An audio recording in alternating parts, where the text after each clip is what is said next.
Hey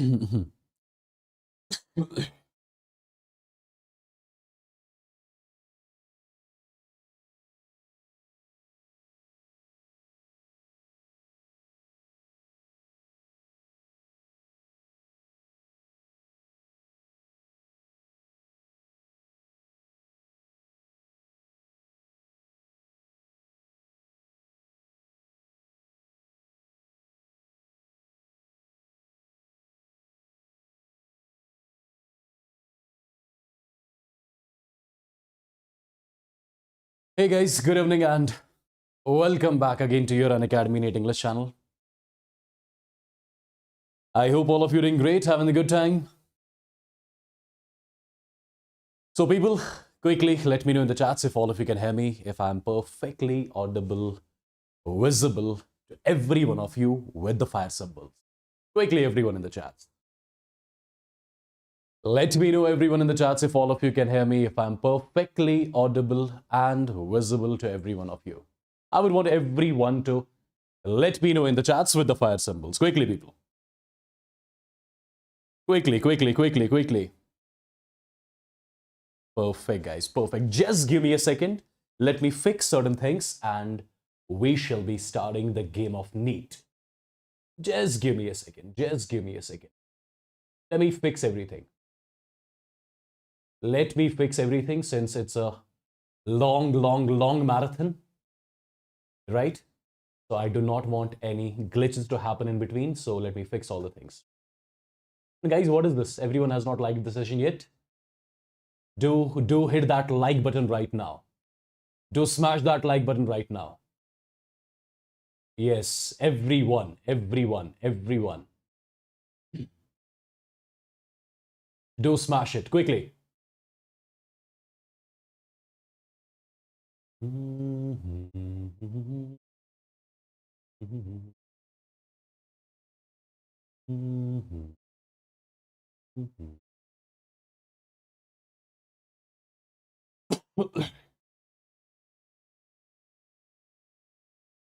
All right.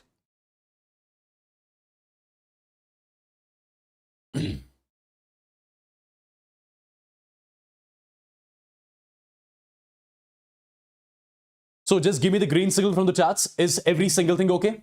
Everything is perfect. Audio, video, everything is clear. Let me know quickly, guys. Audio, video, every single thing is clear. Let me know quickly. Is every single thing clear? Perfect, guys. Perfect. All right, then. So let's get going then. Let's get started. So my dear students, as you all must be knowing, this is the day one of the game of NEET. So quickly, let me tell you what this game of NEET is all about. My dear students, it's a complete free series on YouTube on your Unacademy NEET English channel.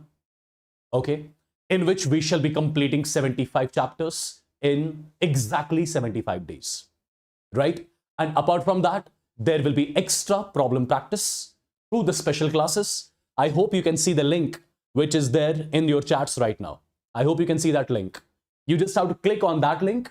Automatically, it will direct you to the Unacademy platform wherein we are going to take one more session tomorrow at 11 a.m. in which I shall be discussing some extra problem patterns from the chapter which I'll be completing today on this particular channel. So are you all ready for it? I would want this kind of the Josh throughout this particular series, my dear students. Because as I've told you, in this particular series, every chapter will be started from the scratch, from the basics. All the theory, all the problem patterns, every single thing will be included, right? And again, once we are done with one chapter, on another day, we'll be doing the extra problems through special class, right? So that nothing remains untouched in a particular chapter, okay? So I hope you all are ready with your pen and paper. Whatever I'll be writing on the screen, I would want you guys to take a note of every single thing, guys. Every single thing, okay? Whether you have read this chapter before or not, still I would want you guys to take a note of every single thing, okay? I said and I quote. And again, I would want you guys to share this particular video with everyone, whosoever is preparing for NEET 2024 or even 2025. This particular session is for everyone. Let everyone get benefited out of the quality content which you guys are going to get through this particular game of NEET series. Right? Perfect. So right now I'm seeing more than 1,000 people are live and more than 1,000 people are watching me live at this particular point of time, and I can see only few likes in the session. You're not supposed to do that. I'm not asking for the money. Yeah. Perfect. All right, guys. So before starting the session, let me exactly tell you the things which we are going to cover in this particular session. A lot of students have been asking me, sir, what is going to be the duration of the class? I don't know what is going to be the duration of the class. Till the mole concept chapter is done and dusted completely with every single possible question pattern, I'm here in front of you and I would want you guys to be with me till the end. If it takes 7 hours, 8 hours, 9 hours, 10 hours, whatever number of hours it takes, I will be here standing, teaching you till the chapter gets completed in detail. Right? So are you willing to do that? Are you actually willing to do that? People, I would need the genuine answers from you. Are you willing to do that? Absolutely. And at the same time, after the session, you'll be getting the session PDF as well. Perfect. And some students are asking, sir, when do you give breaks in between? Yes, I will be giving breaks in between. After every 3 hours, I'll be giving you 15-20 minutes of break so that you can refresh yourself and again join the session back. Okay? Perfect. And the ones who have not subscribed to the channel yet, I would want every one of you to subscribe to the channel as well. Okay? Perfect, guys. So ready to be with me till the end? Quickly, everyone, ready to be with me till the end? Yeah? So smash that like button and do subscribe to your Unacademy NEET English channel. So let me tell you the flow of the topics. Let me quickly tell you the flow of the topics, right, which we shall be doing in the today's session. My dear students, the first thing which we shall be discussing today, that is going to be basic terminologies. I would want you guys to write it, the flow of the session. Basics of mole. This is going to be our first thing which we shall be discussing, right? Like the basic terminologies which are involved in the chapter. Point number 1. Point number 2, we shall be discussing about the average. This is the topic number 2, average atomic mass of the isotopic mixture. This is going to be concept number 2, which we shall be discussing. Third thing is going to be simple calculation of moles. This is going to be our third topic. Then we shall be talking about the calculation of atoms, electrons, protons, neutrons, ions, etc. This is going to be our fourth topic. Right after that, I shall be discussing the average molar mass of a gaseous mixture with you. Average molar mass of a gaseous mixture. This is going to be our next topic. Right after that, we shall be discussing about vapor density. Vapor density, again, one more important topic. After the vapor density, we shall be covering the percentage composition. And right after the percentage composition, we shall be moving into what? We shall be moving into stoichiometry. In stoichiometry, we shall be discussing a lot of methods, right? I'll let you know in some time. After stoichiometry, it's going to be one more concept. That's going to be limiting reagent concept. And my dear students, after the limiting reagent concept, we shall be discussing stoichiometry in sequential reaction. This is going to be one more amazing topic which I shall be discussing, right? And my dear students, after stoichiometry of sequential reactions, we shall be discussing something called as mixture analysis. Mixture analysis is going to be one more topic, right? Which is one very important topic as far as the current NTA syllabus is concerned. And after the mixture analysis, there is one more topic that's called as percentage yield. This will be discussed in detail. After percentage yield, we shall be discussing percentage purity. right? Percentage purity, again, one more important topic. And my dear students, at the end, we shall be discussing empirical formula and molecular formula. Perfect. This is going to be the table of the content of the today's session, right? And from every single topic, a lot of problems, a lot of problem patterns I shall be discussing with you. Now, you must be thinking, what about concentration terms, right? You must be thinking, what about the concentration terms? My dear students, one thing I would want to tell you, this concentration term topic, this is something which I won't be discussing in the mole concept. This topic I'll be discussing in the chapter solution. In the chapter solution, right? Concentration term, this is something which I'll be discussing in the chapter solution. Perfect. Is it clear to everyone? And the ones who think the screen is not clear, I would want you guys to change the settings of your phone or laptop from where you're seeing. Perfect. Just watch the session at 460, 480 or whatever, 720. It'll be all clear to you. Okay. Perfect, guys. A lot of students are asking about the equivalent weight. Equivalent weight, I won't be discussing in mole concept. That will be discussed in redox reaction. Okay. Be clear, be careful. I mean, be assured, I'm not going to skip a single thing. Equivalent weight is one more topic. I know a lot of students would have studied equivalent concept here in the mole chapter, but that is something which I do in the chapter redox reactions. Yeah? Perfect, people? Perfect? So, are you all ready then? Exactly, everything will be done from the basics, from the scratch. Every single thing will be done from the scratch. It is just, I would want you guys to be with me till the end. So whatever questions are asked from the chapter mole concept in your NEET examination, every single thing I'll be discussing here with all of you. Okay? Chalo. Let's get going. Let's get started then. So my dear students, the first topic which we are going to cover today, the basic terminology. The basic terminology from which we start the chapter. That is atomic mass. First of all, if you ask me what atomic mass exactly is all about, there are two simple definitions by means of which I will be defining the term atomic mass. Point number one. Atomic mass is simply defined as, the mass of a single atom of an element. Mass of single atom of an element is something which you call as atomic mass. What does exactly it mean? My dear students, you know you have got a lot of elements in your periodic table. Let me take one of the element. For example, I'm taking nitrogen. And I'm asking you to calculate the atomic mass of nitrogen. For example, I'm asking you to calculate the atomic mass of nitrogen. What does that mean?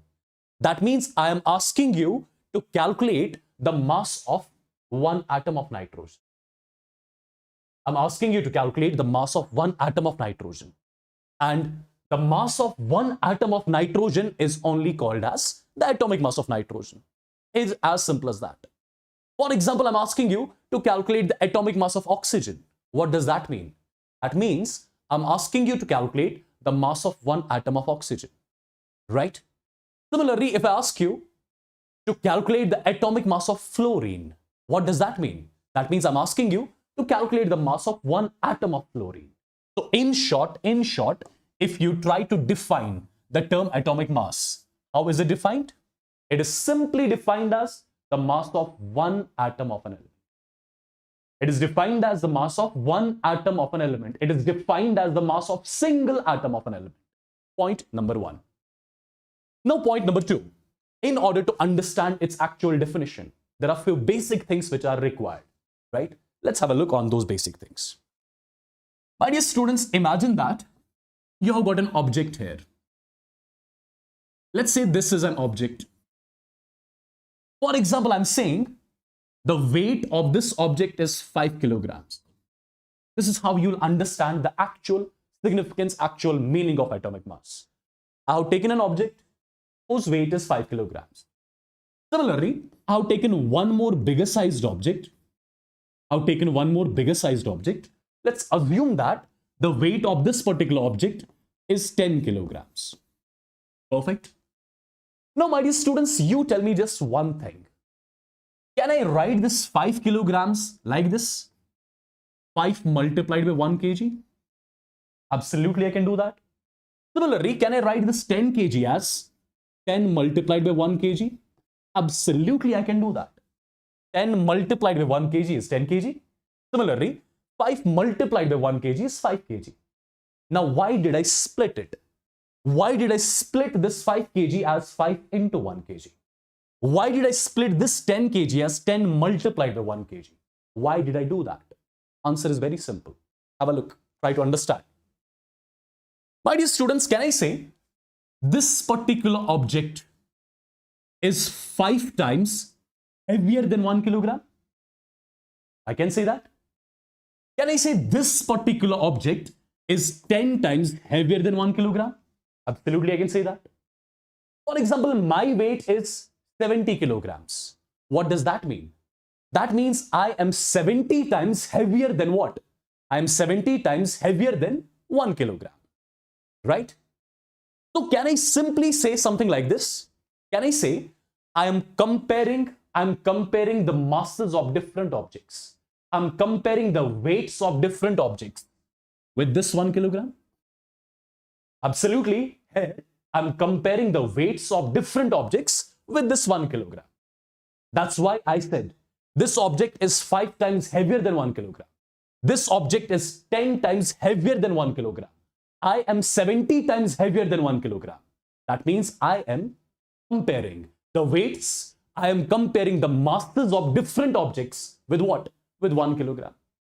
So can I say this 1 kg is our standard here?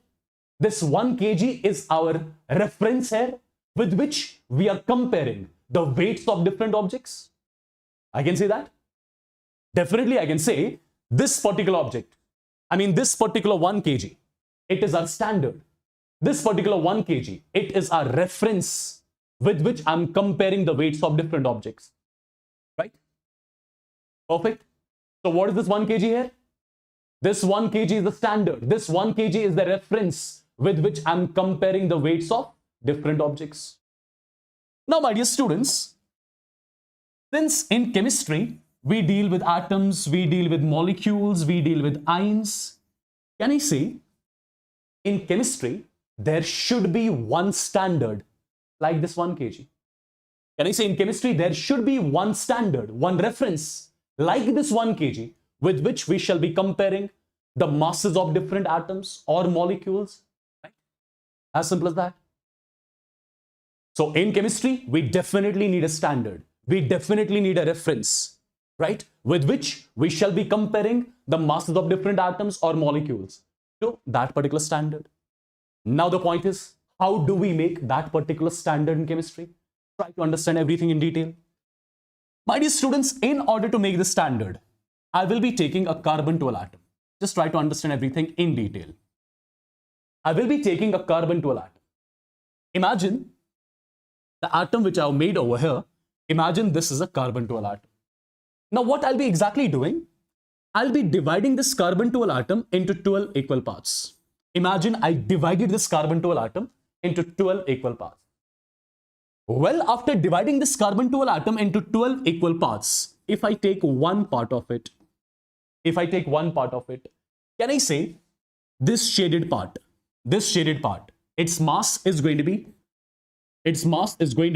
1/12 of, its mass is going to be 1/12 of the mass of whole carbon-12 atom. Do you agree with that? What am I exactly doing? I am going to make a standard in chemistry. In order to make a standard, I took the carbon-12 atom. I divided the carbon-12 atom into 12 equal parts. Now I took a very small part here. I am telling you the mass of this shaded part. It is just going to be 1/12 of the mass of carbon-12 atom. Right? Now, my dear students, in simple terminologies, 1/12 of the mass of carbon-12 atom. 1/12 of the mass of carbon-12 atom. This is something which is represented by 1 AMU. Or you can call it as 1U, or you can call it as 1D. Just to make things very simple. This 1/12 of the mass of carbon-12 atom, I'll be representing it with 1 AMU or 1 U or 1 D. Now you must be thinking what this AMU is all about, what this U is all about, what this D is all about. Let me be very clear. Let me tell you, this AMU, it stands for the atomic mass unit. This U stands for the unified mass. And this D, it stands for the Dalton. It stands for the Dalton, right? And my dear students, this 1/12 of the mass of carbon-12 atom, this 1 AMU, this 1 U, this 1 D, this is going to be our standard in chemistry. This is going to be our standard in chemistry, with which we shall be comparing the masses of different atoms or molecules or ions, etc., etc. Right? Is this point clear to you? So what is our standard in chemistry? In chemistry, if I ask you, is carbon-12 the standard? You'll say no, carbon-12 is not the standard. What is the standard? What is the reference? The reference is 1 AMU. The reference is 1 U. The reference is 1 D. The reference is 1/12 of the mass of carbon-12 atom. Right? Perfect, guys. So our standard in chemistry is 1 AMU, with which we shall be comparing the masses of different atoms or molecules. Now, my dear students, try to understand one more thing. What scientists did, they used a technique called as mass spectrometry. What scientists exactly did, they used a technique called as mass spectrometry. And by using this particular technique of mass spectrometry, what scientists exactly did, they calculated the mass of whole carbon-12 atom.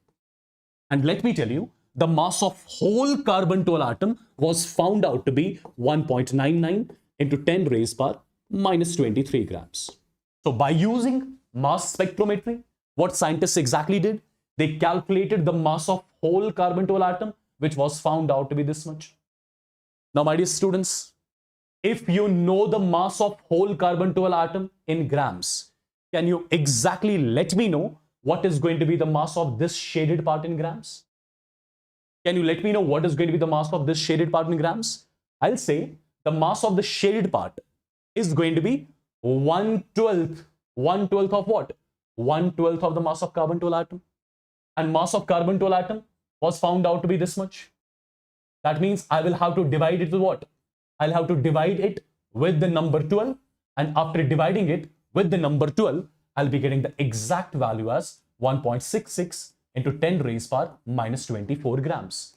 Now, if I ask you, is this 1.66 into 10 raised power minus 24 grams? Is it the mass of whole carbon-12 atom, or this is the mass of shaded part? Let me know once in the chats, quickly. Is it the mass of whole carbon-12 atom, or this is the mass of the shaded part in grams? Quickly, you tell me. Everyone in the chats. Everyone should say all the things. What if I'm asking you? Write it in the chats, quickly. Is it the mass of whole carbon-12 atom, or this is the mass of shaded part? I just want to know that. Absolutely, this is the mass of shaded part, right?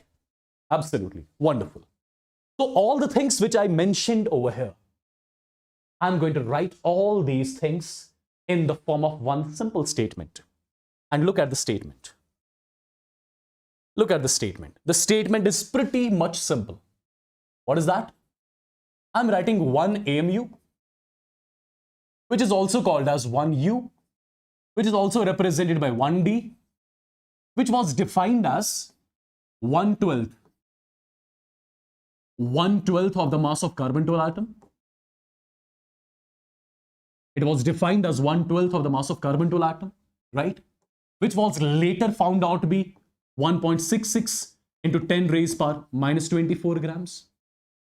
Right? This is something which I told you till now. Now, my dear students, you tell me one thing. Have you heard about Avogadro's number? Na, Avogadro's number. You know, its value is what? 6.022 into 10 raised power 23. Correct? This is something every one of you would be knowing. Right? Now, let me tell you. If you divide 1 by the Avogadro's number, you can check it on calculator as well. If you divide 1 by the Avogadro's number, you'll be getting the value exactly as 1.66 into 10 raised power minus 24. How exactly? If you divide 1 by Avogadro's number, you'll be getting this value, right? So over here, in place of this particular term, can I write 1 divided by Avogadro's number in grams? Is every single thing clear till here? Let me know once in the chats, quickly, with the fire symbols. Everyone, people, everyone. If every single thing till here is clear, let me know in the chats quickly. Let me know in the chats quickly. Is every single thing clear till here? Everyone.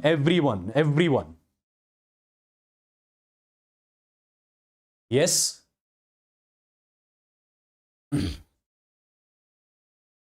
Perfect, guys. Perfect. Now, let's try to understand the actual meaning of atomic mass and few important things which I would want you guys to know from now on. Try to understand. For example, I'm writing a term, atomic mass of what? For example, I'm writing a term, atomic mass of oxygen. I'm writing a term, atomic mass of oxygen. What does it mean? Atomic mass of oxygen simply means the mass of one atom of oxygen. Atomic mass of oxygen means that we are talking about the mass of one atom of oxygen. Now you all must be knowing. What is the atomic mass of oxygen? You know it. How much is it? Isn't it 16 AMU? Absolutely, it's 16 AMU, right? Now, my dear students, can't I write this 16 AMU like this? 16 multiplied by 1 AMU? We can do that, right? Can't I write the 16 AMU as 16 multiplied by? Instead of 1 AMU, can't I write 1/12 of mass of carbon-12 atom? I can again do that, right? Instead of the 16 AMU, instead of this 1 AMU, can't I write 1.66 into 10 raised power minus 24 grams? Right? Or one more way, instead of 16 AMU, can't I write 16 multiplied by? Instead of 1 AMU, I'm writing 1 by Na. Right? All these things can be written, right? All these things can be written. Now, let's try to understand the meaning of all these things. My dear students, I wrote a very simple statement, atomic mass of oxygen. What does that mean? That means I'm talking about the mass of one atom of oxygen, which came out to be 16 AMU. What does it mean? It means one atom of oxygen is 16 times heavier than 1 AMU. Right? It means that one atom of oxygen is 16 times heavier than 1/12 of the mass of carbon-12 atom. Right? Can I say this is the mass of one oxygen atom in grams? Absolutely. Or I can say this is also the mass of one oxygen atom in grams. As simple as that. Is everything clear? Just to make things more clear, I'll write one more similar type of the statement. Just to make things more clear, I'll write one more similar sort of statement. And you tell me, what is the meaning of all those things? You tell me, what is the meaning of all those things? My dear students, I'm writing the term atomic mass of nitrogen. Atomic mass of nitrogen. What does it mean? Just the meaning I need. It means I'm talking about the mass of one atom of nitrogen. Just tell me what is the atomic mass of nitrogen. You know it already. Isn't it 14 AMU? Isn't it 14 AMU? Can't I write it like this? 14 multiplied by 1 AMU? Absolutely. Can't I write this 1 AMU as 1/12 of the mass of carbon-12 atom? I can do that. Now, can't I write this 14 AMU as 14 multiplied by 1.66 into 10 raised power minus 24 grams? I can again do that. Can't I write it as 14 multiplied by, instead of 1 AMU, can't I write it as 1 by Avogadro's number in grams? Absolutely, we can do that. Absolutely, we can do that. Now tell me the meaning of all these things. This is the basic, guys, which I'm teaching you right now. And if your basics is clear, your mole concept is clear. If your mole concept is clear, trust me, your physical chemistry automatically becomes clear, right? So atomic mass of nitrogen, that means I was talking about the mass of one atom of nitrogen, which came out to be 14 AMU. That means one atom of nitrogen is 14 times heavier than 1 AMU. One atom of nitrogen is 14 times heavier than 1/12 of the mass of carbon-12 atom. One atom of nitrogen. This is the mass of one atom of nitrogen in grams. Even I can say this is the mass of one nitrogen atom in grams. I hope you are clear with the meaning of the term atomic mass. Say yes or no in the chats quickly. Say yes or no in the chats quickly, people. In the chats quickly. Everyone. Everyone. Till then, I'm going to write the definition of atomic mass again. Quickly. I'll say atomic mass is a number. Atomic mass is a number which tells us. Atomic mass is a number which tells us how many times an atom of an element, how many times an atom of an element is heavier than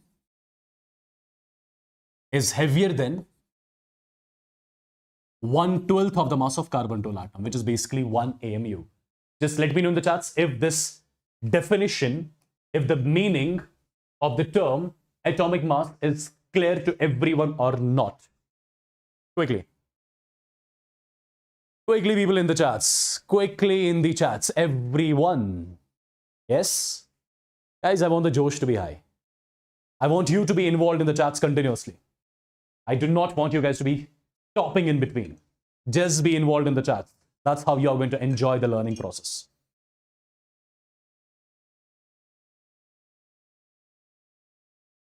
Everyone, quickly.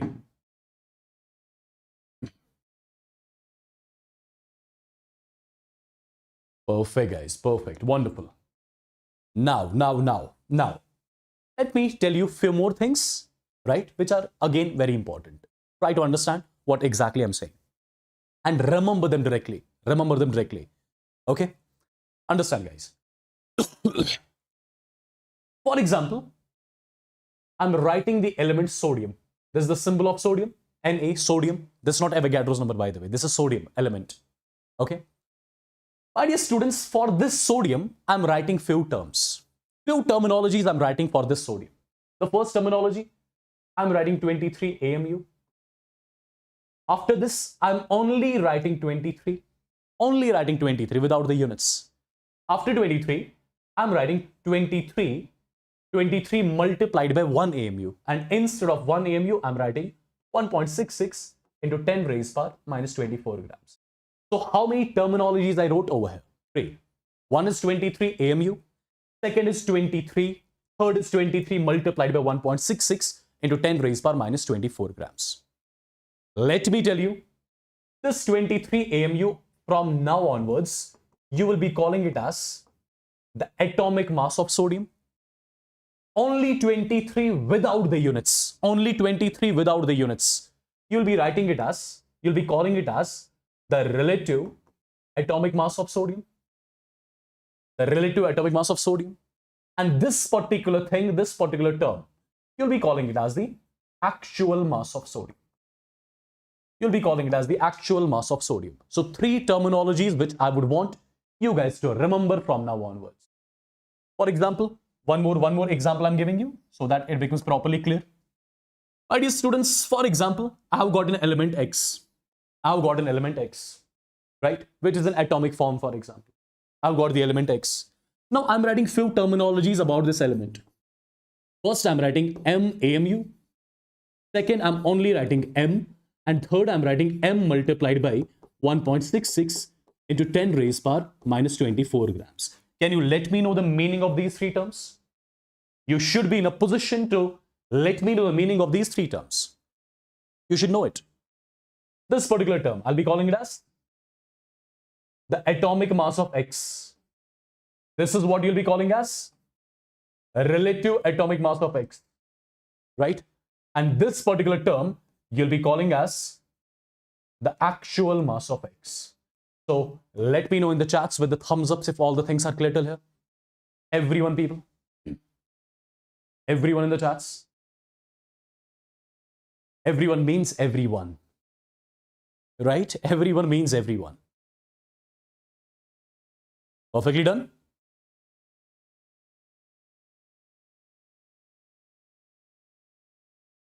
All clear?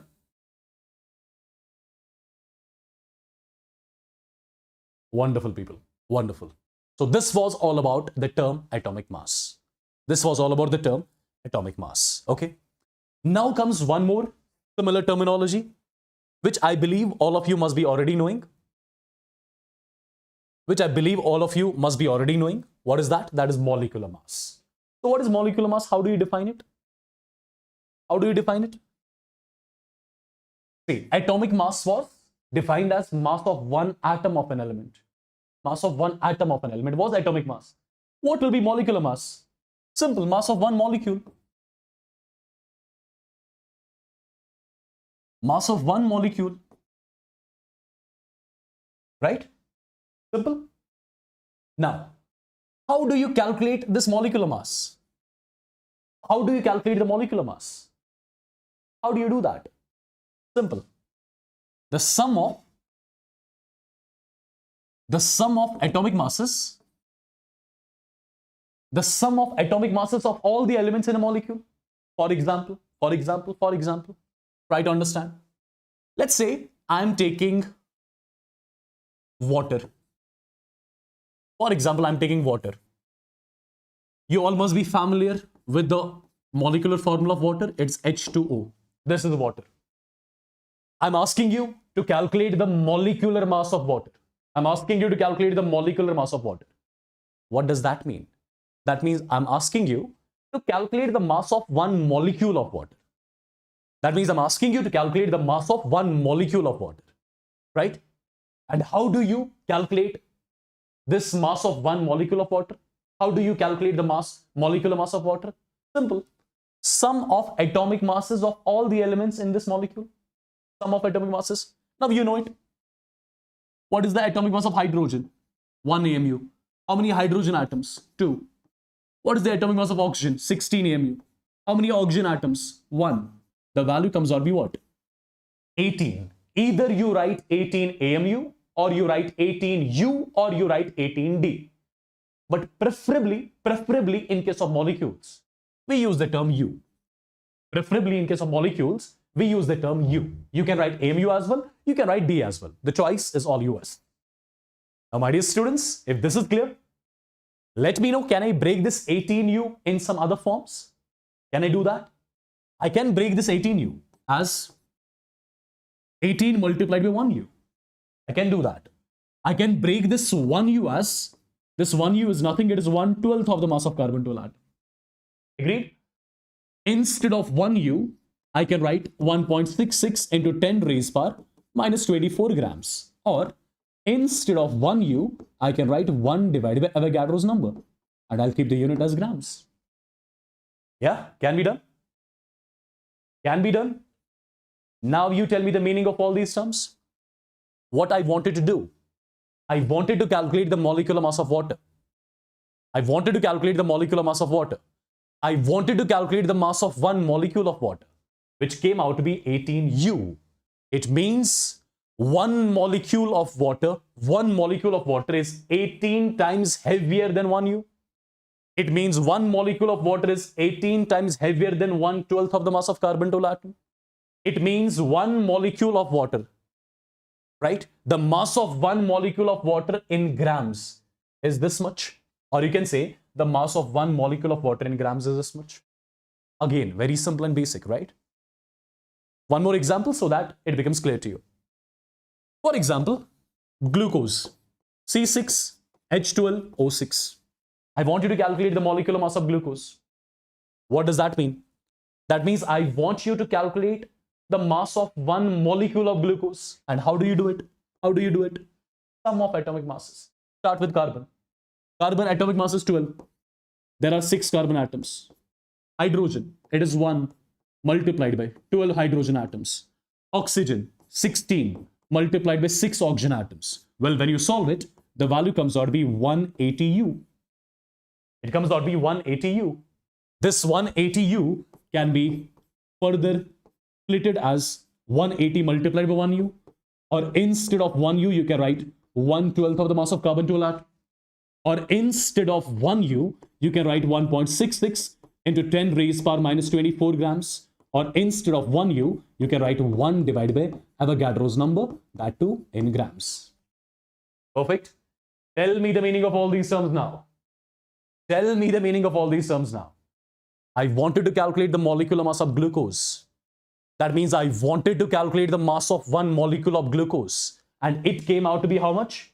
180U. What does that mean? That means one molecule of glucose is 180 times heavier than 1U. One molecule of glucose is 180 times heavier than 1/12 of the mass of carbon to a atom. This is the mass of one molecule of glucose in grams. Even this is the mass of one molecule of glucose in grams. Let me know once in the chats if it's clear to you. Quickly. Everyone in the chats. Everyone in the chats. Quickly, quickly, quickly. Quickly, people. Everyone. As I told you, I started from exact basics. By the way, a lot of students are asking about the notes. Notes will be in this Telegram. t.me/.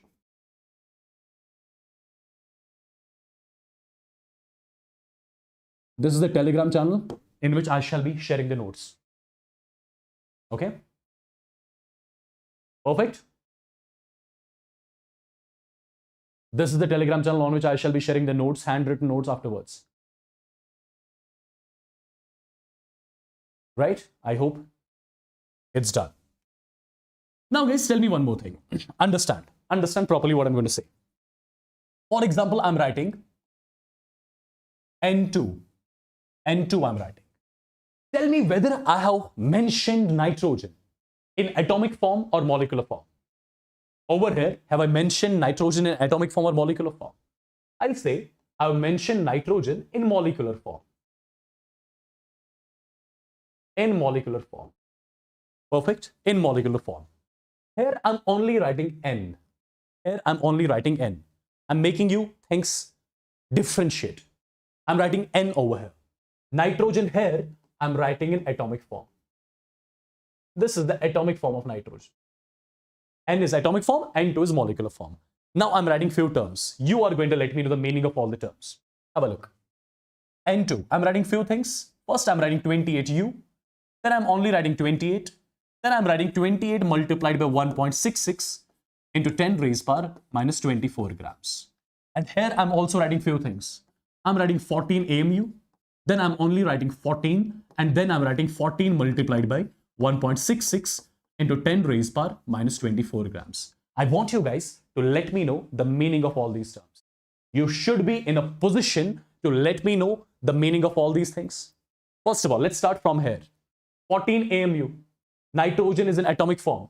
So this is basically the atomic mass of nitrogen. This is something which I call as the relative atomic mass of nitrogen. This is something which I'll be calling as the actual mass of N. Actual mass of N, right? Now look here, guys. Look here. 28U. Let me know. Is nitrogen in atomic form or molecular form? It's in molecular form. It's in molecular form. So this particular term, I'll be calling it as the molecular mass of nitrogen. This particular term, should I be calling it as relative atomic mass or relative molecular mass? I'll be calling this as relative molecular mass of nitrogen. And this is what I'll be calling as the actual mass of N2. Quickly let me know whether you can differentiate all these terminologies from now onwards. Everyone. Will you be able to differentiate all these terminologies? Quickly, everyone in the chats.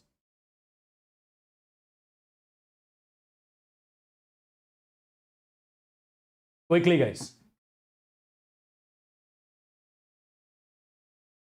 Perfectly done? Perfectly done? Yes? Everyone, I want the chats to rotate continuously. Continuously. That's how I'll realize that you are involved in the session. That's how I'll realize you're not just in the session for the name's sake. That's how I'll realize you're actually learning from the session. Quickly.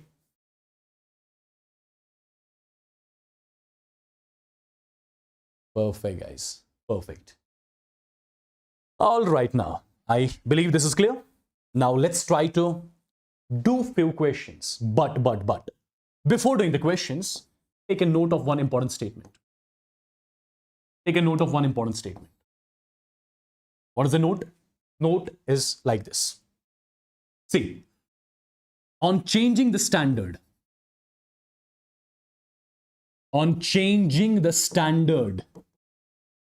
that means on changing the reference. What is our reference?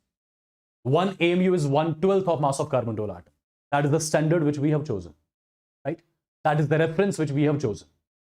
If we change the standard, if we change the reference, for example, I'm telling you, 1 AMU is 1/6 of mass of nitrogen atom, 1/6 of mass of carbon atom.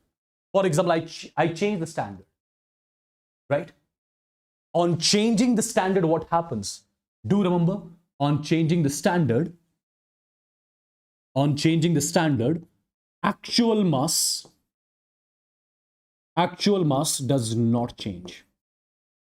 Whatever standard you want to keep, keep whatever standard you want to have, right? On changing the standard, it is the actual mass of the substance which does not change. Now, the concepts which I gave you right now, the two concepts, the basic concepts which I gave you right now, atomic mass and molecular mass.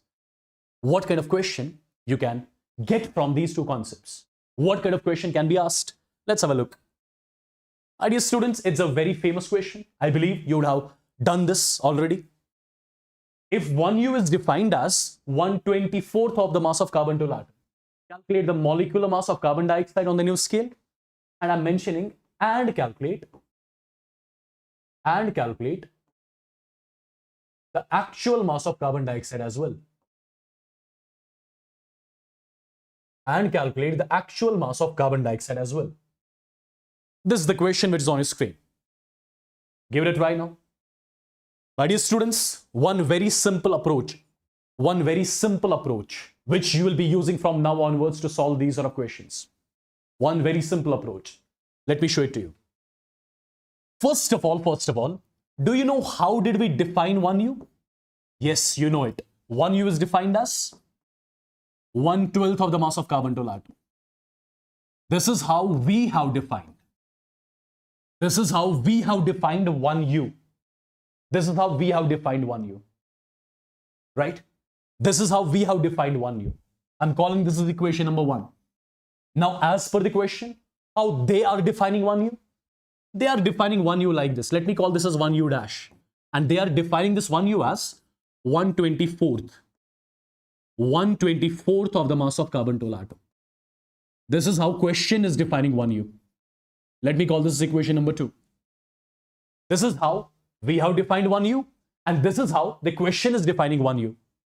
Now, my dear students, what is the approach of solving the question? The first thing which you always will be doing, divide the two equations.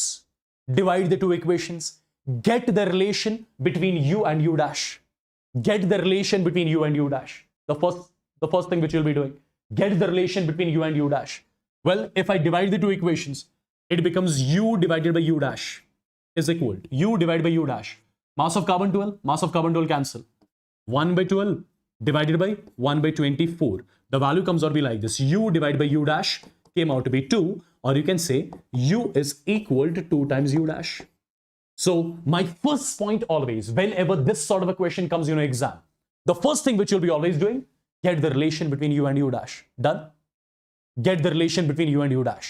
Once you are done calculating the relation between the U and U dash, what is the second step now? Try to understand what is the second step. What are we supposed to calculate? Calculate the molecular mass of carbon dioxide on new scale. New scale means U or U dash. New scale is U dash. So you have to calculate the molecular mass of carbon dioxide in terms of U dash, not in terms of U. Right? You have to calculate the molecular mass of carbon dioxide in terms of U dash, not in terms of U. So what I shall be doing? The question is done and dusted. Have a look, people. Try to understand. I will be writing molecular mass of carbon dioxide Can you let me know the molecular mass of carbon dioxide as per our scale, as per you? As per you, you can do that, right? So it's going to be 12 plus 16 multiplied by 2. The value comes out to be 44U. Agreed? The value comes out to be 44U. But we have to present the answer in terms of U dash, not in terms of U. 44U can be written as 44 multiplied by 1U. And my dear students, already you know 1U is nothing. 1U is equal to 2 times U dash. It is equal to 2 times U dash. The value comes out to be 88U dash. So this is the molecular mass of carbon dioxide as per the new scale is concerned. Right? Perfect? Perfect, guys? Tell me what about the actual mass of carbon dioxide? Actual mass of carbon dioxide. How do we do that? It's 44U. In place of U, I'll write 1.66 into 10 raised power minus 24 grams. Correct? I'll be writing like this. 44. In place of U, I'll be writing 1.66 into 10 raised power minus 24 grams. This is something which you call as actual mass of carbon dioxide.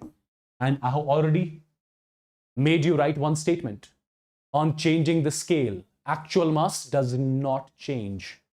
On changing the scale, actual mass does not change. Actual mass will always remain like this only. Let me know once in the chats if all the things are clear till here. Everyone in the chats with the thumbs ups. Everyone, people. Everyone quickly. Everyone quickly. Exactly. Actual mass does not change. Actual mass does not change on changing the standard. Perfectly done. Okay. One more question on your screen. Give it a try.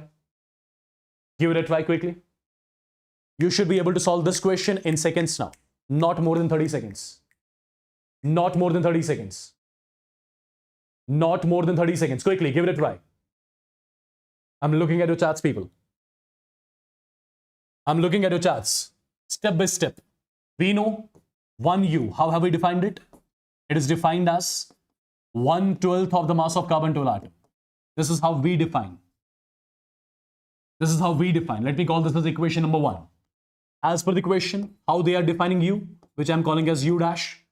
U dash is defined as 1/6 of the mass of carbon-12 atom. 1/6 of the mass of carbon-12 atom.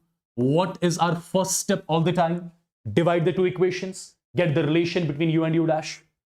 When you divide the two equations, it becomes U divided by U dash is equal to this term cancelled. 1 by 12 in the numerator, 1 by 6 in the denominator. So it's U divided by U dash comes out to be 1 by 2. So I'll say U is nothing. It is U dash divided by 2. So I got the relation between U and U dash. Done till here. I got the relation between U and U dash. Right? After getting the relation between U and U dash, what is the next thing which I'm supposed to do? I'll write molecular mass of what? NH3 as per the old scale, as per U, will be 14 into 1 plus 1 into 3. The value comes out to be 17U. But I do not have to write the answer in terms of U. I have to write the answer in terms of U dash. Now I shall be writing it like this: 17 multiplied by 1U. Right? And my dear students, 1U. Instead of 1U, I'll be writing U dash by 2. Instead of 1U, I'll be writing U dash by 2. The value comes out to be 8.5 U dash. This is the molecular mass of NH3 as per the new scale, which was U dash. I believe it's clear to everyone. Tell me what will be the actual mass. Tell me what will be the actual mass of NH3. Can I say actual mass of NH3 will be simply like this? This is always going to be the actual mass of NH3 because on changing the scale, nothing happens to the actual mass. Quickly in the charts.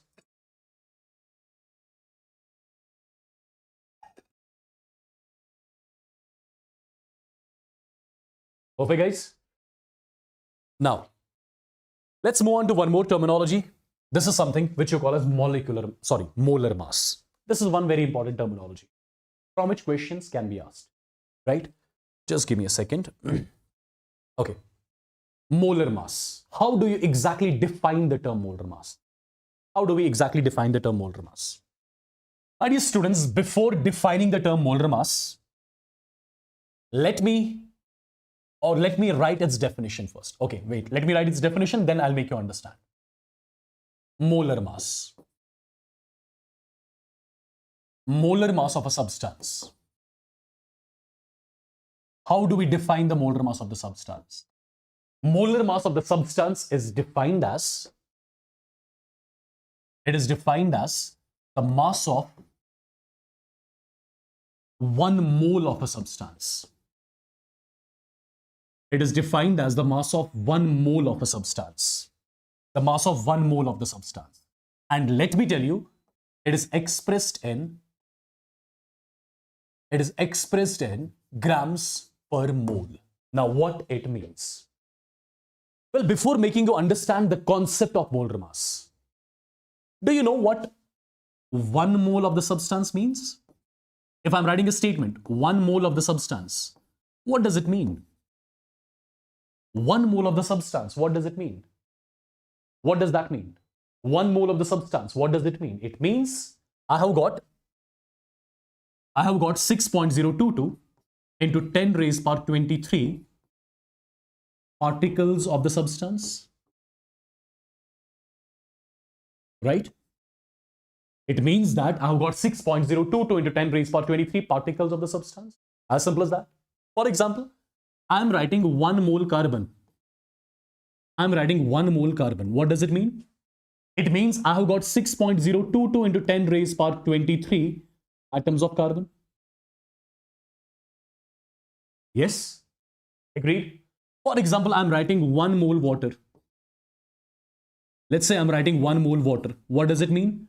It means I have got 6.022 into 10 raised power 23 water molecules.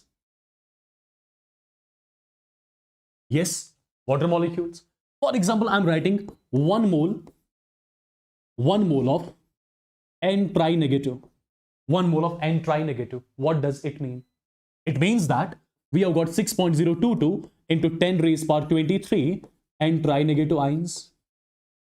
Do you agree with all this? Yeah? Do you agree with all this? I believe yes. Now, if every single thing, if all these 4 statements are clear to you, then I can make you understand the exact meaning of the molar mass. My dear students, as per the definition, I told you, molar mass of the substance is defined as the mass of 1 mole of substance. For example, I want to calculate the molar mass of marker. What does it mean? It means that I want to calculate the mass of 1 mole of marker. It means that I want to calculate the mass of 6.022 into 10 raised power 23 markers. Correct? For example, I want to calculate the molar mass of carbon. What does that mean? That means I want to calculate the mass of 1 mole of carbon. That means I want to calculate the mass of 6.022 into 10 raised power 23 carbon atoms. Right? For example, I want to calculate the molar mass of water. What does that mean? That means I want to calculate the mass of 1 mole of water. I want to calculate the mass of 6.022 into 10 raised power 23 water molecules. Yes? Clear? Now things will be absolutely clear to you. Try to understand the statements which I'm mentioning on the screen, which is very, very, very important. Have a look, people. I'm writing, for example, I'm writing molar mass of N. Molar mass of N. Nitrogen I have taken in atomic form. Molar mass of N. What does it mean? What does it mean? You tell me. Molar mass of N. What does it mean? That means we are talking about the mass of 1 mole of N. Agreed? That means we are talking about the mass of 1 mole of N. Can I write the same statement in this format? Instead of mass of 1 mole of N, can I write mass of 6.022 into 10 raised power 23? Mass of 6.022 into 10 raised power 23 nitrogen atoms. Right? I can write the statement like this as well. No issues, I believe. Yeah? Right, people? Mass of 1 mole of nitrogen. I can write mass of 6.022 into 10 raised power 23 nitrogen atoms. Can I write the same statement in this format? Mass of Na nitrogen atoms. mass of Na nitrogen atoms. Can I write it like this? Can I write it like this? Mass of one nitrogen atom. Mass of one nitrogen atom multiplied by Avogadro's number. Will it make a difference? It is not going to make any sort of difference, right? It is not going to make any sort of difference. Either you say mass of 1 mole of N, or you can say mass of 6.022 into 10 raised power 23 nitrogen atoms, or we can write it like this. Mass of one nitrogen atom multiplied by Avogadro's number. Done and dusted. Right? In one nitrogen atom mass multiplied by Avogadro's number. That gives me the mass of Na nitrogen atoms. That gives me the mass of 1 mole of nitrogen, which is something I'll be calling as molar mass of nitrogen. Yes. Now people, tell me one thing. Mass of one nitrogen atom. Mass of one nitrogen atom. That means I am talking about the atomic mass. If you simply read this particular thing in the brackets, mass of one nitrogen atom, that means I'm talking about atomic mass of nitrogen, which is how much? Which is 14 AMU, or I can write 14 multiplied by 1 AMU. And here already there is Avogadro's number. Simple. So 14 multiplied by, instead of 1 AMU, you can write Na, 1 by Na. You can write 1 by Na grams multiplied by this own Avogadro's number. So Na cancel. The value comes out to be 14 grams. Tell me what this 14 grams is all about. What is meant by this 14 grams? What is meant by this 14 grams? Is it the mass of one nitrogen atom? No. Is it the mass of 1 mole of nitrogen? Yes. Is it the mass of 6.022 into 10 raised power 23 nitrogen atoms? Yes. Should I be calling this as molar mass of nitrogen? Yes. I'll be calling this as molar mass of N. Right? Perfect. So this is something which you'll be calling as molar mass of a nitrogen, which I'm representing in the form of N. Tell me one more thing. Is nitrogen here in atomic form or molecular form? I've taken nitrogen in atomic form. So let me tell you this 14 grams. Either I call this as molar mass of nitrogen, N, or I will be calling this as gram atomic mass of nitrogen. There is one more name for it. I'll be calling this as gram atomic mass of nitrogen. I'll be calling this as gram atomic mass of nitrogen as well. Now, my dear students, if you try to analyze things properly, what was the atomic mass of nitrogen? That was 14 AMU. That was 14 AMU. Atomic mass of nitrogen, 14 AMU. What is the molar mass of N? It is 14 grams. One was 14 AMU, another one is 14 grams. That means we are just changing the units. In place of AMU, we are writing grams. That's it. In place of AMU, we are just writing grams. That's it. Right? So from now onwards, what you are going to remember, if you know the atomic mass of some element, you can tell its molar mass. How? Replace AMU by grams. That's it. Replace AMU by grams. That's it. Agreed? Is it clear? Is it clear, people? Quickly in the chats.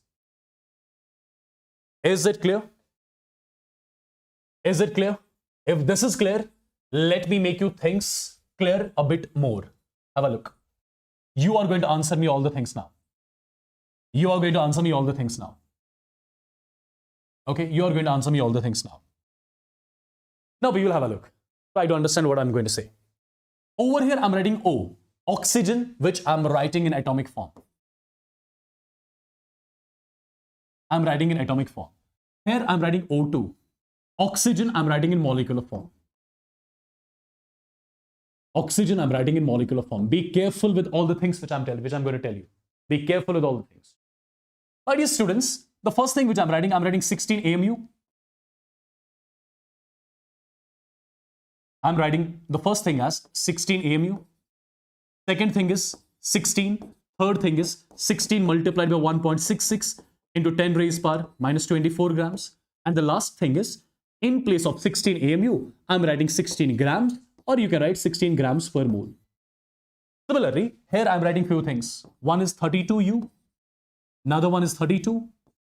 That is 32 multiplied by 1.66 into 10 raised power minus 24 grams. And the last one is 32. Instead of you are writing grams or grams per mole. Tell me the meaning of all these things now. You are in a position to tell me the meaning of all these things. And I want you guys to say it in the chats. 16 AMU. Atomic mass of oxygen. Because oxygen is in atomic form. Right? 16. Relative atomic mass of oxygen. Actual mass of O. Actual mass of O. Molar mass of O. Molar mass of O. Since oxygen is in atomic form, so you can call it as gram atomic mass of O as well. Gram atomic mass of oxygen as well. You can call it. No worries at all. Look at this one, 32U. What do I call this? This is something which I'll be calling as molecular mass of oxygen. This is something I'll be calling as relative molecular mass of oxygen. This is something I'll be calling as actual mass of oxygen. Actual mass of O2, I mean. This is something which I'll be calling as molar mass of O2. Since oxygen is in molecular form, so you can call it as gram molecular mass of oxygen as well. You can call it as gram molecular mass of oxygen as well. So let me know once in the chats.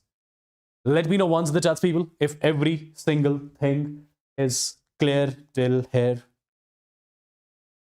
Quickly, everyone in the chats. I want you guys to say it.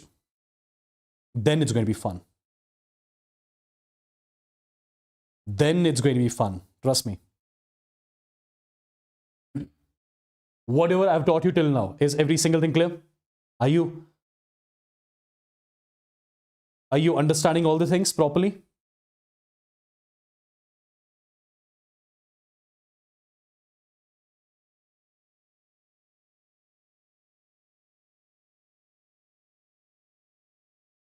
Perfect? Wonderful. Wonderful, guys. Okay, one very simple question for you. One very simple question for you. The mass of one atom of X is, let me write it like this, wait. 4 into 10 raised power minus 23 grams. Calculate its molar mass. I mean, just tell me its answer. I don't want to use my pen and paper here. I don't want to use the pen and paper here in this question, guys, please.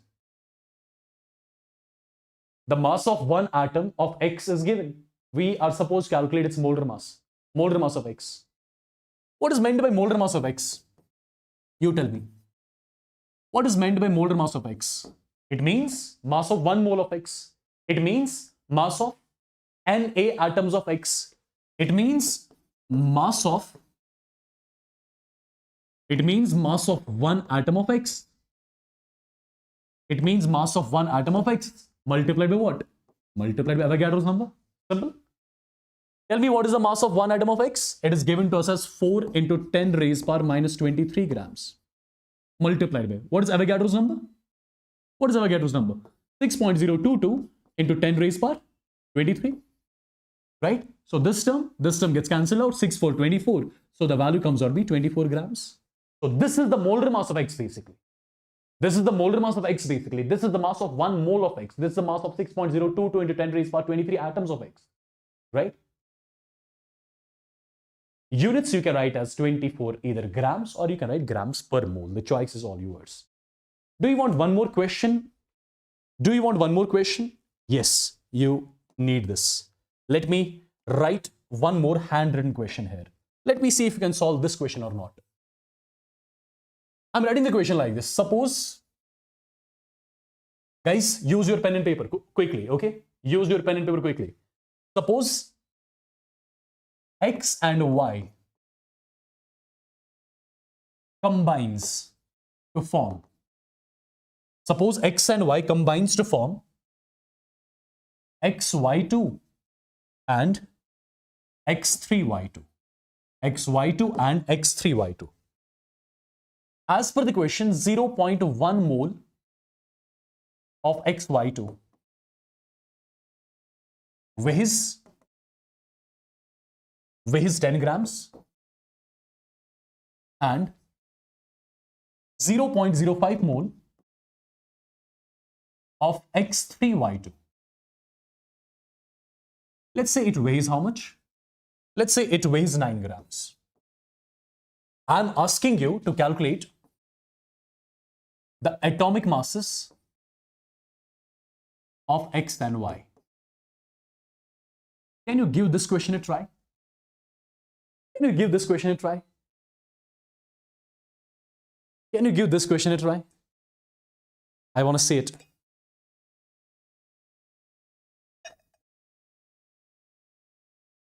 I want to see it. Achha, by the way, before solving this question, there's a link in the description of this video, or you can see a link which is there in your live chats, which is pinned. You have to click on that link, and tomorrow at 11 a.m. we have got extra problem practice session of this particular chapter. Tomorrow 11 a.m. But you have to click on that link first, so that you can enroll yourself in that particular special class. Otherwise, you won't be able to see that. Please and please do that right now. Okay, please and please do that right now. There's a link which is pinned in your chats. Okay, there's a link which is there in the description box of the video as well. You have to click on that. You have to click on that. Right? You have to click on that. Just a second. Just a second. Just a second. Why is Arjit Singh coming here?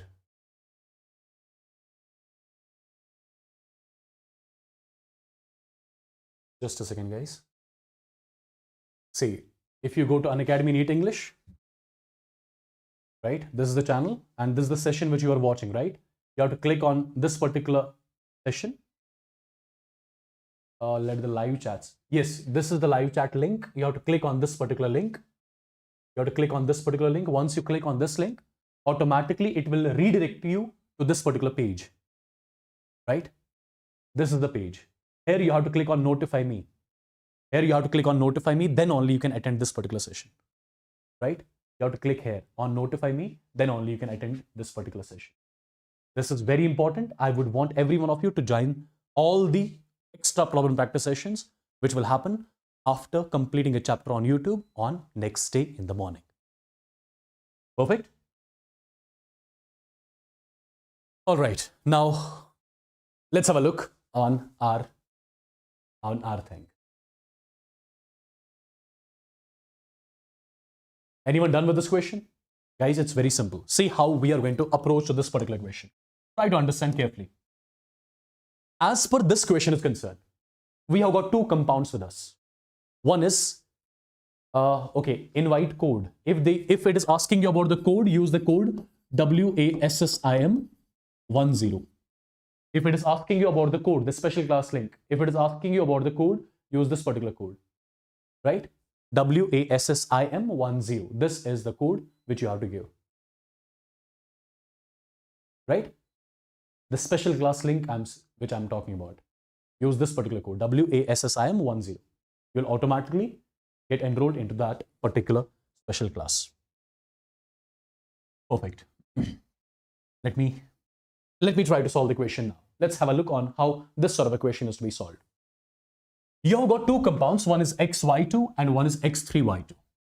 As per this question, 0.1 mole XY2, 0.1 mole XY2 weighs 10 grams. Weighs 10 grams, right? Weighs 10 grams. Weighs 10 grams. Similarly, 0.05 moles of X3Y2. It weighs how much? It weighs 9 grams. This is given as per the question. Now, my dear students, unitary method everyone would have studied in your earlier classes, right? What is unitary method? For example, 5 apples have got the cost of 50 rupees. If I ask you what is the cost of 1 apple, the cost of 1 apple will be 50 divided by 5. For example, if I ask you what is the cost of 100 apples, it will be same, 50 divided by 5 multiplied by 100. This is something which we do in class 6 if you remember, right? Okay, yeah, okay. Have a look now. Have a look now. First thing, 0.1 mole XY2, its weight is 10 grams. Can you let me know what is the mass of 1 mole of XY2 then? Can I say if 0.1 moles of XY2, it weighs 10 grams.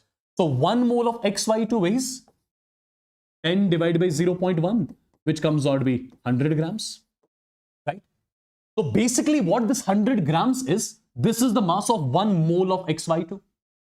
And mass of 1 mole of the substance is something which you call as molar mass.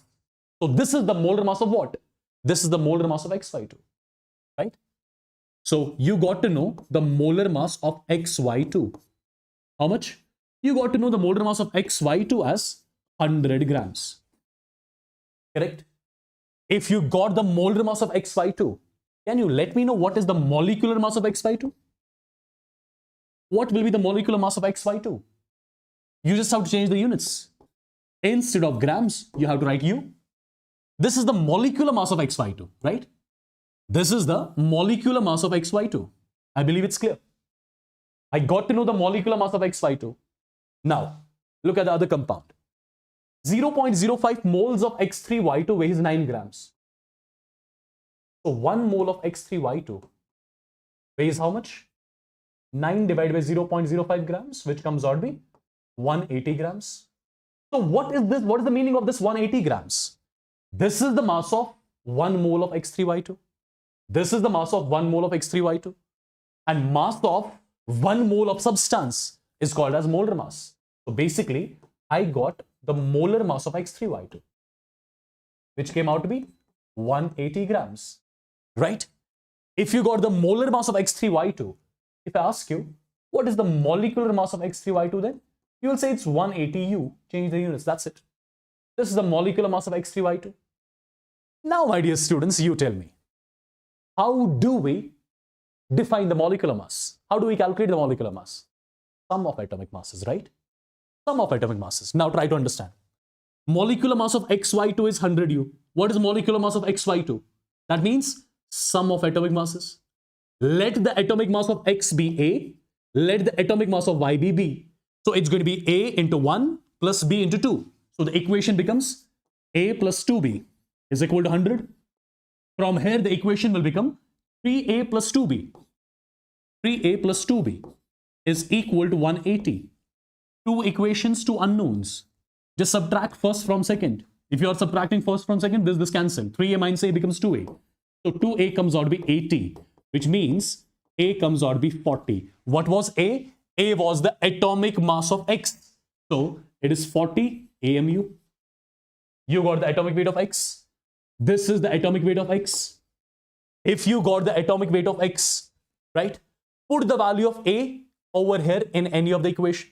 Let's say I'm putting the value of A here. A is 40. So 100 minus 40 is 60. 60 divided by 2 becomes 30. So B value is coming out to be 30.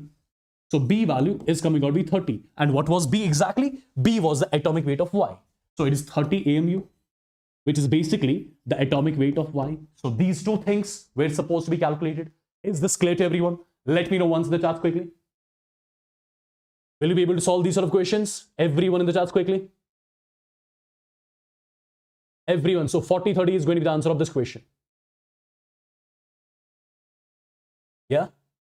Clear? Every single thing clear?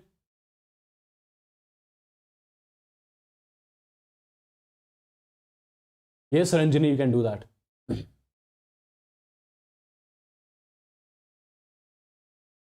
Perfect, guys. I hope all the things, whatever I've mentioned till now, are clear to every one of you. Okay? Perfect. Now there comes one more very important topic. What is that? What is that? That is average atomic mass of isotopic mixture. Average atomic weight of isotopic mixture. First of all, if I ask you, what are isotopes? How do you define the isotopes? I believe you know it. Still, I'm not going to write its definition. Then I'll make you understand what it means exactly. Okay? Isotopes. Isotopes are basically the atoms of same element.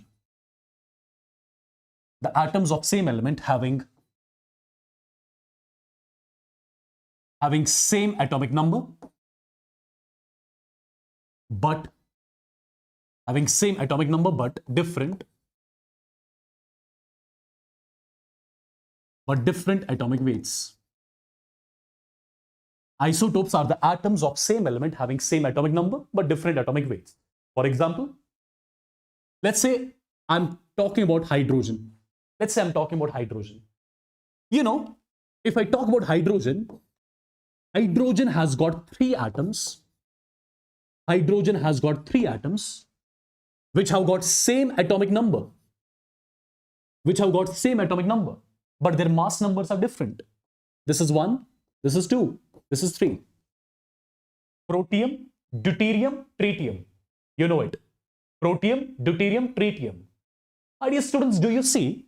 These are the 3 atoms of hydrogen which have got same atomic number but different mass numbers. So I should be calling these 3 atoms as the isotopes of hydrogen. These are basically your isotopes of hydrogen. As simple as that.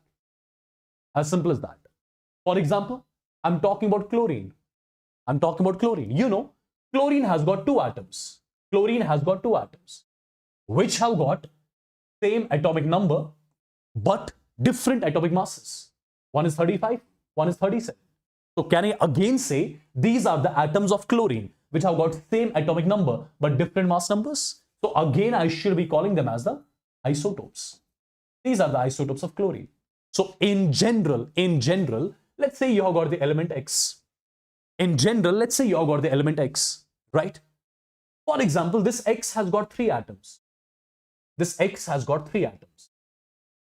Which have got same atomic number but different mass numbers. M1, M2, M3. So tell me one thing. Can I say these are the atoms of X which have got same atomic number but different mass numbers? Absolutely. So should I be calling them as the isotopes of X? Yes, I should be calling them as the isotopes of X. So what are isotopes first of all? Isotopes are the atoms of same element having same atomic number but different mass numbers. Correct? Now guys, comes a point. The term which you are saying over here, average atomic mass. Let me first of all tell you, average atomic mass term is used for that element which has got isotopes. Average atomic mass term is used for that particular element which has got what? Which has got isotopes. Now try to understand. What exactly I'm going to say. Have a look, people. For example, you have got the element X, right? Let's assume that this element has got isotopes. Same atomic number, but different mass numbers. This M1, this is M2, this M3, right? These are isotopes of X. My dear students, for that element which exists in the form of isotopes, what do? For that particular element which exists in the form of isotopes, we do not define the normal atomic mass for that element. What do we define then? We define the average atomic mass for that particular element. So average atomic mass is defined for that particular element which exists in the form of isotopes. I've taken the element which is existing in the form of isotopes. So I won't be defining the normal atomic mass for this element. I'll be defining the average atomic mass. Right? Point number 1. Point number 2. How do we calculate the average atomic mass? My dear students, in order to calculate the average atomic mass of the element which exists in the form of isotopes, we need one simple thing. What is that? We need, in order to calculate MAV, we need the percentage abundance. Or you can say, we need the mole percentage. We need the percentage abundance or mole percentage of what? Of these isotopes. Now you must be thinking, what percentage abundances are all about? You must be thinking, what percentage abundances are all about? Just wait for 2 minutes, you'll get the idea. But before that, let me assume the percentage abundances of these isotopes are exactly A%, B% and C%. By chance, if you got to know the percentage abundances of these isotopes, you'll be using one simple formula. What is that? That's M1 multiplied by A plus M2 multiplied by B plus M3 multiplied by C divided by A plus B plus C. This is one general result which you are going to remember from now onwards to calculate the average atomic mass of an element which exists in the form of isotopes. Right? First of all, isotopes, the atoms of same element having same atomic number but different mass numbers. Those are what you call as isotopes. Whenever the element exists in the form of isotopes, you do not calculate the normal atomic mass for that element. What do? We calculate the average atomic mass of that element. In order to calculate the average atomic mass, what do we need? We need either the percentage abundances of the isotopes or we would need the mole percentage of these isotopes. Once you have the percentage abundances of these isotopes, you use the formula like this: M1A plus M2B plus M3C divided by A plus B plus C. And my dear students, do remember, the sum of percentage abundances of all the isotopes of a particular element, that means I'm talking about this A plus B plus C, this will always be 100. The sum of percentage abundances of all the isotopes of a particular element, that's always 100. Right? Right? Now you must be thinking what this percentage abundance is all about. I'll let you know that just in few minutes. But before that, one more thing I would want you guys to take a note of. My dear students, percentage abundance of an isotope, when divided by 100 is something which you call as a relative abundance. Or let me call it as simple fractional abundance. Let me call it as fractional abundance. Percentage abundance when divided by 100, you call it as fractional abundance. Now you tell me one thing. A plus B plus C is 100. A plus B plus C is 100. Basically, this 100 is the denominator of this thing. It is the denominator of this particular thing, as well as it is the denominator of this particular thing. So can I say it is M1 A by 100 plus M2 B by 100 plus M3 C by 100. So let me write it like this. M1 A by 100.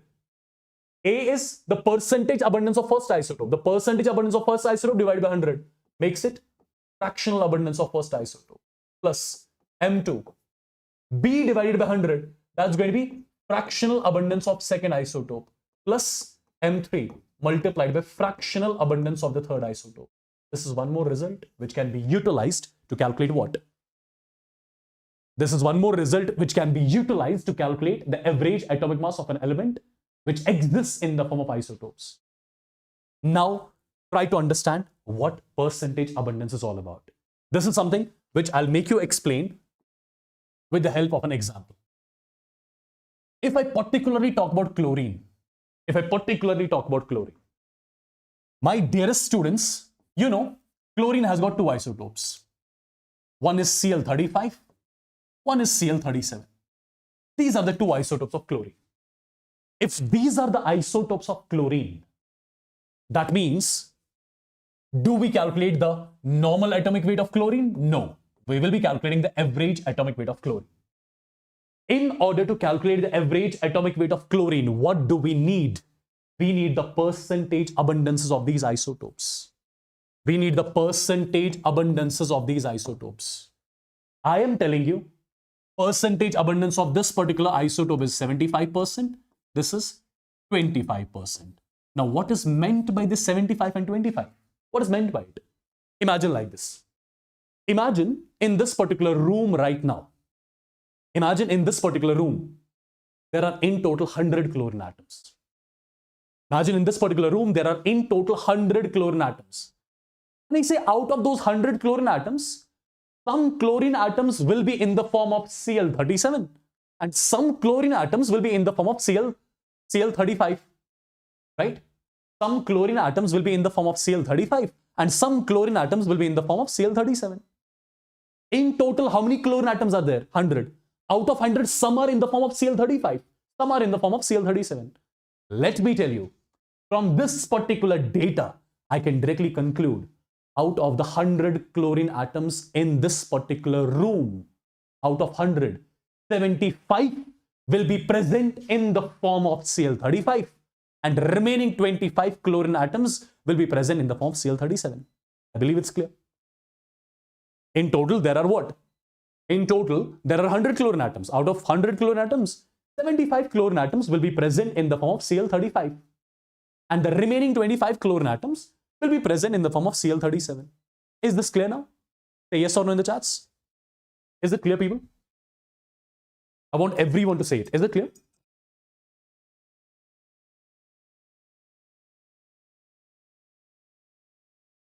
Yeah, perfectly done. If it is clear, then we are done. We are sorted. We are sorted, people. See.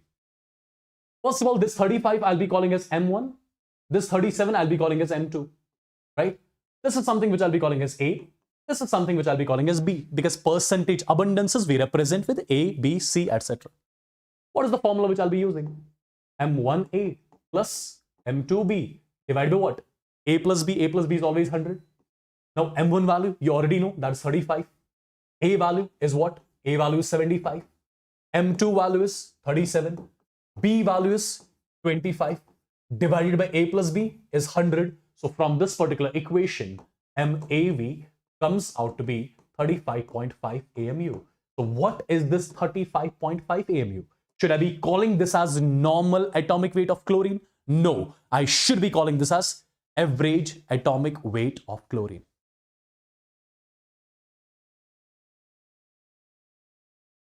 Sneha, this is experimental data. This is the data which will be given to you. You need not worry about it. Okay? I believe it's clear. Now, let me give you a question like this. Let me see if you can solve this or not. Very simple and basic question. For example, you have got an element X. It has got two isotopes. It has got two isotopes. X35, X37. I am telling you the average atomic weight of X is equal to 35.5. The average atomic weight of X is 35.5. And I am asking you to calculate the percentage abundances of its isotopes. I'm asking you to calculate the percentage abundances of its isotopes. Can't you solve this? Can't you solve this, people?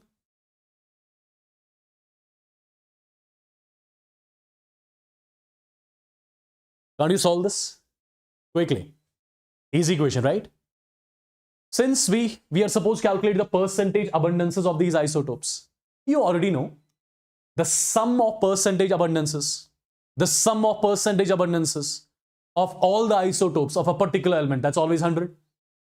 Let's assume that the percentage abundance of the first isotope is X.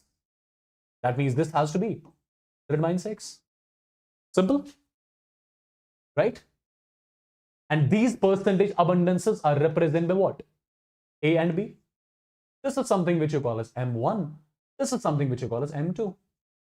Now you tell me, instead of MAV, can I write M1A plus M2B divided by A plus B, which is always 100? This is equal to 35.5. Now M1 is 35, A is X, M2 is 37, B is 100 minus X, A plus B is 100, and this value is equal to 35.5. Cross multiple things, get the value of X.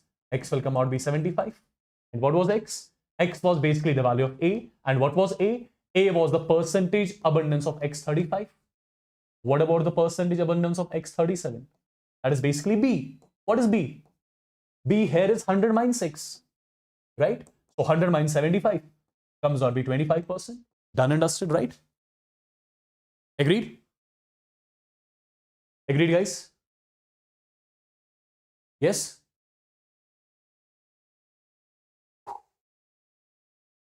Mohammed Hamiz, I have never seen you in the live sessions. First of all, whatever sessions I have taken on this channel. Now you are coming here and spamming. That's not done, right? That's not done. In the Conquer batch, I have completed your almost whole physical chemistry. HSP sir has completed your whole organic chemistry. In organic chemistry, coordination is done, bonding is done. Perfect. There are 2-3 chapters which are left in Conquer batch. You can complete the other chapters. Okay. So people, let me know in the charts quickly if all the things are clear till here or not. Everyone means everyone.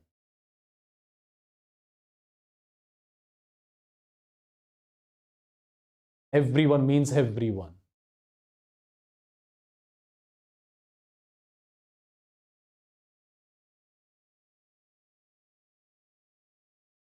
Perfecto, guys. Perfect. Solve this question quickly. A very basic question. Solve it. Quickly solve it. Quickly solve it, people.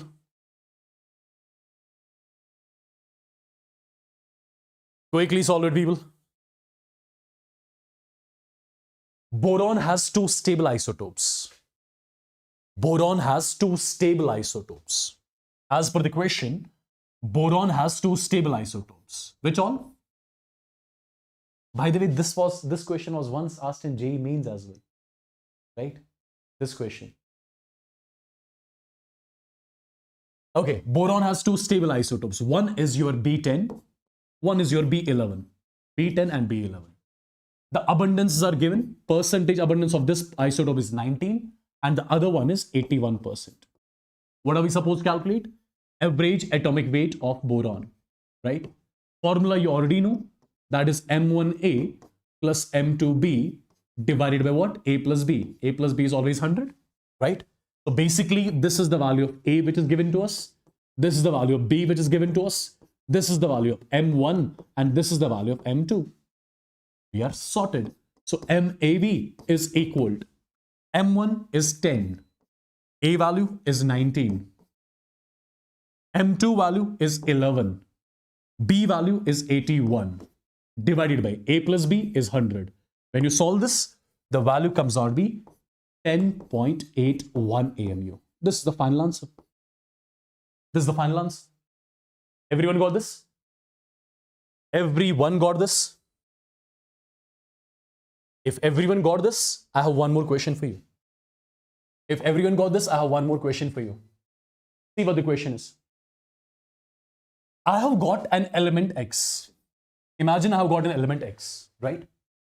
For example, this X has got three isotopes. I have got an element X. This X has got three isotopes. X24, X25, X26. I have got an element X. It has got three isotopes. 24, 25, 26, right? Now, my dear students, as per the question, the average atomic weight of X is equal to 24.31 AMU. This is the average atomic weight of X. As per the question, the percentage abundance of the first isotope, is 79%. I am supposed to calculate the percentage abundances of these two isotopes. This is the question. I hope you got the question. I have the element X, it has got three isotopes. Average atomic weight is given. The percentage abundance of the first isotope is given. I am supposed to calculate the percentage abundances of the remaining two isotopes. Can you do it? Can you do it quickly? Quickly, people.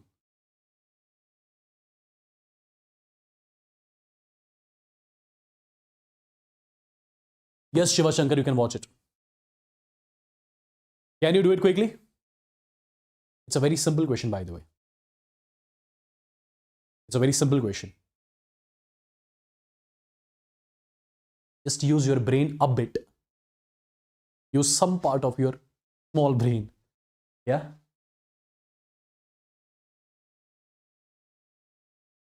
See, guys, how do we solve this particular question? See, guys, how do we solve this particular question? We are supposed to calculate the percentage abundances of the remaining two isotopes, yeah? My dear students, try to understand. One simple thing I want you guys to understand. Do you know the sum of percentage abundances? The sum of percentage abundances is 100. You know it. Out of 100, the percentage abundance of the first isotope is 79. 100 is the sum of the percentage abundances of all the three isotopes. Out of 100, the first one has got 79. If the first one has got 79, that means the remaining two will have the percentage abundance of how much? 100 minus 79 comes out to be 21%. Right? If the percentage abundance of the first one is 79, that means the percentage abundances of the remaining two combinedly will be 21. Let's assume out of 21, X is the percentage abundance of this isotope. That means 21 minus X will be the percentage abundance of the next isotope. Simple. Is it clear till here? Now, I believe everything is sorted. This is basically the value of M1. This is the value of M2. This is the value of M3. This is the value of your A. This is the value of your B. This is the value of your C. Right? Now use it here. You know MAV. As per the formula, it is M1A plus M2B plus M3C divided by A plus B plus C is always 100. And this value, as per the question, is 24.31. Yeah? M1 value is 24. A value is 79. M2 value is 25. B value is X. M3 is 26. C value is 21 minus X divided by A plus B plus C is 100. And this value is equal to 24.31. Now it's a matter of calculation, cross multiple things. When you cross multiple things, you will be getting the value of X. And what is the value of X which you got, people? I believe you get the value of X as 11. And what was this X? X was basically the value of B. And what is B? B is the percentage abundance of X25. If you got the percentage abundance of X25, that means the percentage abundance of X26 will be represented by C. And C is nothing. That is 21 minus X. So 21 minus 11 comes out to be 10%. Right? So you got the percentage abundances of the remaining two isotopes. Is this clear, people? Quickly, I would want you guys to let me know in the chats. Yeah? Perfect, guys. Perfect. I hope every single thing, whatever I've told you till now, every single thing is absolutely clear. Say yes or no in the chats, then only I'll move to the calculation of moles. Everyone in the chats.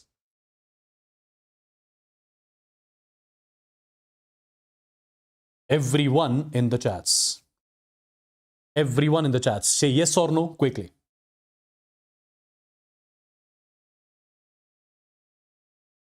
Say yes or no quickly in the chats, people. Everyone.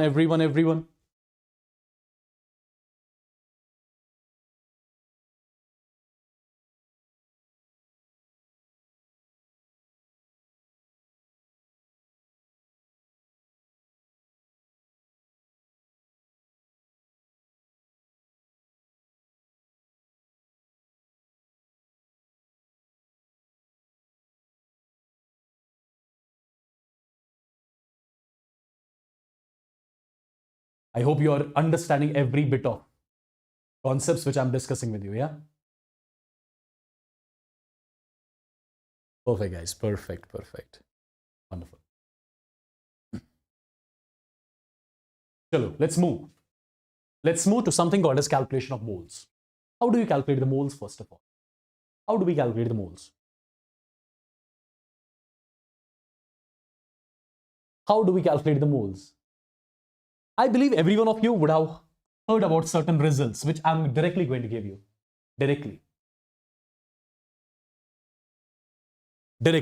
Have a look, people. The first result is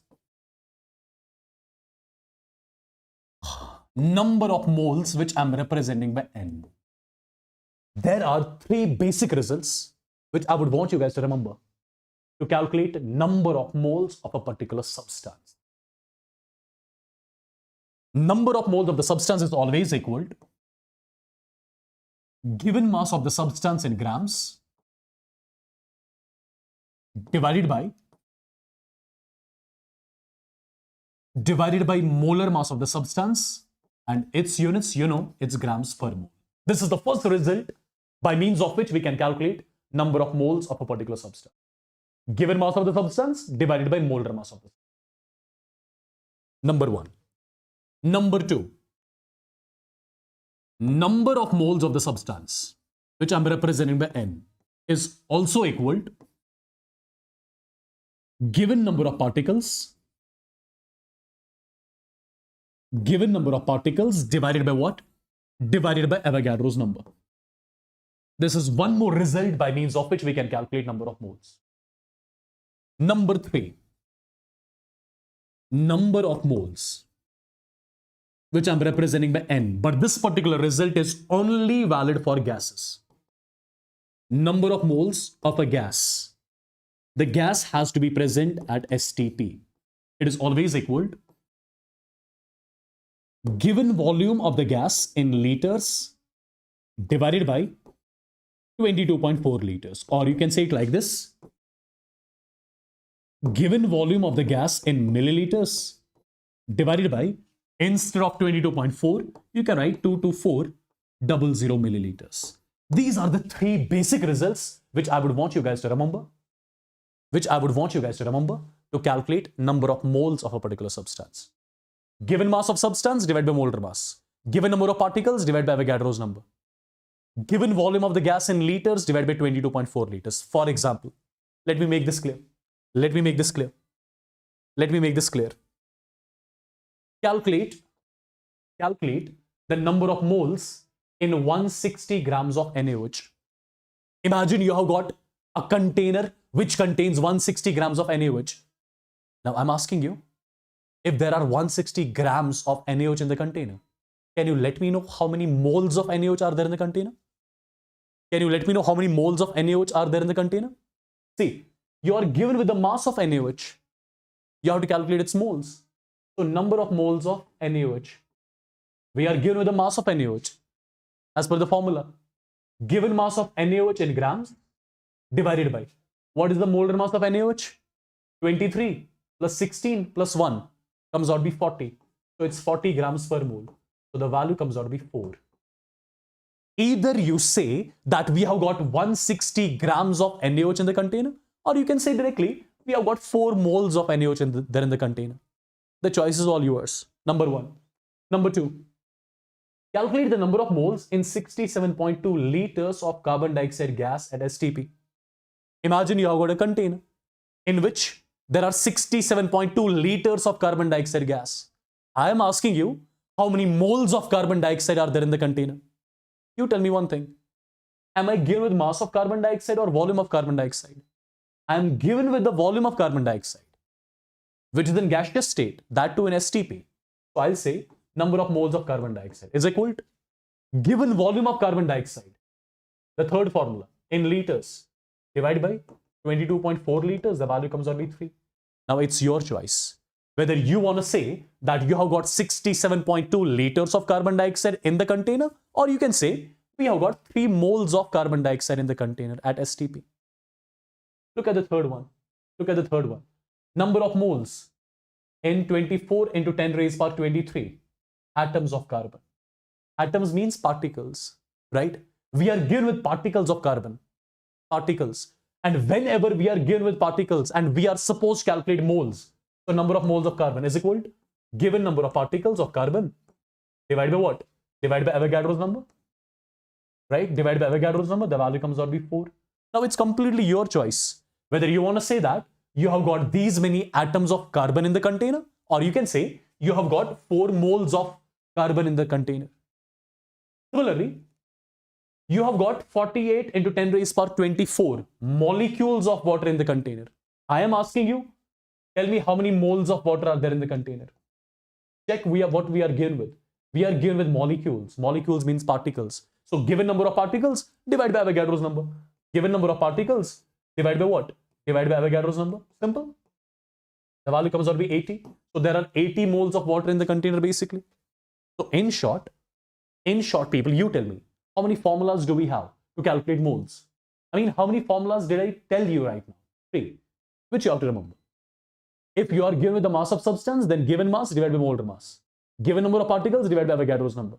Given volume in liters divided by 22.4 liters. Three results which I would want you guys to remember directly from now onward. To calculate what? To calculate what?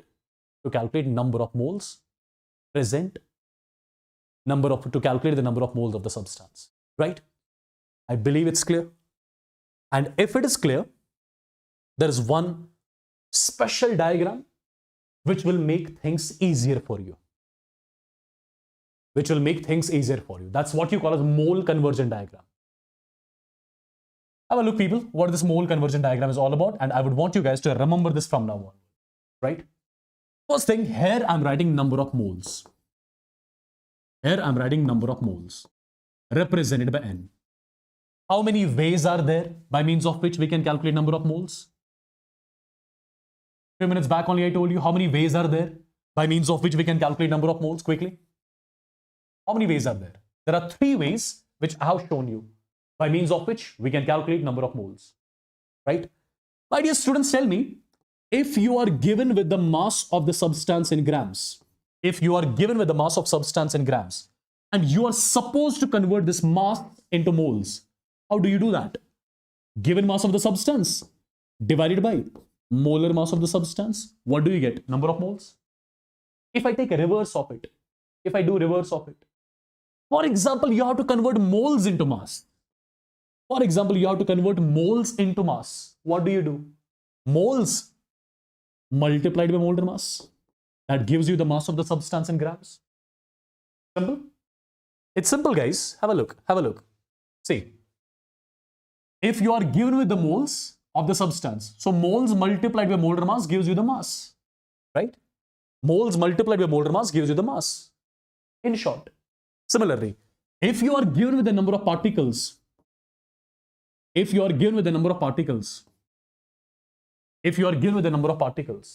you are supposed to convert particles into moles, given number of particles, divide by what? Avogadro's number, that gives me the moles. Or you can say moles multiplied by Avogadro's number. You can say moles multiplied by Avogadro's number gives me the particles. Agreed? Agreed? Yes. Now, my dear students, imagine you are given with the volume of the gas. You are given with the volume of the gas in liters at STP. Now, you know what to do. Given volume of the gas divided by 22.4 liters. That gives me the moles of the gas. Or reverse, moles multiplied by 22.4 liters. That gives me the volume of the gas in liters. This is the diagram which you have to remember first of all. This is the diagram which you have to remember. Imagine you have to convert mass into volume. You have to convert mass into volume. There is no direct relationship. You have to follow the arrows. You'll start from mass. You'll have to reach till volume. Whatever arrows will take you from mass till volume, you are going to follow all those arrows. For example, my first arrow will be this. That means given mass divided by molar mass gives me moles. It will be my first step. Moles multiplied by 22.4 liters. It gives me volume. Just follow the arrows. Imagine there's a question in which volume is given. Volume is given. Mass is to be calculated. Volume is given. You have to convert volume into mass. So start from volume and reach till mass. Whatever arrows will take you from volume till mass, follow all those arrows. So that means you have to follow first this arrow. Given volume, divide by 22.4. That gives me moles. Moles multiplied by molar mass. That gives me mass. Done and dusted. Similarly, imagine you are given with particles of the substance. You have to convert particles into mass. What do? Follow the arrows. Start from particles. First of all, particles divided by Avogadro's number, that gives me moles. Moles multiplied by molar mass, that gives me mass. I believe it's clear. Let's do some basic questions so that you can analyze and understand things properly. Okay?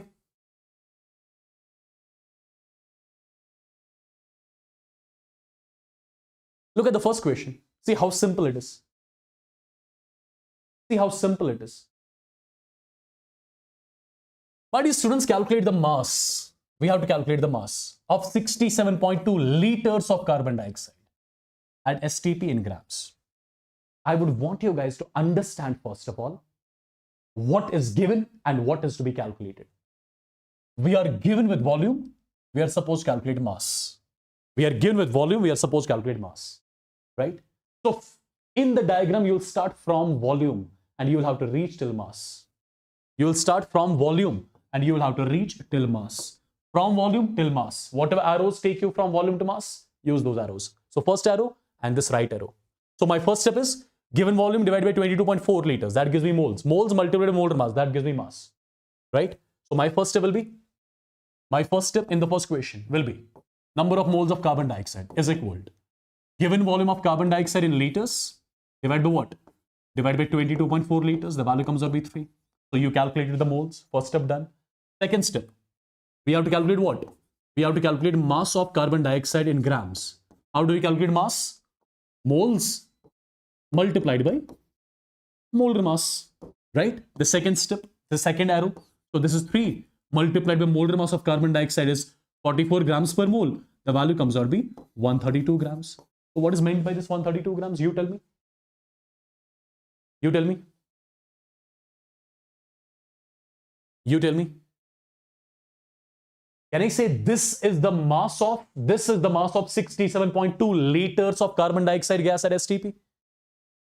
Imagine you have got a container. In the container, you have got these many liters of carbon dioxide.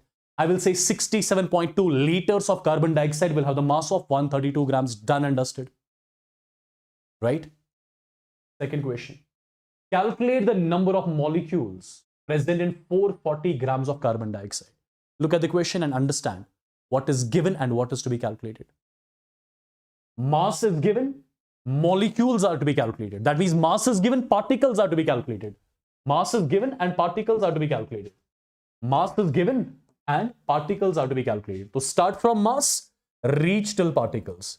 Whatever arrows will take you from mass till particles, just use those arrows. So my first step, given mass, divide by molar mass. Moles multiplied by Avogadro's number. Particles. Done and dusted. So two-step question. In the first step, what I'll be doing? I'll be calculating moles of carbon dioxide is equal to given mass of carbon dioxide in grams divided by molar mass of carbon dioxide. The value comes out to be 10. So you have got 10 moles of carbon dioxide basically. Now, moles are to be multiplied by what? Avogadro's number, you'll be getting the molecules, particles I mean. So, molecules of carbon dioxide will be equal to moles of carbon dioxide multiplied by Avogadro's number. So, the value has to be 10 Na. Right? So, these many molecules of carbon dioxide will be present in 440 grams of carbon dioxide. I believe this is clear. Right? Is it clear, people? Is it clear?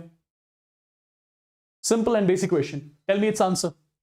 We are given with the mass of carbon dioxide. We have to calculate volume. Start from mass, reach till volume. Start from mass, reach till volume. Right? Start from mass, reach till volume. So start from here and reach till here and reach till here. So first step, mass divided by molar mass. Moles multiplied by 22.4. Volume. Done? Done, people? So what is the answer of this question? My first step is number of moles of carbon dioxide is equal to given mass of carbon dioxide in grams divided by molar mass of carbon dioxide. Approximate value I'll be taking. Approximately it will be 3. So moles are calculated. Now moles multiplied by 22.4 liters, that gives me volume. So volume of carbon dioxide in liters will be moles of carbon dioxide multiplied by 22.4 liters. So 3 multiplied by 22.4, approximately it comes out to be 67.2 liters. Done. So this is how you convert mass into volume. I'm showing you the basic questions for now. Right? I'm showing you the basic questions for now. Look at this particular question. Try to solve this now. Try to solve this, people. Try to solve this.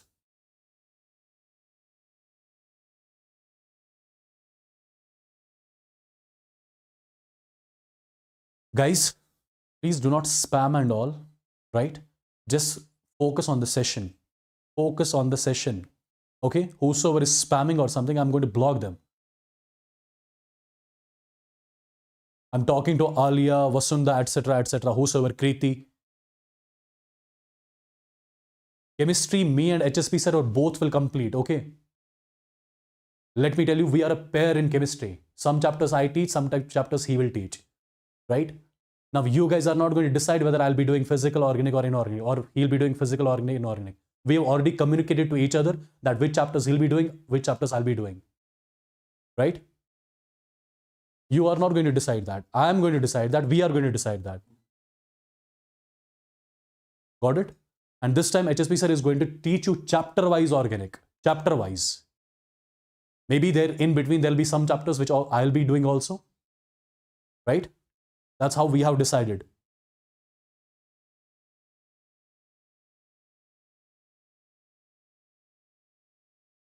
Don't write anything. HSP sir, he's actually the god of chemistry, okay? I call him the god of chemistry. Feel privileged that you're learning from him. On a serious note, I'm telling you. Feel privileged that you get a chance to learn from him.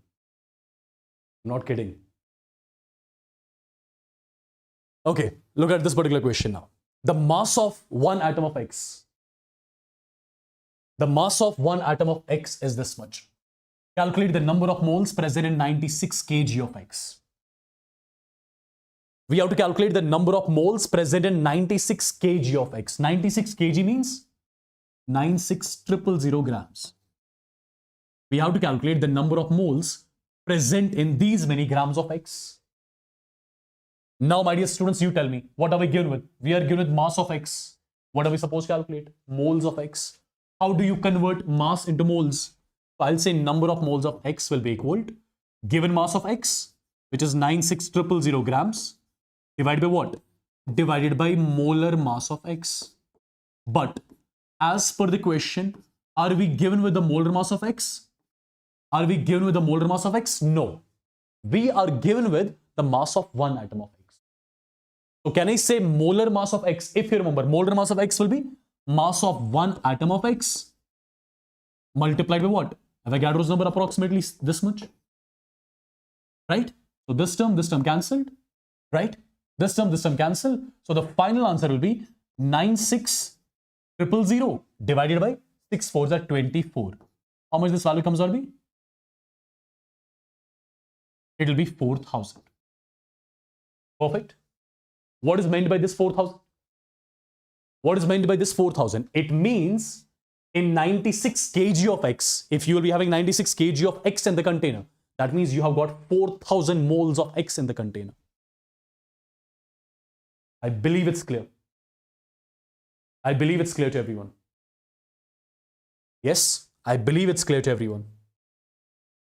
Look at one more question. Give it a try. I'm just changing the language of the question so that you get confused, nothing else. I'm just changing the language of the questions. How many moles? You have to calculate moles. Of electron weighs 1 kg. You are given with mass. You have to calculate moles.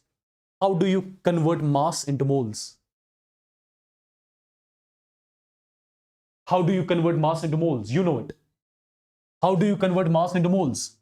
So number of moles of electrons we are supposed to calculate, which will be equal to mass of electron in grams divided by molar mass of electron.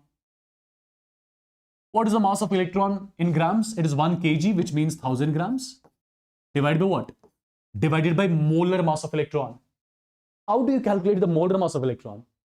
Molar mass of electron means mass of one electron multiplied by Avogadro's number. Molar mass of electron means mass of one electron multiplied by Avogadro's number.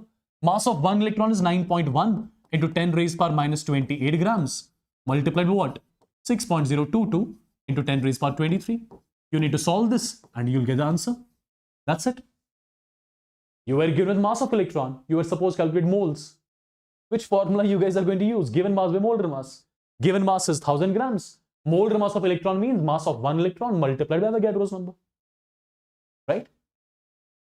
Simple. I hope it's clear. I hope it is clear.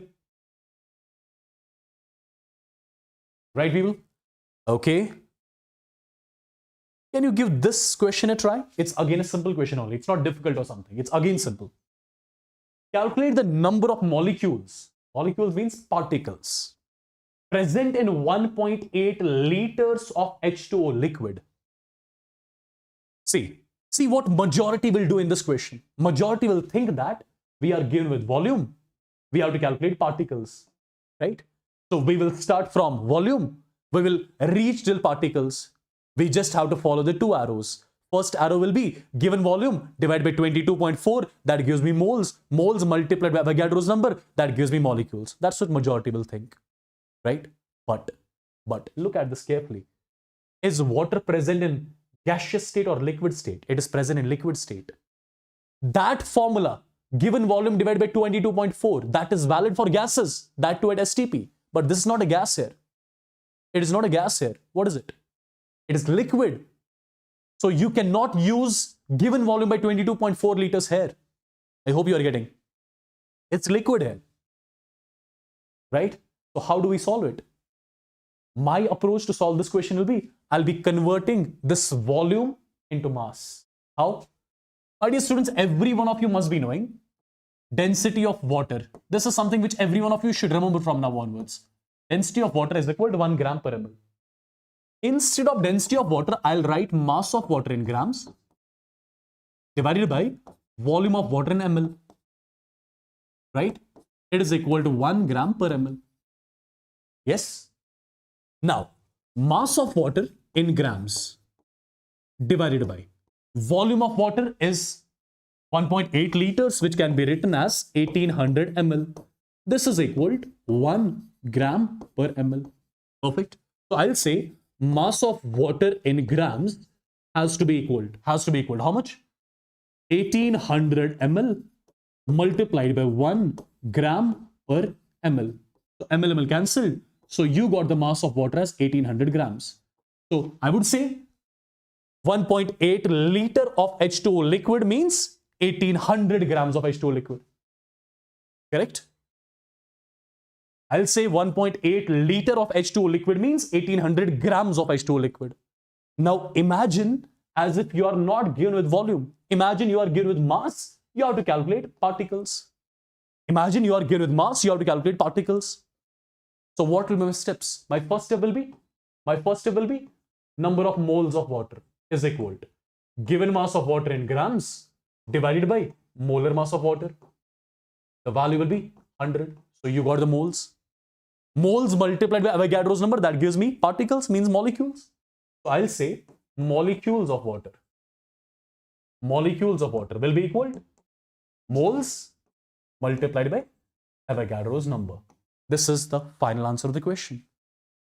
Is it clear? Is it question, people? I mean, is it clear? Sorry, is it question? Is it clear to everyone? Quickly in the chats. Every one of you. Everyone means everyone.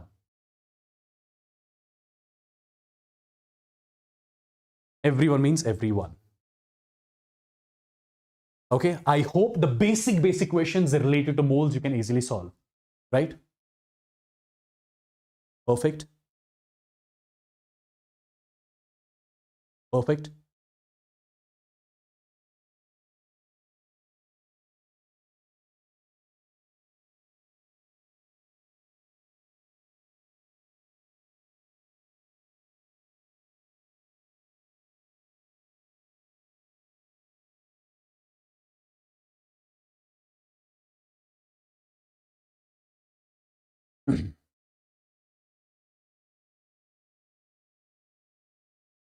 Do you want a break? Say yes or no in the chats. Do you want a break? Say yes or no. Refreshing break. It's not a dinner break. Dinner break I'll give at 9:30 or something.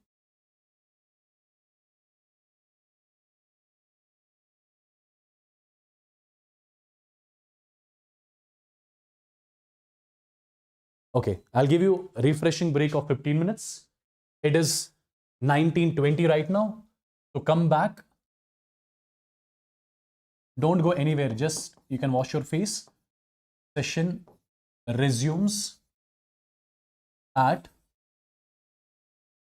7:35 p.m. This is not your dinner break or something. Dinner break I'll give you. Okay?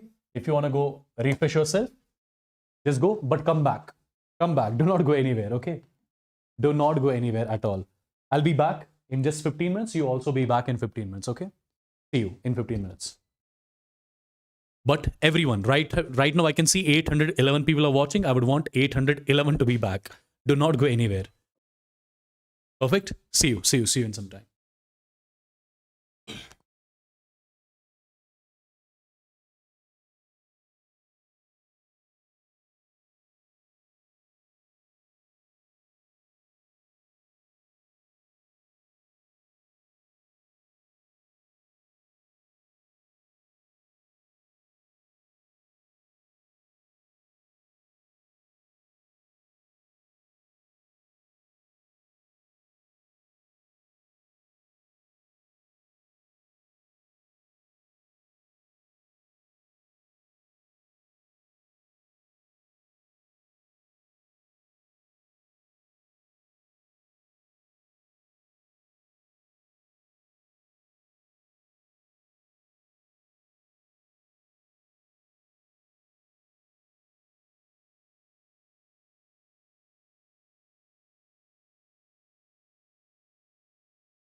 Yes, is everyone back?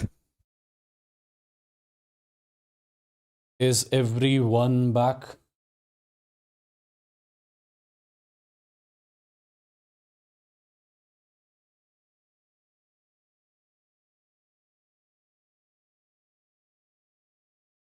Problem solving session is not the recorded one. It is a live session which I'll be taking. Live session. It's not the recorded one.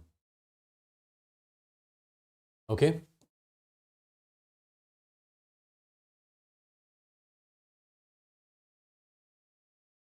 It's a live session.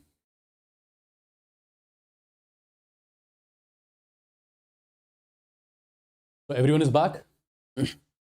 Achha, by the way, can you let me know like which all states you are from? Which all states of the country you guys are from? I just want to see. I just want to see. Where are you guys from exactly? Let me know about your states. Let me see the majority.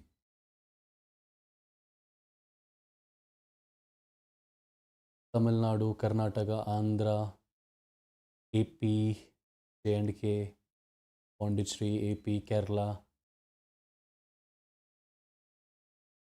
Telangana, okay, J&K,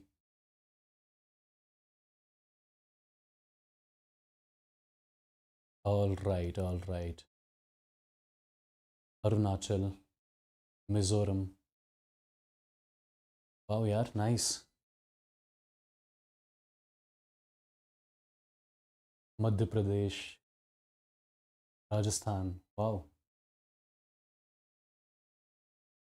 Bangalore,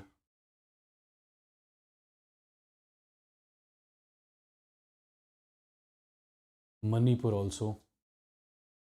I think all the states are here, yeah? I think already all the states are here, as I can see in the chats. Goa, nice. Chhattisgarh,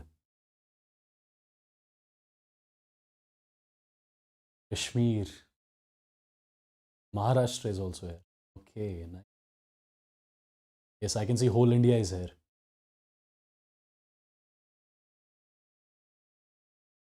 Nice here, great. Glad to see you here. Yeah. All right, so should we resume? All ready again? All ready? Let me know in the chats quickly. Yes.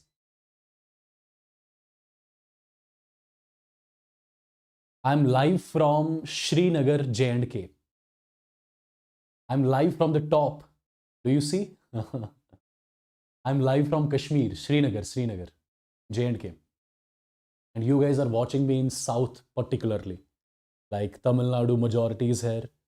Bangalore, Kerala, AP, Telangana. Wow. Amazing that is. Chalo.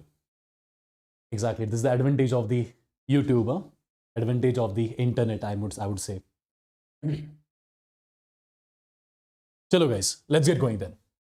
There is, till now, I told you like, how do we how do we solve basic questions? How do we convert moles into mass into something, volume into something, particles into something, everything is done, right? Now, my dear students, there is one more set of questions which is asked. What is that set? Look here. Calculation of atoms, electrons, protons, neutrons, and ions. This is a particular set of questions, and it's a very simple question basically, which is asked. Let's try to cover this particular question as well. But before covering this particular question, I need to tell you some basic things. Then only I can, present the type of the questions on electrons, protons, neutrons, etc. Look carefully. For example, imagine you have got one atom of carbon. Imagine you have got one atom of carbon. Every one of you would be knowing about the atomic number of carbon, that is 6. Mass number of carbon, that is 12. Right? My dear students, do you see any charge present on carbon? There is no charge present on carbon. Perfect. Now, if I ask you, in one atom of carbon, how many electrons are there?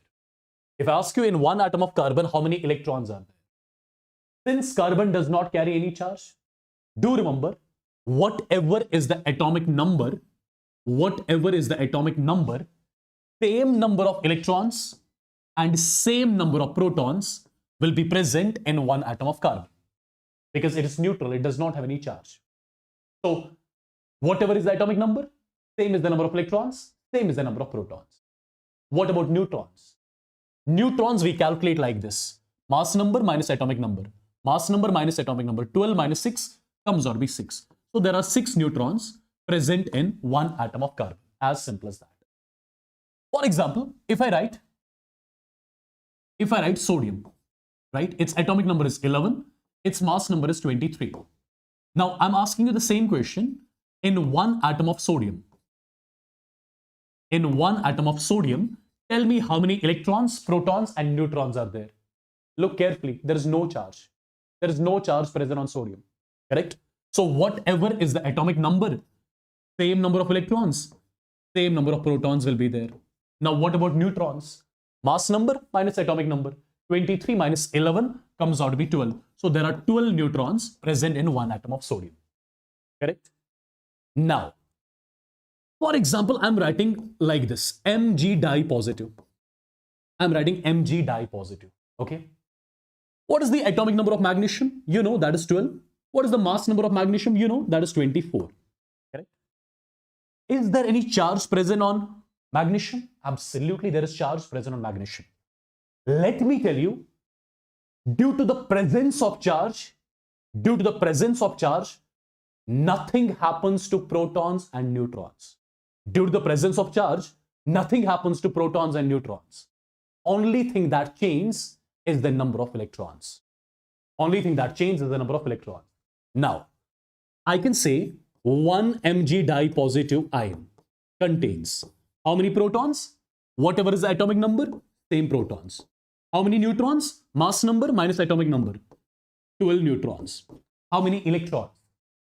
Imagine if there was no charge present on magnesium. Then it should contain 12 electrons. But there is di positive charge. That means it has lost 2 electrons. So out of 12, 2 are lost. So there will be 10 electrons in total in case of 1 Mg di positive ion. Simple. For example, I'm writing something like this: N tri-negative. There is a negative charge here. N tri-negative. Tell me one thing. Atomic number, you know, 7. Mass number, you know, that is 14. Due to the presence of charge, nothing happens to protons, nothing happens to neutrons. Only thing that changes is the number of electrons. Now tell me, in one N tri-negative ion, how many protons will be there? Atomic number. How many neutrons will be there? Mass number minus atomic number. 7 neutrons. How many electrons will be there? If there was no charge, there should have been 7 electrons. If there was no charge, there should have been 7 electrons. But there is tri-negative charge. That means it has gained 3 electrons. So 7 plus 3 makes it 10. So there are 10 electrons present in N tri-negative. I believe this basic part is clear. Right? I believe this basic part is clear. Now comes certain points. My dear students, the type of question which I'm going to show you, that involves the calculation of electrons, atoms, protons, etc., etc. In order to solve those questions, I would want you guys to remember one more diagram. In order to solve the questions which I'm going to show you related to atoms, electrons, protons, neutrons, etc., I would want you guys to remember one more diagram. That's all. And what is the diagram? Have a look. Something I'm writing here as given quantity. What is given quantity? Let me tell you, whatever will be given to us in the question, be it mass of substance, be it volume of substance, be it particles, whatever is given in the question, I'll be calling that as given quantity. Number 1. My first step always is going to be to convert the given quantity into number of moles. This will be always my first step. Convert the given quantity into number of moles. Right? Now, Now, my dear students, from number of moles, I will be calculating number of molecules. From number of moles, I will be calculating number of molecules. And you know, moles when multiplied by Avogadro's number, it gives me number of molecules if the given substance is in molecular form. I'm assuming the substance which is given to me in the question, the substance whose data is given to me in the question, I'm assuming that is in molecular form. So first of all, whatever is the given quantity, be it mass, be it volume or whatever, of the substance which is in molecular form, I'll be converting it into moles. Moles multiplied by Avogadro's number, that gives me molecules. Once I calculate molecules, I can easily calculate atoms, I can easily calculate electrons, I can easily calculate protons, I can easily calculate neutrons, I can easily calculate ions. Now the point is how. But before that, this is something which I would want you guys to remember, my dear students. This is very, very, very important. This is very, very, very important. Now try to understand how exactly I'm going to solve the questions with the help of this simple diagram. Try to understand.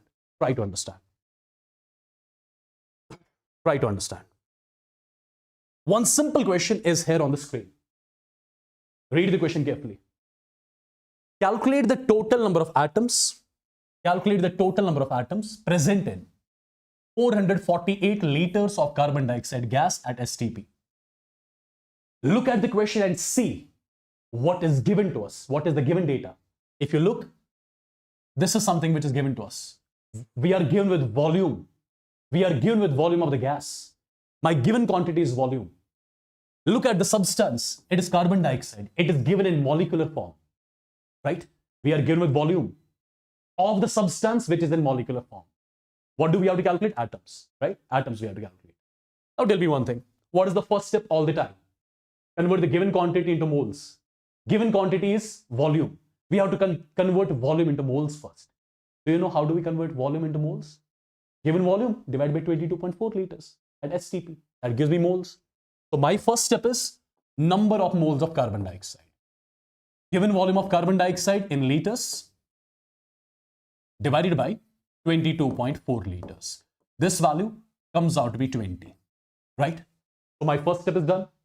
Given quantity, I've converted into moles. My second step. This step is done. Moles multiplied by Avogadro's number. Is that going to give me molecules? Yes, that's going to give me molecules. Now, I'll be calculating molecules of carbon dioxide. How do we calculate molecules of carbon dioxide? Moles multiplied by Avogadro's number. So, we have calculated the molecules. This is done. What do we have to calculate? We have to calculate atoms. Now, my dear students, see how I'll be calculating atoms. Understand? First of all, imagine you have got a container in which there are 448 liters of carbon dioxide. You can say that we have got 448 liters of carbon dioxide in the container. Or you can say we have got 20 moles of carbon dioxide in the container. Or you can say we have got 20 Na molecules of carbon dioxide in the container. So, whatever container we have, in that container, how many molecules of carbon dioxide we have? 20 Na, right? What do we have to calculate? How many atoms are there in the container in total? Now tell me, in one molecule of carbon dioxide, can you tell me, in one molecule of carbon dioxide, how many total number of atoms are there? 2 oxygen atoms, 1 carbon atom. So in total, there are 3 atoms.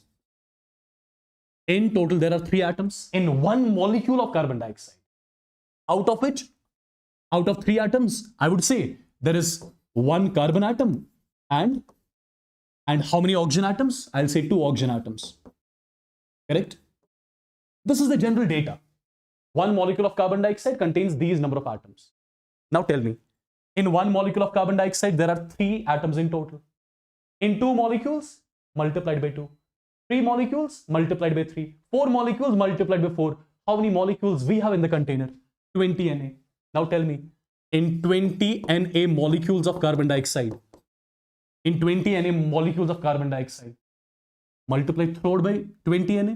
So 3 multiplied by 20 Na makes it 60 Na. So in total, there will be 60 Na atoms. Right? This multiplied by 20 Na makes it 20 Na carbon atoms, right? This multiplied by 20 Na makes it 40 Na oxygen atoms. If you want to check also, this plus this has to be equal to this, right?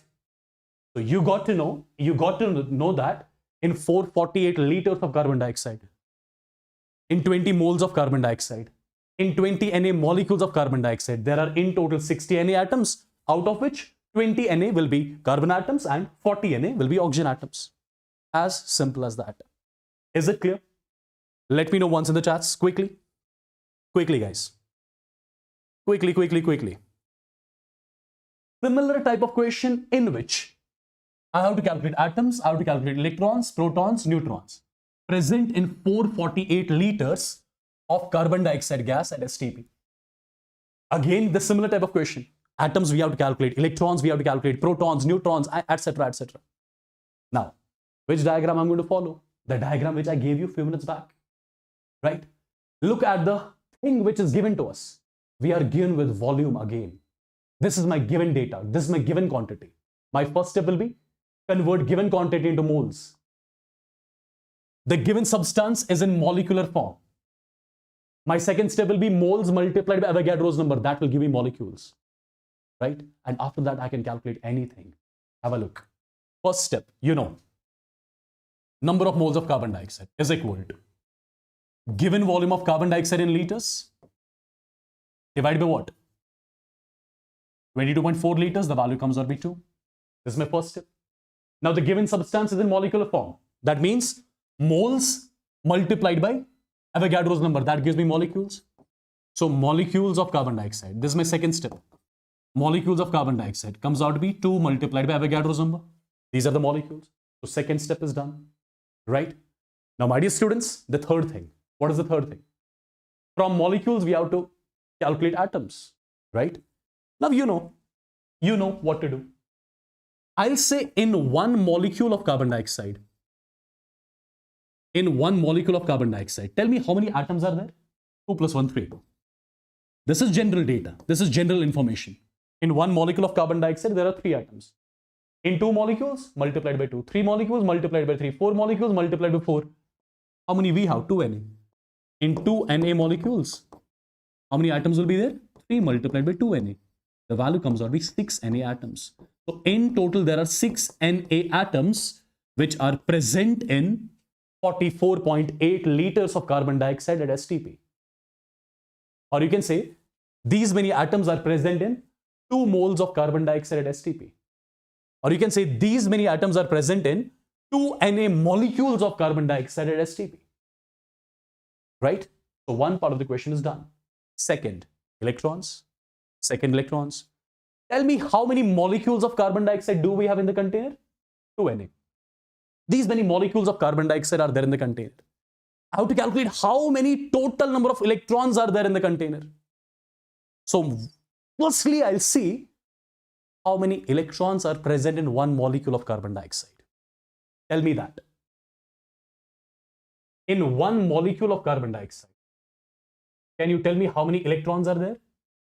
See, atomic number here is 6, here is 8. So 6 electrons in one atom of carbon, 8 electrons in one atom of oxygen, but there are 2. So 8 2s are 16, 16 plus 6 is 22. So there are 22 electrons which are present in one molecule of carbon dioxide. Similarly, there will be 22 protons as well. You know it. Neutrons, mass number minus atomic number. It will also come out to be 22 when you calculate it. Right? So in one molecule of carbon dioxide, there are 22 electrons, 22 protons, 22 neutrons. In 2 molecules of carbon dioxide, multiplied by 2.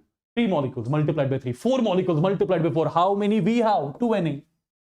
So in 2 Na molecules of carbon dioxide, which are there in the container, how many electrons will be there? 22 multiplied by 2 Na makes it 44 Na electrons. This makes it 44 Na protons. This makes it 44 Na neutrons. Is this something which we were supposed to calculate? Yes, this was something which we were supposed to calculate. Right? Is that clear, people? Let me know quickly in the chats. Is it clear? Look at this question. Look at this question. Look at this question, guys. Calculate the valence electrons present in 4.2 grams of N tri-negative. First of all, try to understand. The given substance, is it in molecular form, atomic form, or ionic form? This given substance is in ionic form. It is in ionic form. That means when I calculate its moles, when I multiply its moles by Avogadro's number, I won't be getting molecules.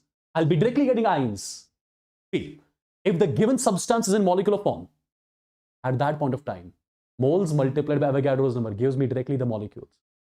If the given substance is in atomic form, its moles multiplied by Avogadro's number, that gives me atoms directly. That gives me atoms directly.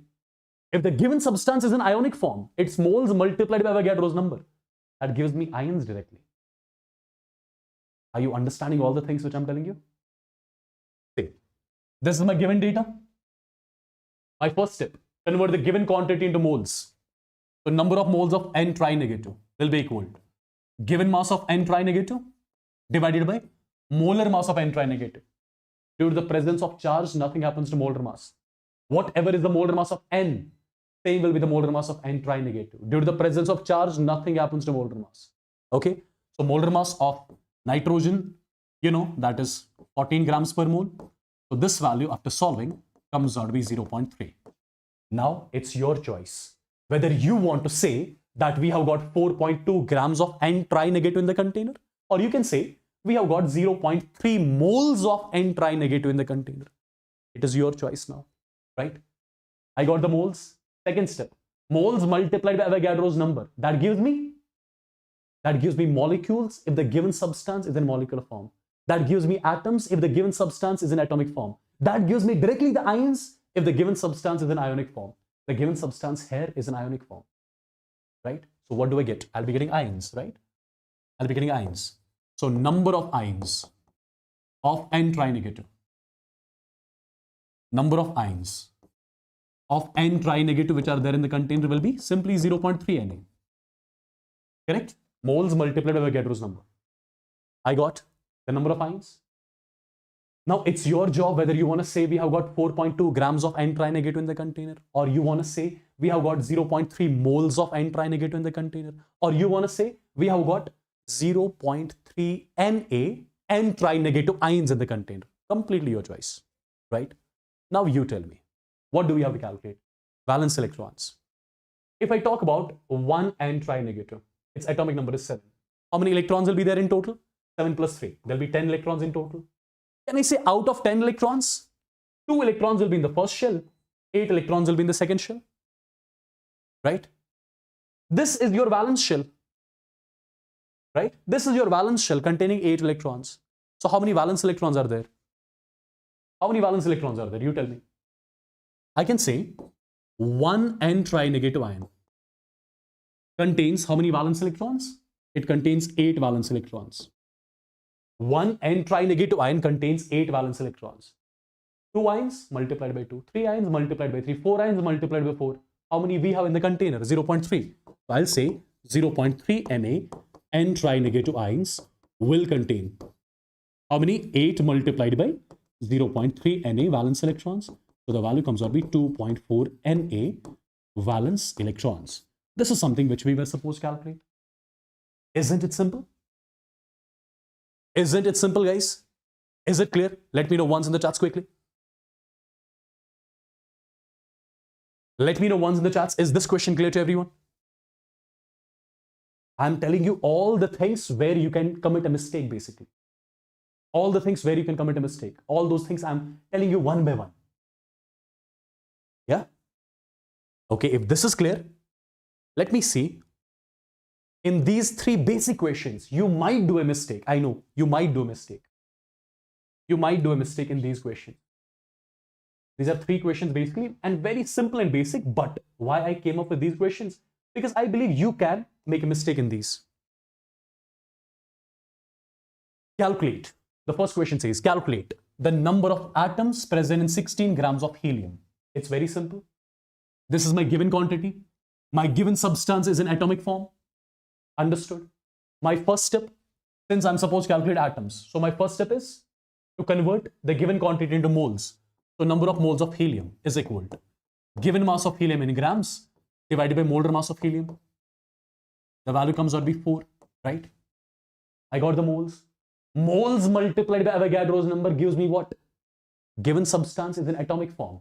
So its moles multiplied by Avogadro's number will give me atoms directly because it is in atomic form, right? So I'll say number of helium atoms which I was supposed to calculate will be equal to moles multiplied by directly Avogadro's number. So this is the answer. Done, understood? Right? Look at the second question. Calculate the number of atoms present in 16U of helium. 16U, it's not 16 grams now. The formula which you know, number of moles is equal to given mass in grams divided by molar mass. That is only applicable if the given mass of the substance is in grams. But here, given mass of substance is not in grams, it's in U. It's in U. Now use your common sense here, guys. Use your common sense a bit. Use your common sense here a bit. See, if I ask you, what is the atomic mass of helium? Atomic mass means mass of one atom. So I'll say 4 AMU or 4U is basically the mass of one atom of helium.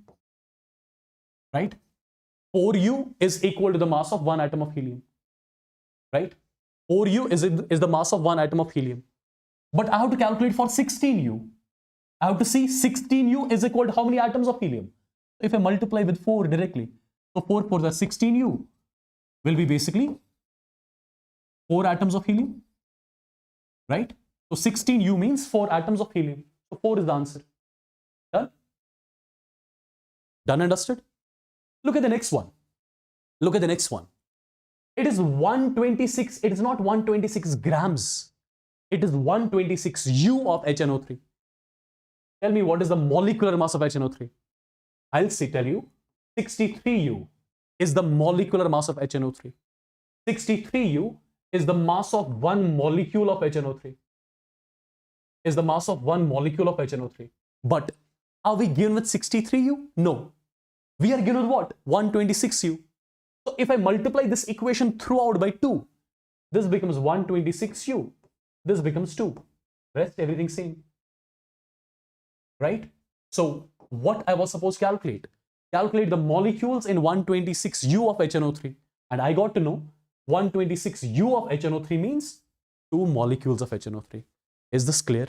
Just let me know with the thumbs ups quickly.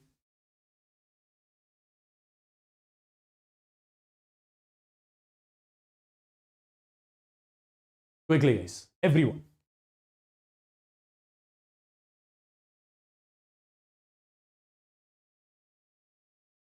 Everyone in the chats. Quickly, guys. Quickly, everyone. Let's not waste a lot of time.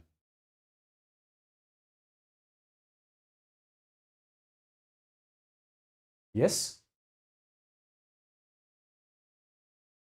I want every one of you to get involved in the chats quickly so that I'll understand that you guys are listening to me. You have not slept or what. I'm telling you all those basic, simple things where you can commit mistakes.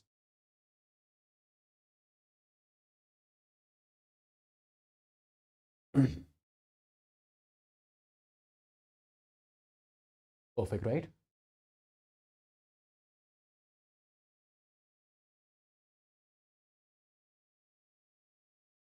Wonderful, guys.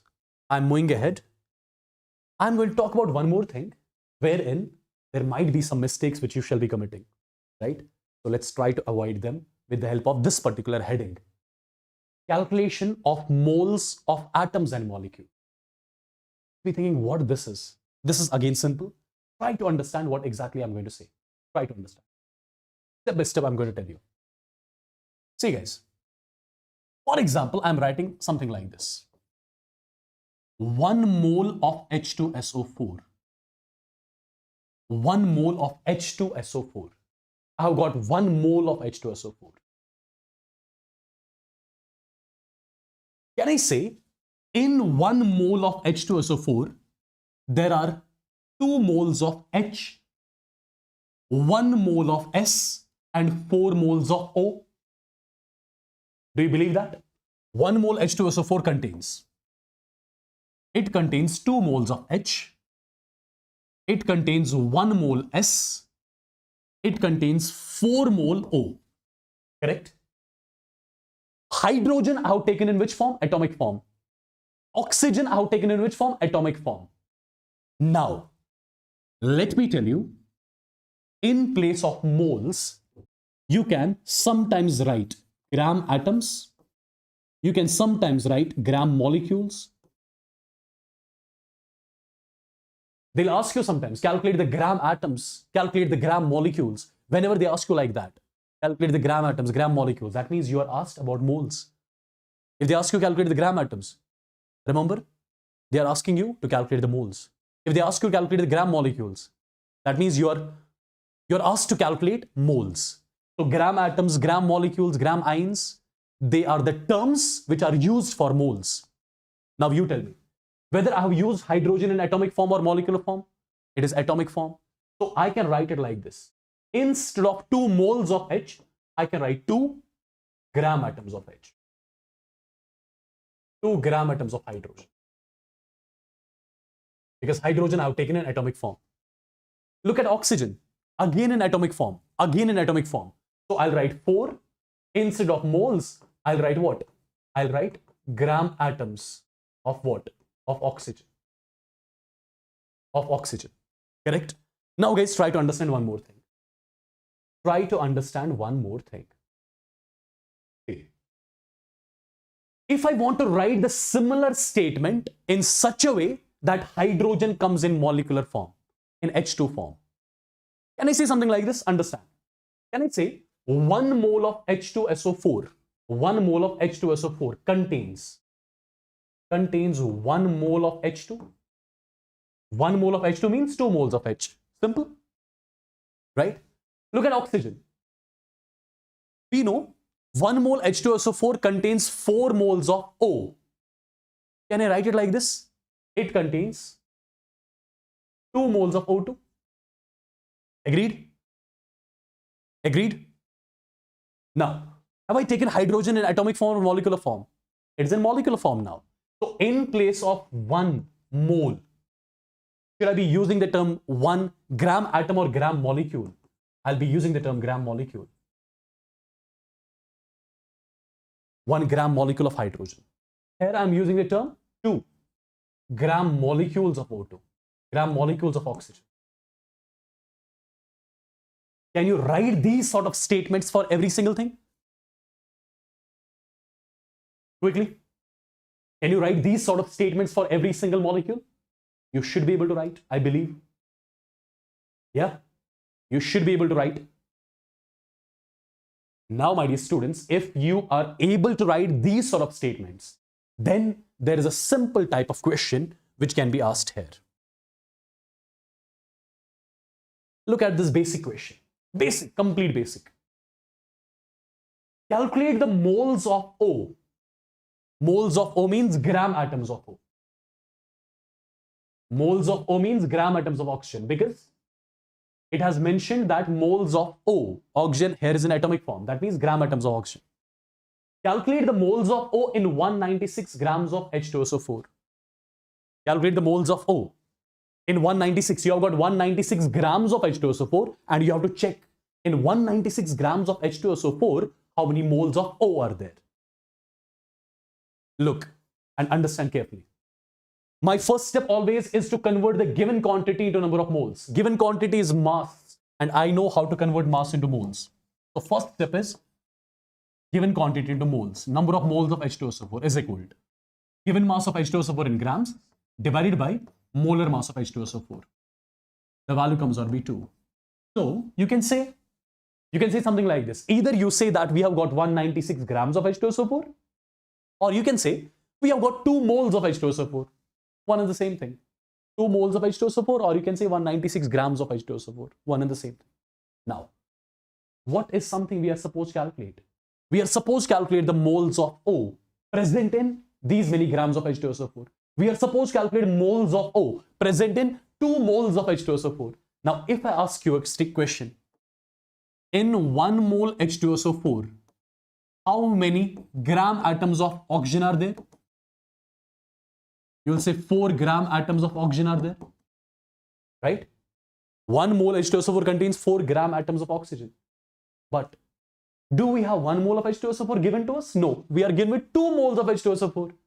So if 1 mole H2SO4 contains 4 gram atoms of O, I can say 2 moles of H2SO4 will contain 4 multiplied by 2. That comes out to be 8 gram atoms of O. 8 gram atoms of oxygen, or you can say 8 moles of oxygen, right? 8 moles of O. This is something which we were supposed to calculate. One more thing here. What were we supposed to calculate? Moles of O. The substance whose data is to be calculated. Guys, remember these things which I'm telling you. These are basic things which are going to make you do silly mistakes. See, we were supposed to calculate moles of O, right? The one whose data is to be calculated, that always has to be on the right side of this particular statement. The one whose data is to be calculated has to be on the right side of the statement. If we were supposed to calculate the data of H2SO4, then I was supposed to reverse the statement. That H2SO4 should have been on the right side. That's it. That's it. Right?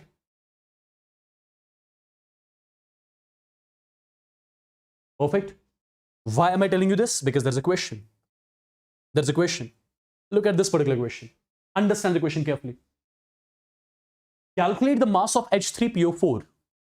Calculate the mass of H3PO4 in grams that contains 0.25 moles of O.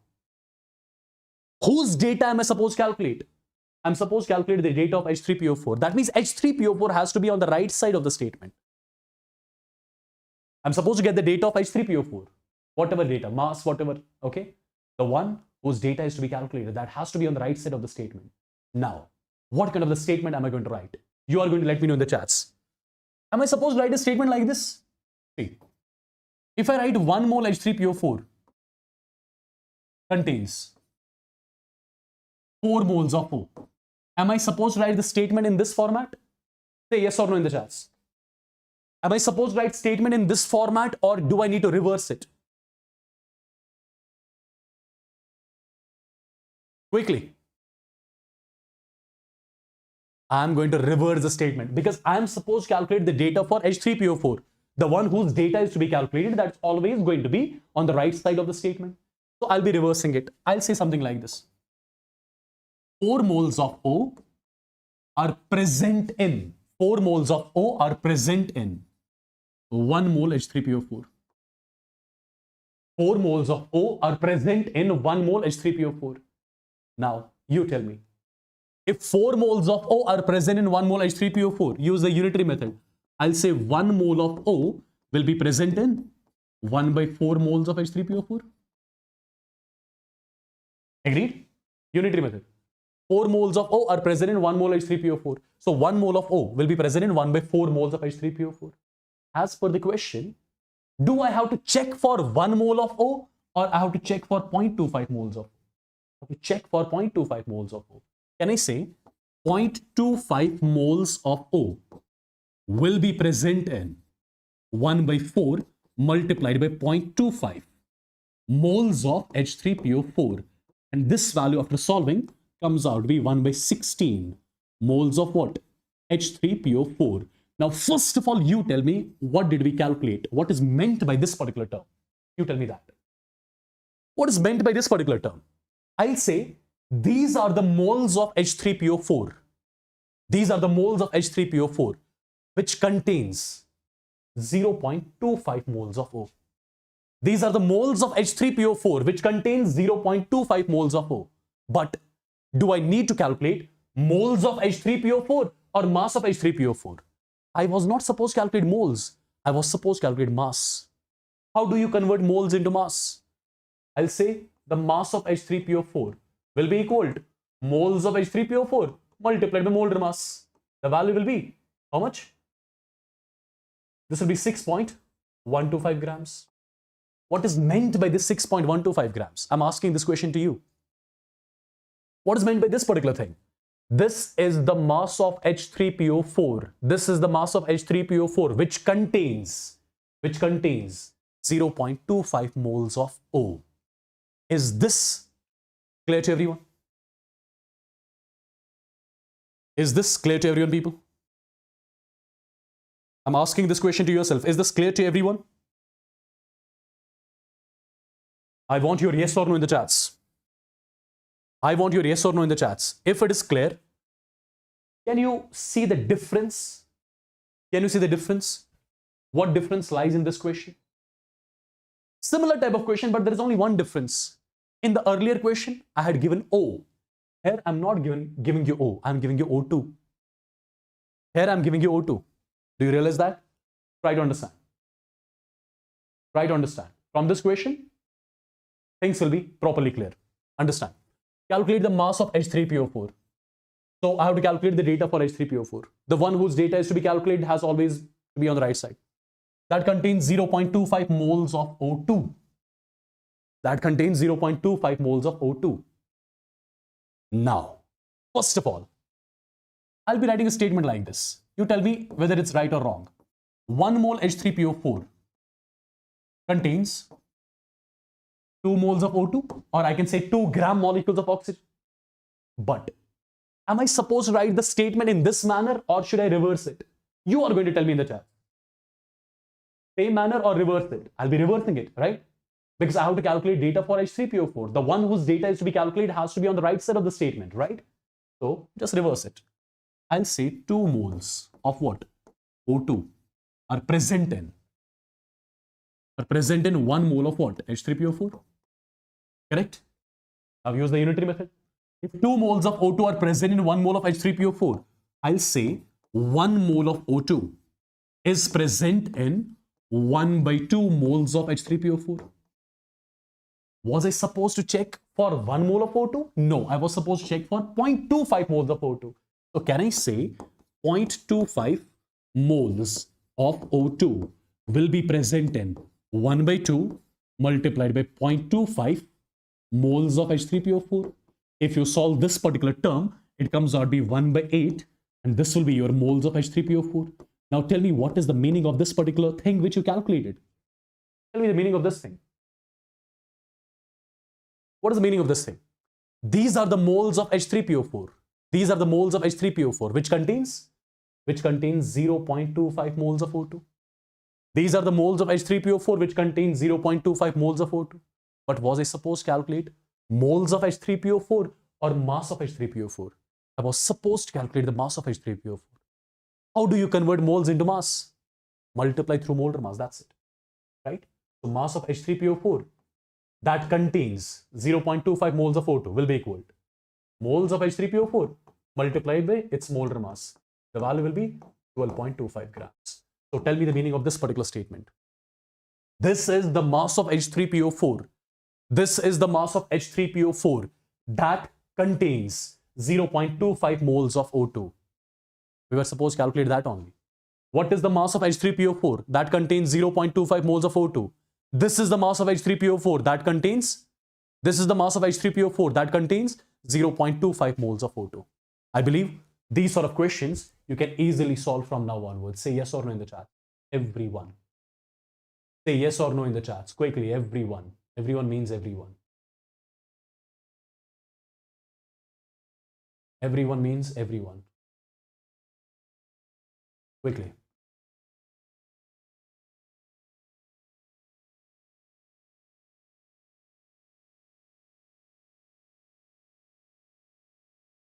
Everyone means everyone. Quickly. Perfect. There will be no dinner break till 9:30. Let me tell you, let me be very honest. No dinner break till 9:30.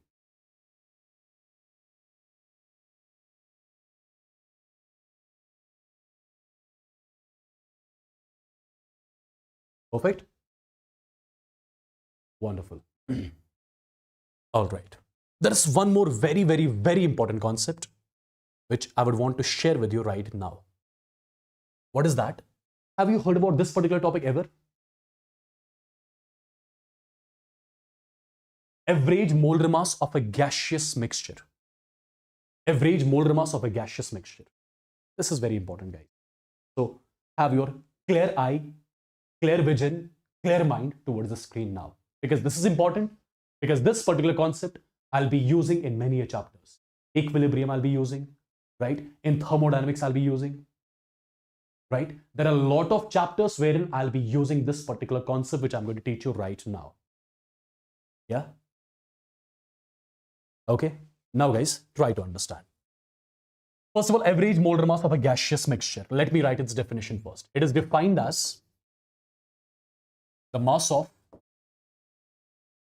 it is defined as the mass of 1 mole of a gaseous mixture.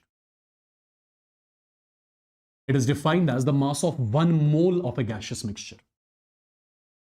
Since the term is average molar mass, that means if it is molar mass, that means it has to be expressed in grams per mole.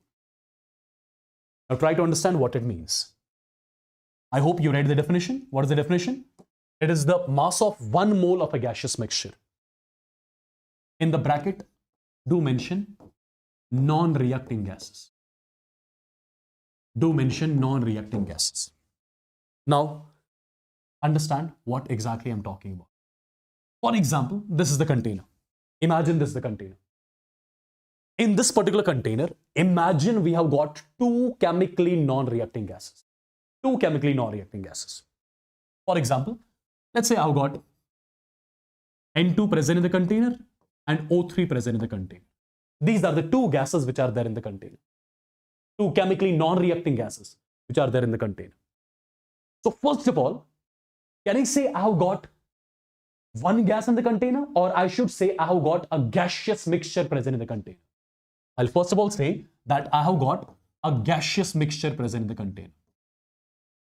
I've got gaseous mixture present in the container, right? Now, my dear students, imagine that there are 2 moles of N2 in the container, and at the same time, there are 2 moles of O3 in the container as well. Imagine that. There are 2 moles of N2 and 2 moles of O3 in the container. If I ask you, how many total moles are there in the mixture? You will say 2 plus 2, 4. In total, there are 4 moles present in the mixture. If I ask you, what is the mass of 2 moles of N2? See, mass of 1 mole of N2 will be 28 grams. Molar mass of N2, right? Molar mass of N2 means mass of 1 mole of N2. 1 mole of N2 has got the mass of 28 grams. That means 2 moles of N2 will have the mass of 56 grams, right? So 2 moles of N2 will have the mass of 56 grams, right? Correct? Similarly, 2 moles of O3. The mass of 1 mole of O3 is 48 grams. The mass of 2 moles of O3 will be 48. 48 means 96 grams. If I ask you, what is the mass of the whole mixture? What is the mass of complete gaseous mixture? You will say 56 grams plus 96 grams. How much that comes out to be? 152 grams. This is the mass of whole gaseous mixture. Agreed? Now I'm going to write one simple statement. Try to understand. Can I say 4 moles of a gaseous mixture? 4 moles of a gaseous mixture has got the mass of 152 grams. 4 moles of a gaseous mixture has got the mass of 152 grams. Use the unitary method now. If 4 moles of the gaseous mixture has got the mass of 152 grams, tell me, can I say 1 mole of gaseous mixture will have the mass of 152 divided by 4 grams? Right? Try to understand what I calculated.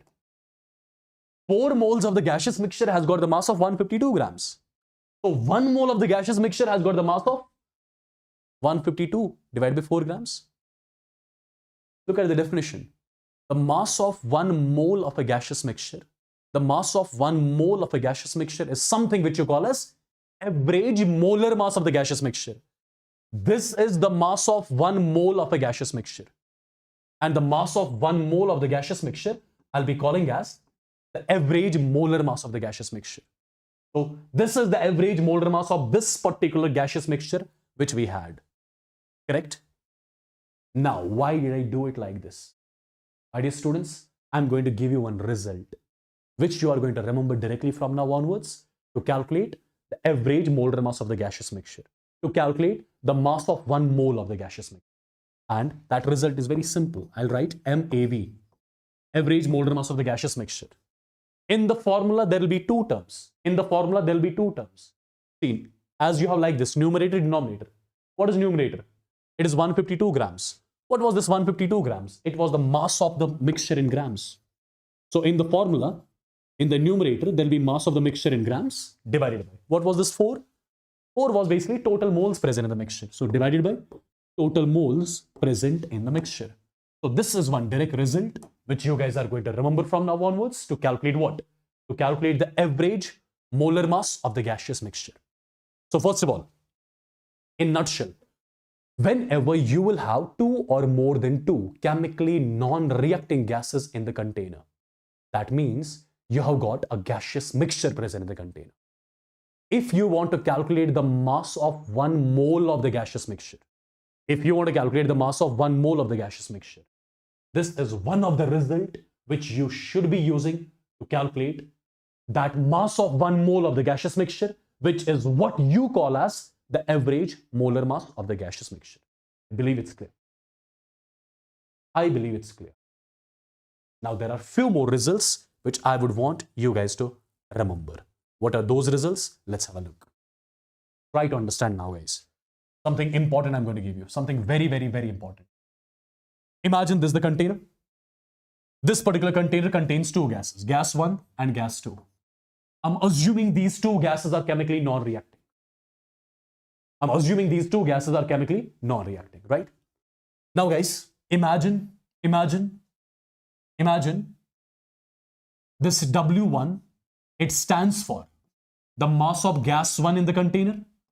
W2 stands for the mass of gas 2 in the container. Imagine W1 stands for mass of gas 1 in the container, W2 stands for mass of gas 2 in the container. Imagine N1 stands for moles of gas 1 in the container, N2 stands for moles of gas 2 in the container. Right? Okay. Imagine M1 stands for molar mass of gas 1 in the container, M2 stands for molar mass of gas 2 in the container. Imagine V1 stands for volume of gas 1 in the container, V2 stands for volume of gas 2 in the container. Imagine Chi1 stands for mole fraction of gas 1 in the container, Chi2 stands for mole fraction of gas 2 in the container. Right? Perfect. There is one more term which I'll be telling you in some time. Mole percentage of gas 1, mole percentage of gas 2. Right? Now people, tell me one thing. In the container, we have got 2 chemically non-reacting gases. Does that mean we have got a gaseous mixture in the container? Yes, we have got a gaseous mixture in the container. Whenever from now onwards you see a gaseous mixture in the container, your first thing always should be to calculate the average molar mass of that mixture. That mixture. How do you calculate the average molar mass of the mixture? One result I told you a few minutes back. Mass of the gaseous mixture in grams divided by total moles present in the mixture. This is one of the result by means of which you calculate the average molar mass of the mixture. Number 1. Number 2, second result. Mass of the gaseous mixture means W1 plus W2. Mass of the gaseous mixture means W1 plus W2. Divided by total moles present in the gaseous mixture means N1 plus N2. N1 plus N2, right?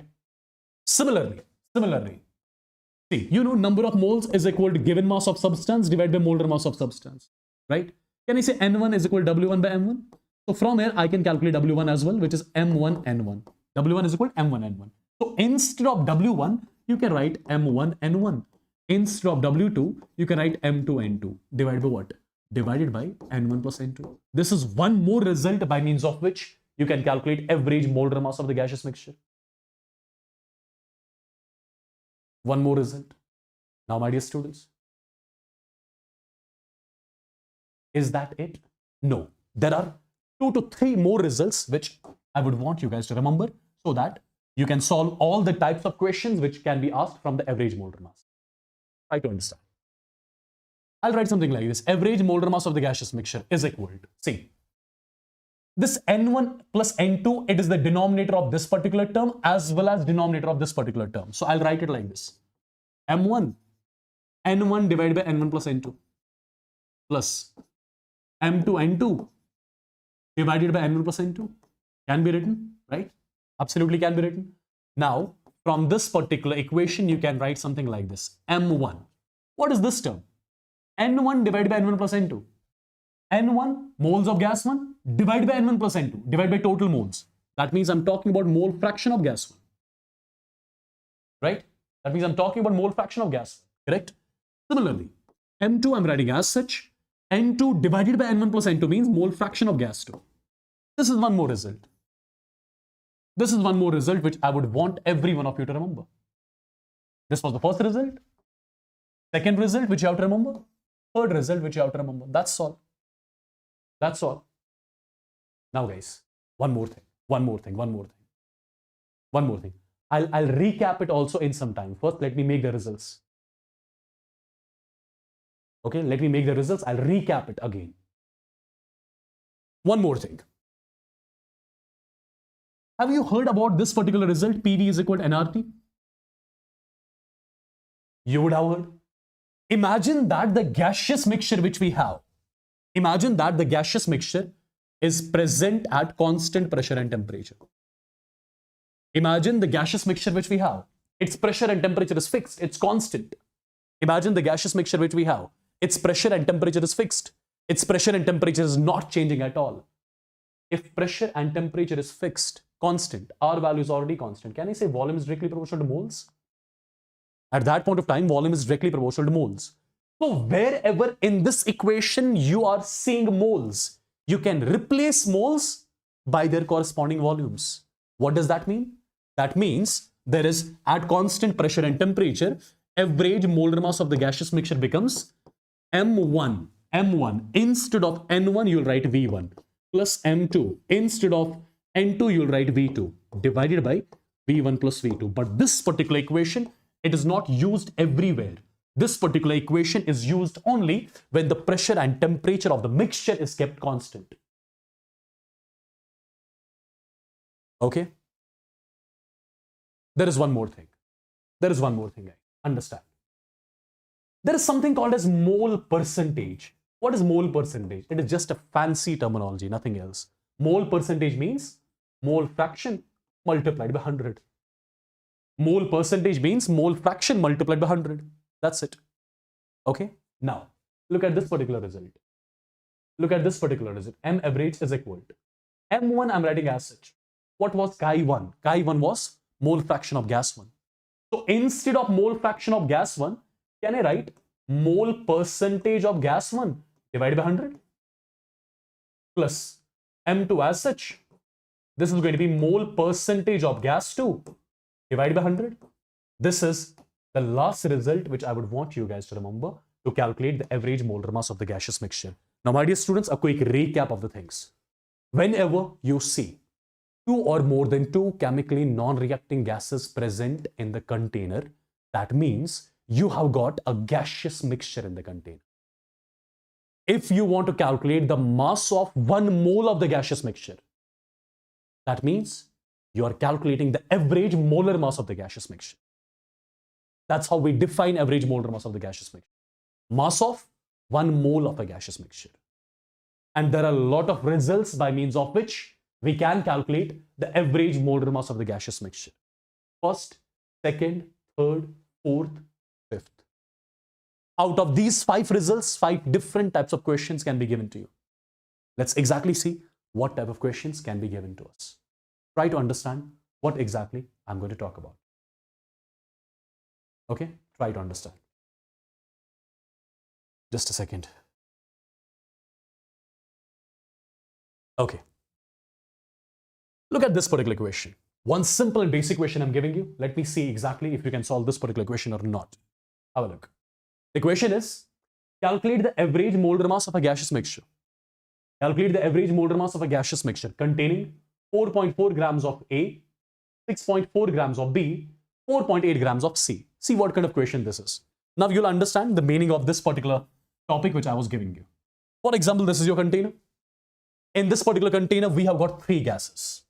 Gas A, gas B, and gas C. Right? These are three gases present in the container. Right? These are three gases present in the container. Now, my dear students, as per the question, there are 4.4 grams of A. Mass of gas A in the container is 4.4 grams. Mass of gas B in the container, as per the question, is 6.4 grams. Mass of gas C in the container is how much? It is 4.8 grams. Correct? As per the question, molar mass of gases are given. Molar mass of gas 1 is 44 grams per mole. Molar mass of gas 2 is 64 grams per mole. Molar mass of gas 3 is 48 grams per mole. This is the data which is given to me. This is the data which is given to me. This is the data which is given to me. I have got three gases in the container. Their masses are given, their molar masses are given. What am I supposed to calculate? I'm supposed to calculate the average molar mass of the gaseous mixture. How do we calculate average molar mass of gaseous mixture? There are certain results to calculate average molar mass of gaseous mixture. One of the result was W1 plus W2. Similarly, there will be W3. Divided by what? Divided by N1 plus N2 plus N3. Now, my dear students, W1, W2, W3 is given. 4.4 plus 6.4 plus 4.8 divided by N1, N2, N3 is not given to us. But if I ask you what is N1? Number of moles of gas 1. Number of moles of gas 1. Which means mass of gas 1 divided by molar mass of gas 1 plus N2. Mass of gas 2, molar mass of gas 2. N3. Mass of gas 3 divided by molar mass of gas 3. Now use the terms in the equation. You'll get it done. So 4.4 plus 6.4 plus 4.8 divided by W1 by M1. W1 divided by M1 comes out to be 0.1. W2 divided by M2, again 0.1. W3 divided by M3, 0.1. Just solve it. You'll be exactly getting the average molar mass of the gaseous mixture. So how much is the value coming out after solving this? Can you let me know in the chats quickly? How much is the value coming? Someone is saying 52. Chalo, I assume that after solving you are getting 52. And what is this 52? This is the average molar mass of the gaseous mixture. Units of molar mass, you know, it's grams per mole. What is meant by 52 grams per mole? What is meant by it? It means that 1 mole of gaseous mixture. It means that 1 mole of gaseous mixture, 1 mole of this whole mixture will have the mass of 52 grams. That's all. I believe it's clear. Yes? Is it clear, people? Let's have a look on one more question. Let's have a look on one more simple question. Simple question, basic question. I'm using all the results which I gave you, nothing else. See, a gaseous mixture contains 60 mole percentage of carbon dioxide and 40 mole percentage of oxygen. Calculate the average molar mass of the gaseous mixture. I believe you would have already solved this question now. Yeah? See guys, as per the question, imagine this is the container. In this container, we have got two gases. One is carbon dioxide and one more is what? One more is O2. These are the two gases present in the container. Yeah? Now people, as per the question, mole percentage of carbon dioxide. As per the question, mole percentage of carbon dioxide is given to me as how much? It is given to me as 60. Mole percentage of O2 is given to me as how much? Is given to me as 40. Right? If I ask you what is the molar mass of carbon dioxide, you will say 44 grams per mole. If I ask you what is the molar mass of O2, it is basically 32 grams per mole. This is the data which we have already.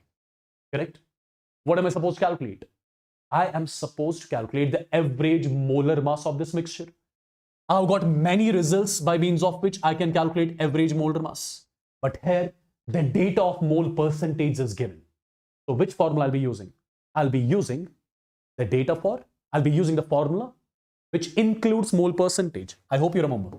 That was M1 multiplied by mole percentage of gas 1 divided by 100 plus M2 multiplied by mole percentage of gas 2 divided by 100. Correct? So from here, I'll be getting the average molar mass, M1. M1 is given 44. Mole percentage of 1, 60 by 100 comes out to be 0.6. Plus M2 is how much? 32.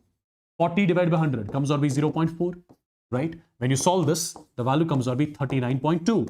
And you know you are calculating average molar mass whose units are grams per mole. What does it mean now? What does it mean now? It means that 1 mole of this whole mixture, it means that 1 mole of this whole gaseous mixture will have the mass of how much? Will have the mass of 39.2 grams. Is it clear? Is it clear, guys? Is it clear, guys? Quickly. Let me know quickly in the chats.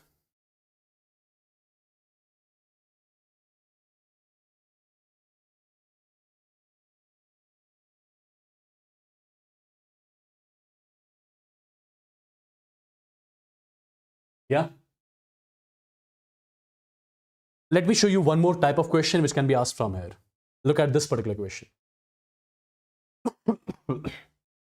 Look at this particular question. A lot of students are asking, sir, what about the recordings? Will the recordings be available? Guys, please, again, I'm repeating, do not rely on the recordings now.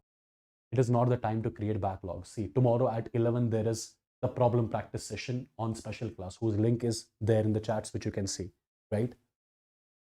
Perfect. And in the evening, there is one more marathon, long marathon for physics. I do not want you guys to create backlogs again. Otherwise, you won't be able to join the live sessions again.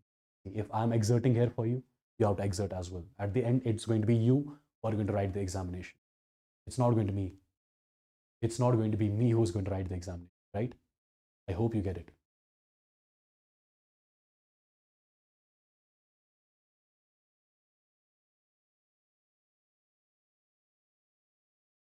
If I complete the session at 2 a.m., 3 a.m. also, I would expect you also to be here. Because again, I'm telling you, it's not going to be me. It's going to be you. Right? My job is to help you out in the preparation. Rest everything you have to do. And I'm teaching you in such a manner that you will have to do very minimum efforts after watching these sessions.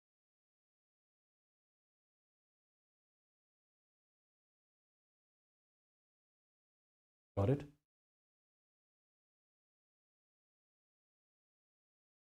Who is this Ammu Waves full acting? Yes, yes, correct. You please try to find some new channel.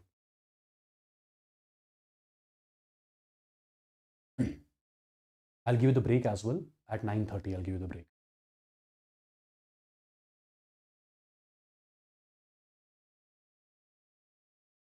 Okay.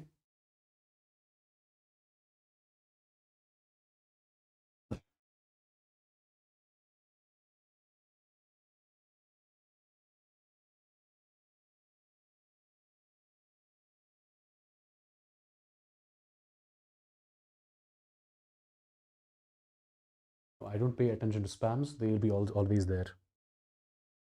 These people will be always there.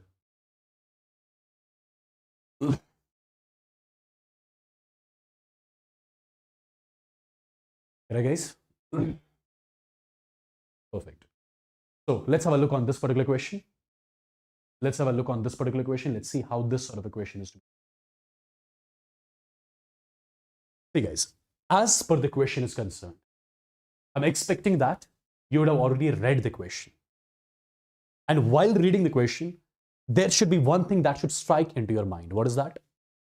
The question says at 27 degrees centigrade and 180. At 27 degrees centigrade and 1 atm. At 27 degrees centigrade and 1 atm, a given mixture of O2 and SO2. So you have got a gaseous mixture. You have got a gaseous mixture that contains, O2 and SO2.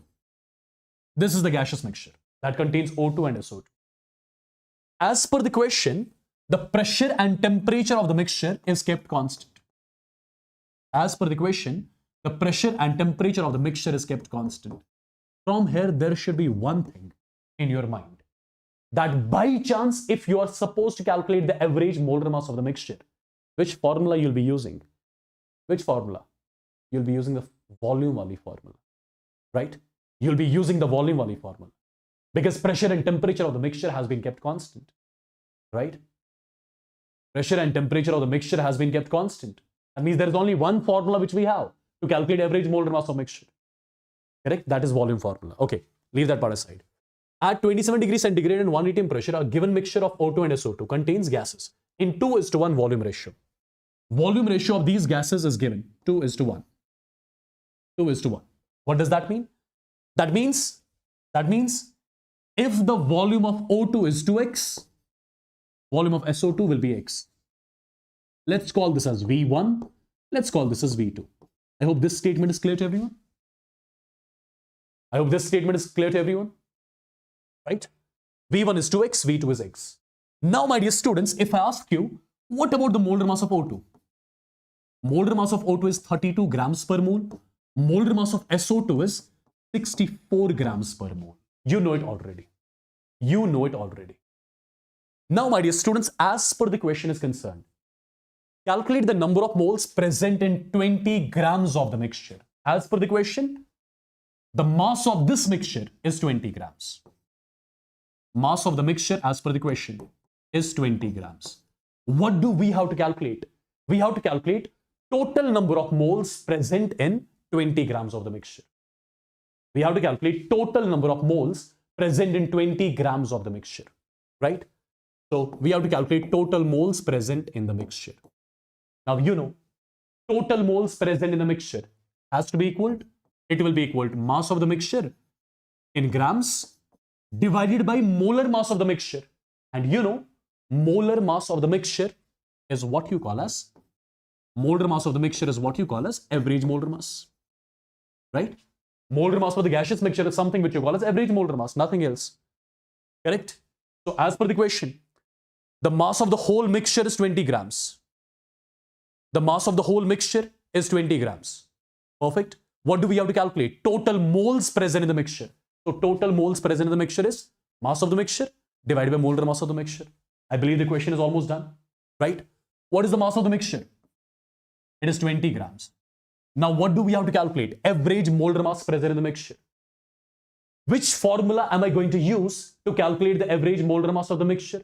Since pressure and temperature is constant, that means I'll be using the volume wali formula, right? Yes. Now, my dear students, I can say average molar mass of the mixture is equal to M1V1 plus M2V2 divided by what? Divided by V1 plus V2. Now, what is M1? What is M1? Tell me that. It is 32. What is V1? That is 2x. That is 2x plus. What is M2? M2 is 64. What is V2? V2 is x divided by V1 plus V2. 2x plus x makes it 3x. The value after solving, x everywhere gets cancelled out. It comes out to be 128 divided by 3 and its units are going to be grams per mole because we are calculating the average molar mass of the mixture. Right? Perfect. Since you have calculated average molar mass of the mixture, put it here, which is 128 by 3 grams per mole. And after solving, what is the value which you will be getting after solving? It is going to be 60 divided by 128. So 60 divided by 128 is going to be your final answer. Right? Yes? Right, people? Is it clear? Is it clear, people? Let me know quickly in the chats. Is it clear? Everyone.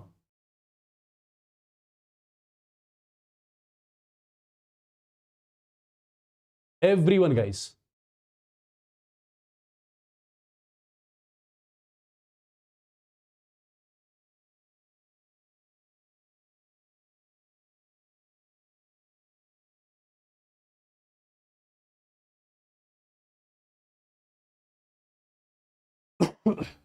Can you solve these sort of questions now?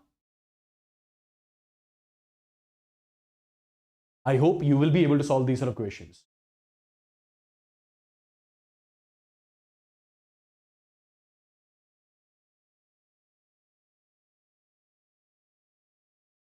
Right? Okay. Perfect. Perfect, guys. Now, after this, let me tell you, let me give you the idea about one more topic, which is again very important. That is something which you call as vapor density. There are questions which will be asked from this particular topic as well, vapor density. What is vapor density? How do you define it? And where do we use it? That's important. See guys, try to understand. Imagine that you have got two containers. This is container number 1 and this is container number 2. You have got two containers.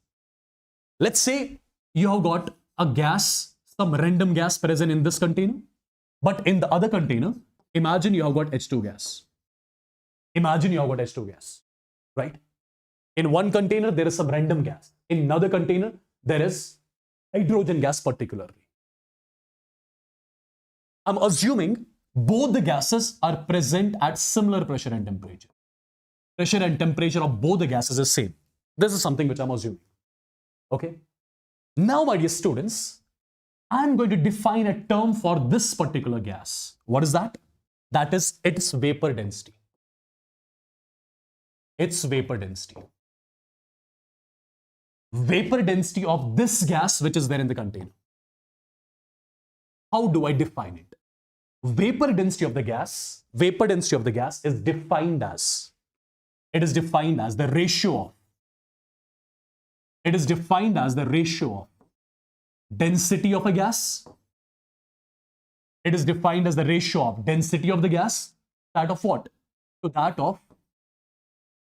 of density of H2 gas, provided both the gases are present at same pressure and temperature. Now you must be thinking, why do we need this? What is its use? Why do we need it? Why do we need it? Try to understand what exactly I'm going to say. Try to understand what exactly I'm going to say. For example, this gas is there in the container. I'm telling you, let's say, I'm telling you its vapor density is 3. I'm telling you its vapor density is 3. What does that mean? Vapor density of the gas means density of the gas divided by density of hydrogen gas. That means it is 3. That means density of the gas is equal to 3 times the density of H2. So from this particular statement, what can you conclude? You can conclude at same pressure and temperature, this particular gas, its density is 3 times that of density of H2. You can say this particular gas, it is 3 times denser than that of H2, provided both the gases are present at same pressure and temperature. I believe it's clear. I believe it's clear. Right? I believe it's clear. So my dear students, you have got two gases in the container. A random gas, H2 gas. Both are kept at same pressure and temperature. Vapor density of this gas is defined as density of this gas divided by density of H2. Now I'm telling you, imagine that vapor density of this gas is 3. That means this ratio is equal to 3. That means density of this gas is 3 times density of H2. So vapor density of the gas is telling you that this particular gas, it is 3 times denser than that of H2. Right? So vapor density of a particular gas, it gives us the idea about how many times a particular gas is denser than that of hydrogen gas, provided both the gases are kept at same pressure and temperature. Right? Perfect. Now, my dear students, try to understand what exactly I'm going to say. See, I'm first of all talking about the vapor density of the gas is equal to density of the gas divided by density of H2 gas. Perfect. Provided pressure and temperature of both the gases is kept same. Now, one simple thing. I hope you guys know the ideal gas equation. I hope you guys know about the ideal gas equation. Density form of ideal gas equation, PM is equal to DRT. You know it. Right here, pressure, temperature, same. R constant. Can I say molar mass is directly proportional to density here? Absolutely, molar mass is directly proportional to density. That means wherever in the equation you are seeing density, you can replace it by molar mass. You can replace it by molar mass, right? So my dear students, vapor density of a gas will be equal to, instead of density of gas, I'll be writing molar mass of gas divided by, instead of density of hydrogen, I'll write molar mass of hydrogen, which is 2 grams per mole. So from this particular equation, I got a great result. Molar mass of the gas is always equal to 2 times vapor density of the gas. Molar mass of the gas is always equal to 2 times the vapor density of the gas. So basically, imagine that you know the vapor density of this particular gas. Imagine that you know the vapor density of this particular gas. You just have to multiply that vapor density by 2. By 2, you'll be getting molar mass of the gas. That is the actual usage of this particular thing. Right? That is the actual usage of this particular thing. Perfect? Is it clear, guys? Is it clear? So, what I'm trying to convey over here. In some questions, you'll be given directly with the vapor density of the gas. You just have to multiply that by number 2. You'll be getting molar mass of the gas. That's it. Yeah? A unique entrepreneur, it is as per the definition. This is the definition basically. Okay?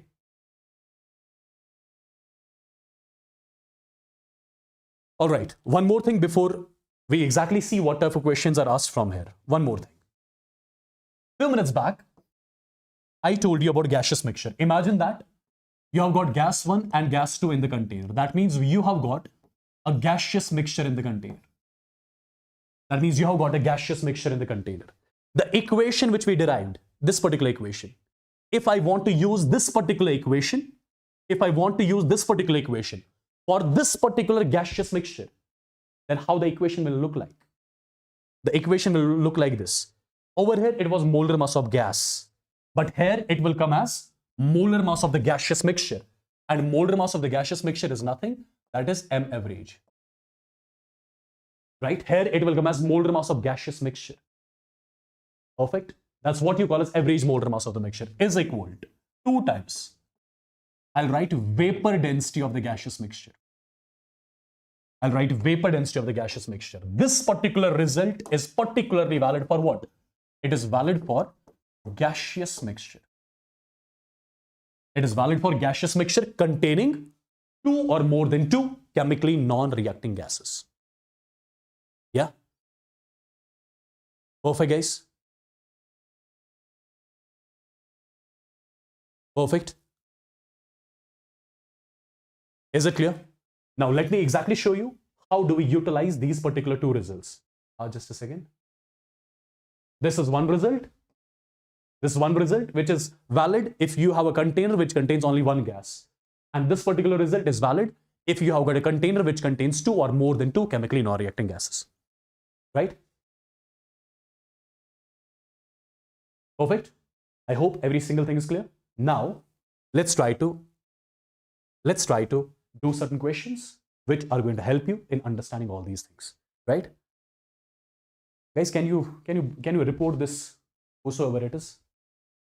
Whosoever has got some 500 or 600 from somebody to come and spam here, nonsense. Quickly, let's report this.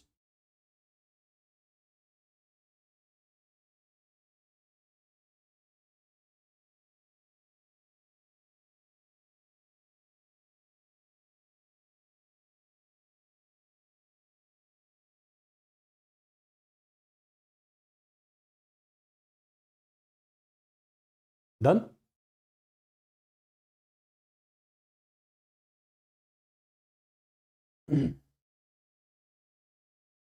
These people will always come there, right? They'll be always there in the chats. They would always want to be the leaders, right? Tell some nonsense things. Okay? But you do not see the chats, please. Look here, have your brain here. And these sort of people will claim to be toppers, and at the end, they are the 12th pass students at the end.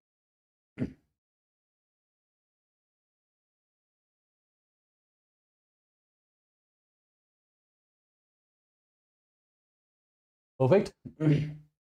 Okay.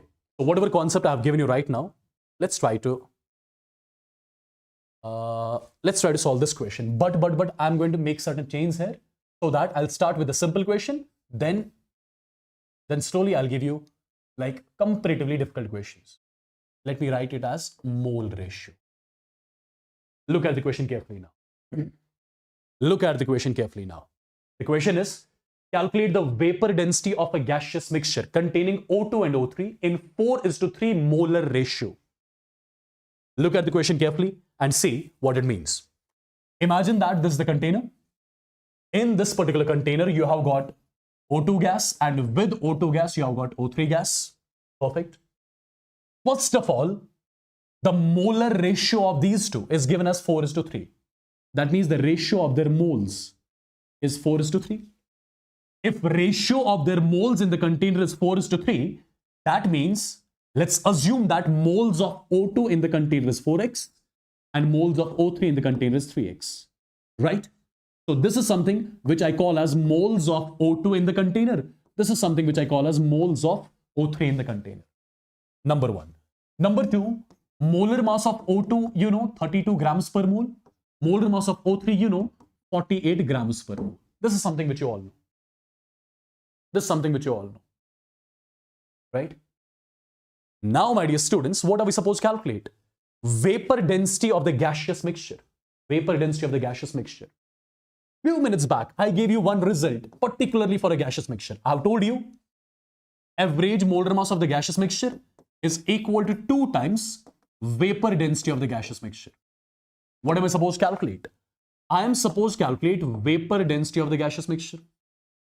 And vapor density of the gaseous mixture will be equal to average molar mass of the mixture divided by 2. Okay. Now, how do I write average molar mass of the mixture? I know one of the result which I gave you a few minutes back, which is M1N1 plus M2N2 divided by N1 plus N2. But here it's 2. So it's 2 times N1 plus N2. Correct? So I would say vapor density of the mixture is equal to M1 32, N1 is 4x. So this multiplied by this, 4 2s are 8, 4 3s are 12. So it comes out to be 128x M1 N1 plus M2 N2. M2 N2. 3 8 24, 3 4 12. So 144. It is 144x divided by 2 times N1 plus N2. 4x plus 3x makes it 7x. So 7 2s are 14. So this is 14x here. Correct? So x everywhere cancelled. So this is 8 4 12. This is 4 1 5, 5 2 7. This is 272 divided by 14. Since it is vapor density, and vapor density is always a unitless quantity, so this is going to be the vapor density of the gaseous mixture which we were supposed to calculate, right? Is it clear? Is it clear, guys? Is it clear, people? Quickly in the chats. Can you solve this sort of a question from now on?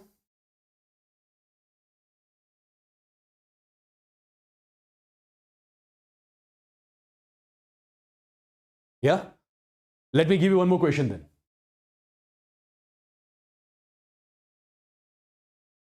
Guys, you concentrate on the session. You concentrate on the session. Do not give heed to all this. Whoever is writing whatever in the chat. Okay? You concentrate on the session. These sort of people always, they'll always remain beggars. Right? All right. Same question, but only one change. Instead of this mole ratio, I'm going to write mass ratio. That's it. Instead of mole ratio, I'm going to write mass ratio. So I'm going to write the same question again. The question is like this. Calculate the vapor density. Calculate the vapor density of a mixture.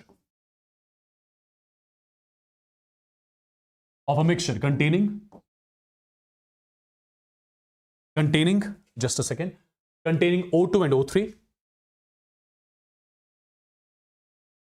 containing O2 and O3 in 4:3.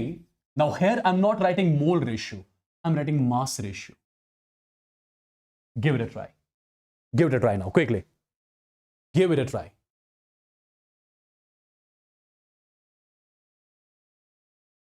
Give it a try quickly.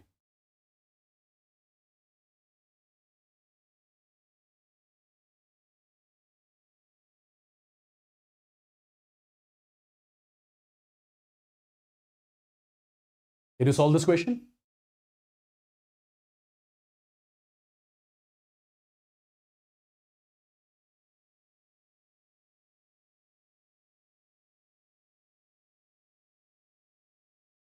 Only change is here. Instead of mole ratio, I gave you mass ratio. That's it. Rest the question is same.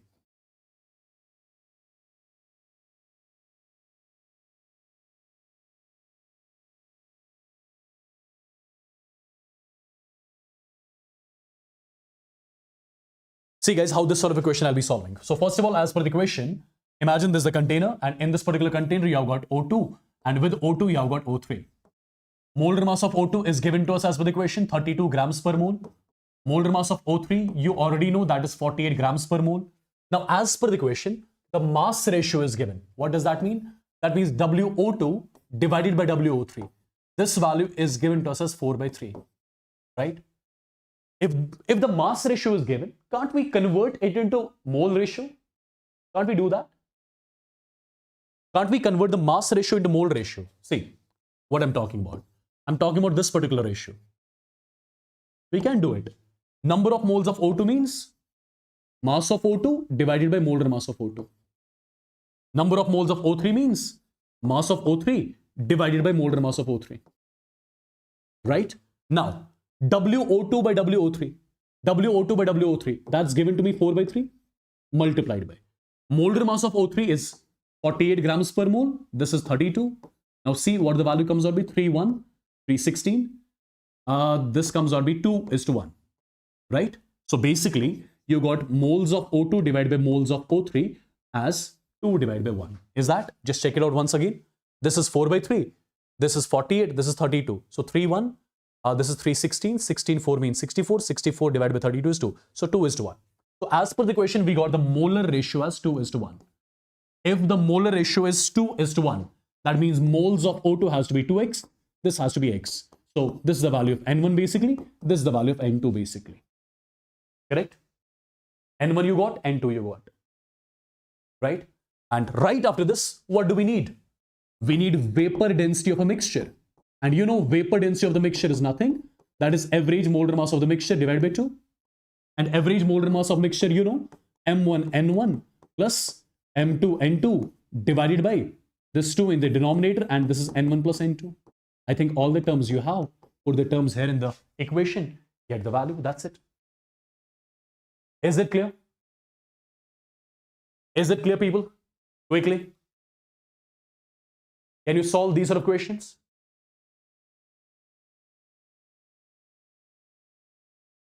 Can you solve these sort of questions quickly? Everyone.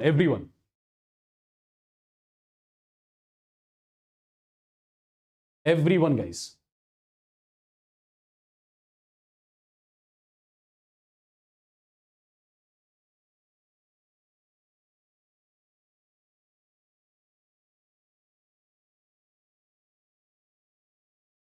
So what did I exactly do? I converted the mass ratio into mole ratio, right? Mass ratio into moles ratio. Then I used the direct result, which I gave you a few minutes back. Nothing else. It is a bit confusing, I know that. But once you get used to these sort of problems, and I'm damn sure you can easily solve all these things. Yeah?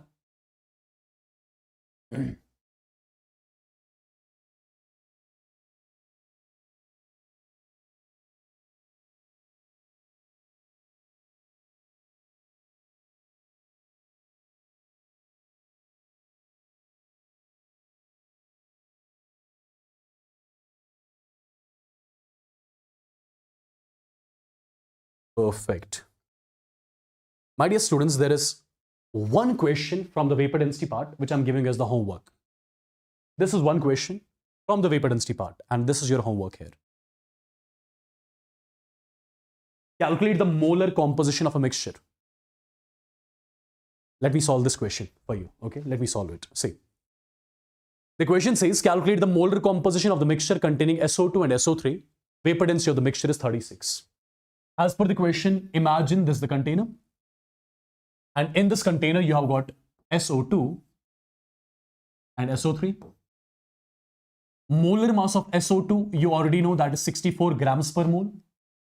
Molar mass of SO3 will be how much? 32 plus 48.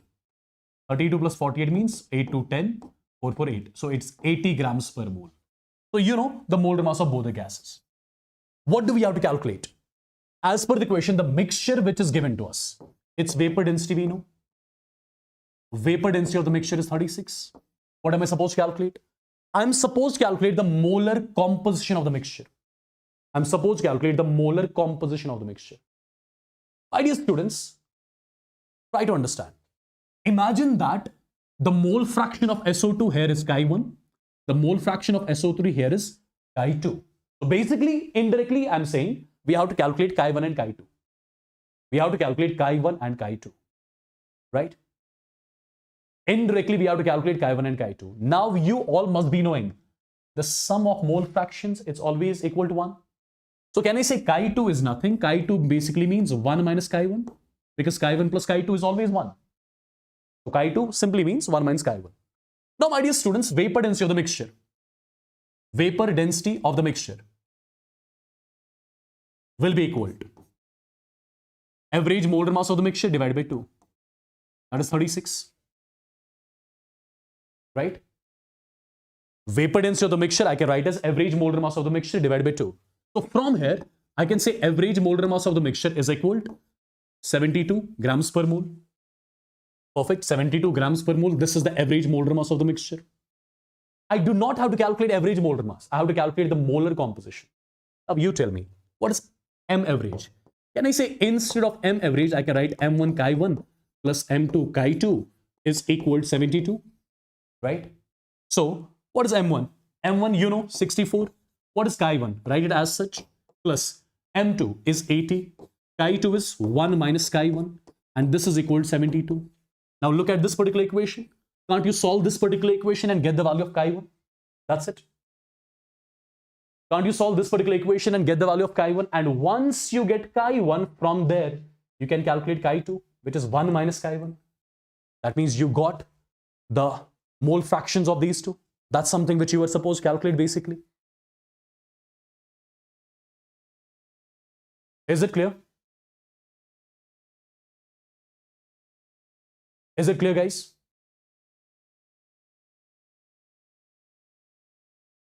I believe you can solve these sort of questions now. Now you can understand how am I relating different topics in the form of questions.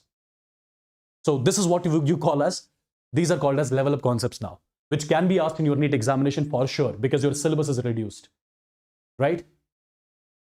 Because your syllabus is reduced.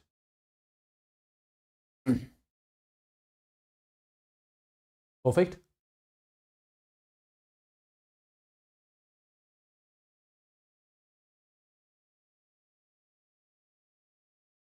Wonderful. So, do you want the dinner break here, or should we continue with one more topic? What do you exactly want? You tell me that directly.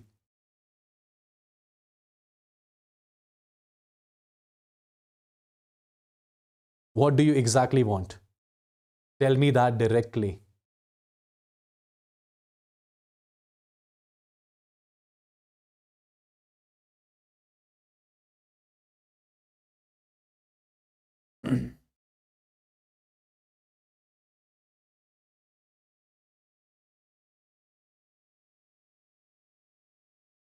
But do you promise that after the dinner break you will come back?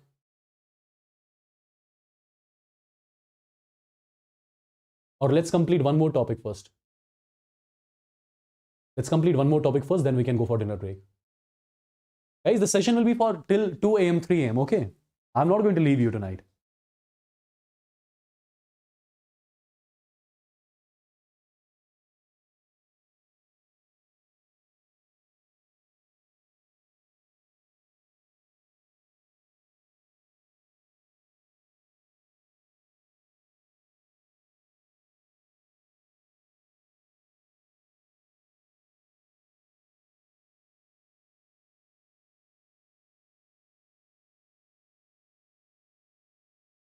Okay.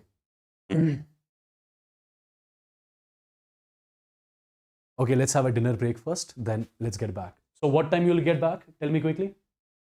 It is 9:15 right now. So session will resume at.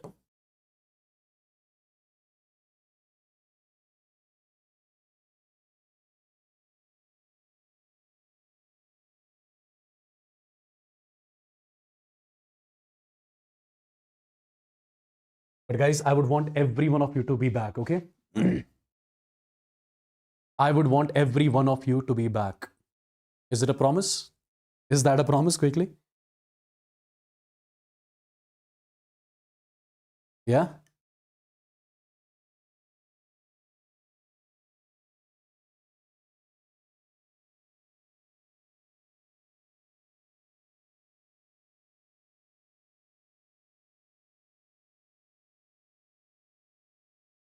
Okay, so I'll see you exactly at 9:50. Till then you can have your dinner. I'll also have dinner and come back.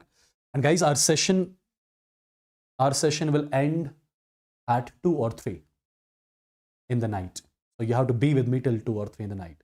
And tomorrow, there, you know what is there? There is a problem, extra problem practice, which is scheduled at 11 a.m. through special class. You can check the link. You have to click on that link first of all. Okay.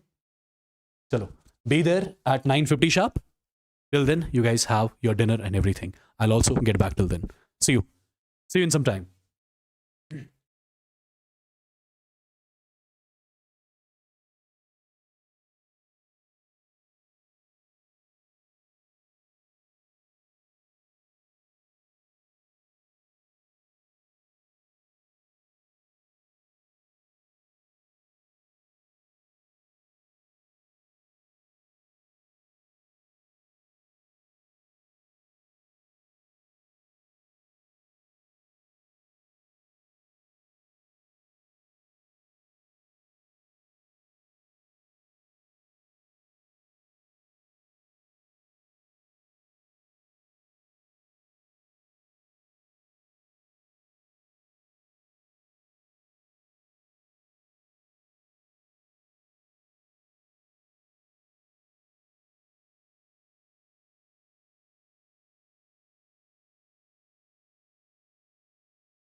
What's up, guys?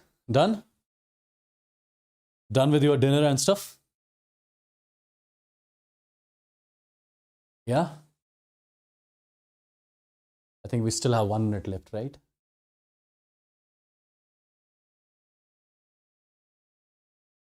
We still have 1 minute left. Let me sit till then. Let everyone join in. Are you guys done?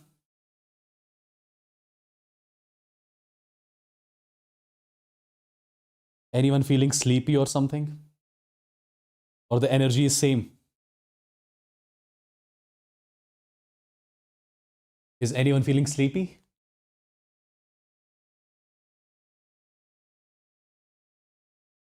No, right?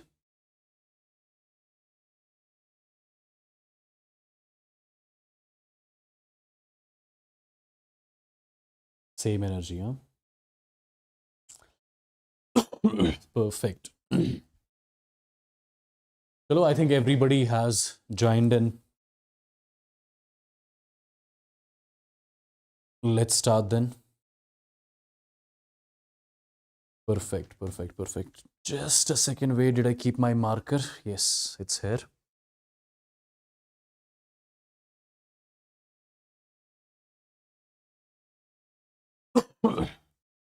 All right, so guys, tell me what was the last topic which we discussed before the break?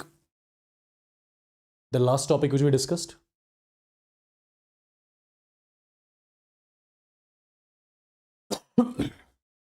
What was the last topic which we discussed? Yes, the beast mode has to be on.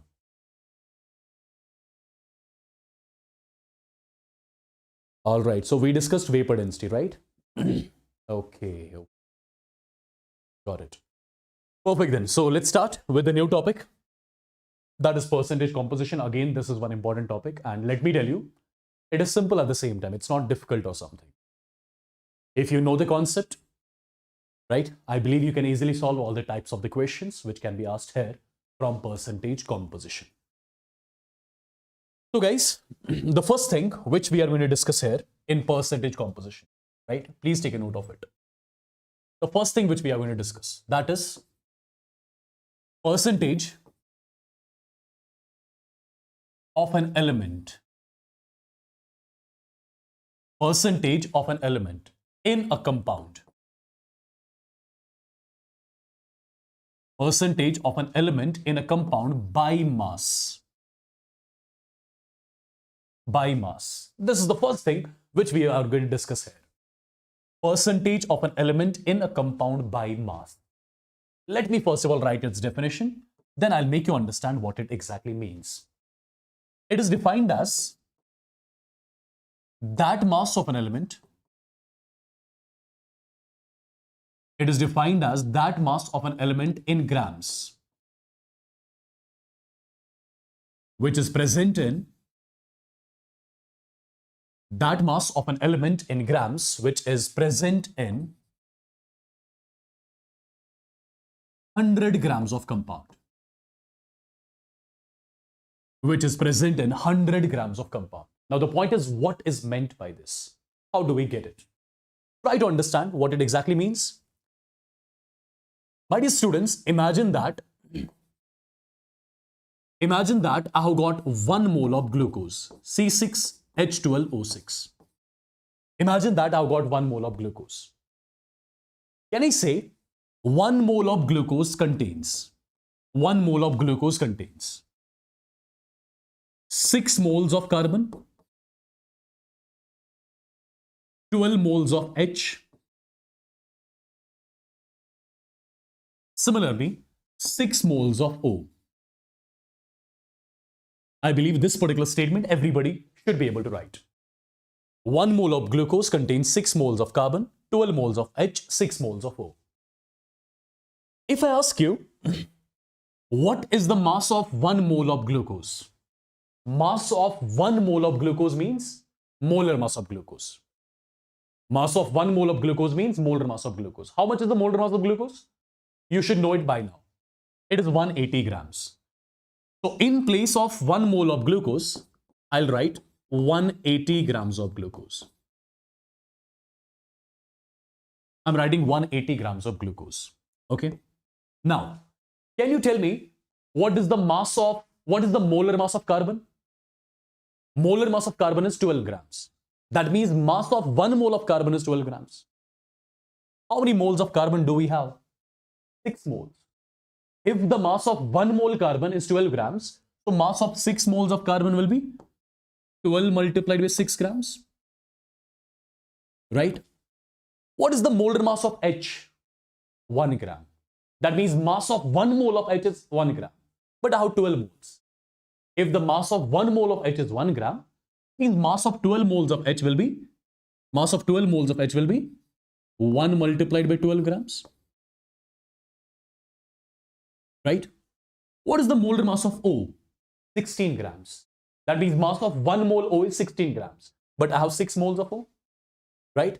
If the mass of 1 mole O is 16 grams, so mass of 6 moles of O will be 16 multiplied by 6 grams of O. I believe this particular statement is clear. So how do I read this statement now? I can say 180 grams of glucose contains these many grams of carbon, these many grams of hydrogen, these many grams of oxygen. Now, my dear students, I would want you guys to use the unitary method. If 180 grams of glucose contains these many grams of carbon, can I say 1 gram of glucose will contain 12 multiplied by 6 divided by 180 grams of carbon. Similarly, 1 multiplied by 12 divided by 180 grams of hydrogen. Similarly, 16 multiplied by 6 divided by 180 grams of oxygen. Clear? 1 gram of glucose contains these many grams of carbon, these many grams of hydrogen, these many grams of oxygen. Now you tell me, can I say 100 grams of glucose? 100 grams of glucose will contain 12 multiplied by 6 divided by 180 multiplied by 100 grams of carbon. Similarly, 1 multiplied by 12 divided by 180 multiplied by 100 grams of hydrogen. Similarly, 16 multiplied by 6 divided by 180 multiplied by 100 grams of oxygen. Right? Now try to understand what exactly I did. My dear students, what did we calculate? Try to understand. I calculated 100 grams of glucose contains these many grams of carbon, these many grams of hydrogen, these many grams of oxygen. Or I can say something like this. This is the mass of carbon. This is the mass of carbon which is present in 100 grams of glucose. This is the mass of hydrogen which is present in 100 grams of glucose. This is the mass of oxygen which is present in 100 grams of glucose. Look at the definition. That mass of an element which is present in 100 grams of compound, what do we call that as? Percentage, mass percentage of an element. So I would say this is the mass percentage of carbon in glucose. I would say this is the mass percentage of hydrogen in glucose. I would say this is the mass percentage of oxygen in glucose. That means this is the mass of carbon which is present in 100 grams of glucose. This is the mass of hydrogen present in 100 grams of glucose. This is the mass of oxygen present in 100 grams of glucose. So these are the respective mass percentage of different elements in glucose. Agreed? Now the point is, why did I do this? Why did I do all this lengthy procedure? You're not supposed to do it. I'm just making you understand. I'm just making you understand few things. That's it.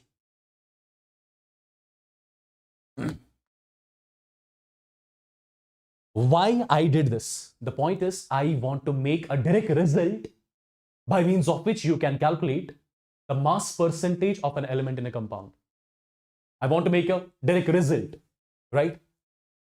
See, if I would want to make a result, how exactly am I going to do it? If I ask you what this 12 was, this was the molar mass of carbon. What this 6 was, these were the number of moles of carbon present in 1 mole of glucose. What this 180 was, this was the molar mass of glucose multiplied by 100. My dear students, I got a result. I want you guys to remember this. The result is like this. The result is like this. The result is like this.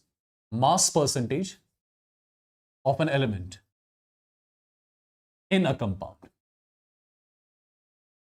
Mass percentage of an element in a compound is equal to, look at the result. The result is going to be molar mass of an element multiplied by Z divided by molar mass of the compound multiplied by 100. What this Z exactly is? Z represents, it represents the number of moles of the atoms of an element present in 1 mole of compound. 1 mole of compound. Now have a look exactly how easy this formula is going to make things for us. Try to understand. For example, I'm writing something like this. Have a look. Let's say I'm again taking glucose, C6H12O6. Let's say I want to calculate percentage of carbon in glucose by mass. Percentage of carbon in glucose by mass. It will be equal to molar mass of element, molar mass of carbon, multiplied by Z. 1 mole of glucose contains 6 moles carbon, divided by molar mass of compound, 180, multiplied by 100. This is something which will give you percentage of carbon in glucose. For example, I need to calculate percentage of hydrogen in glucose. Molar mass of hydrogen multiplied by 1 mole glucose contains 12 moles of hydrogen, divided by molar mass of the compound multiplied by 100. This particular thing will give you percentage of hydrogen in glucose. For example, percentage of oxygen in glucose will be equal to, percentage of oxygen in glucose will be equal to molar mass of element, molar mass of oxygen multiplied by 1 mole of compound contains 6 moles oxygen, divided by molar mass of the compound multiplied by 100. This is something which will give you percentage of oxygen in glucose, right? Yes, Nimal, you can watch it. Yes. Okay, guys, is it clear? Is it clear to everyone? Similar type of thing. This was point number 1 in percentage. Point number 2 in percentage. Point number 2 in percentage.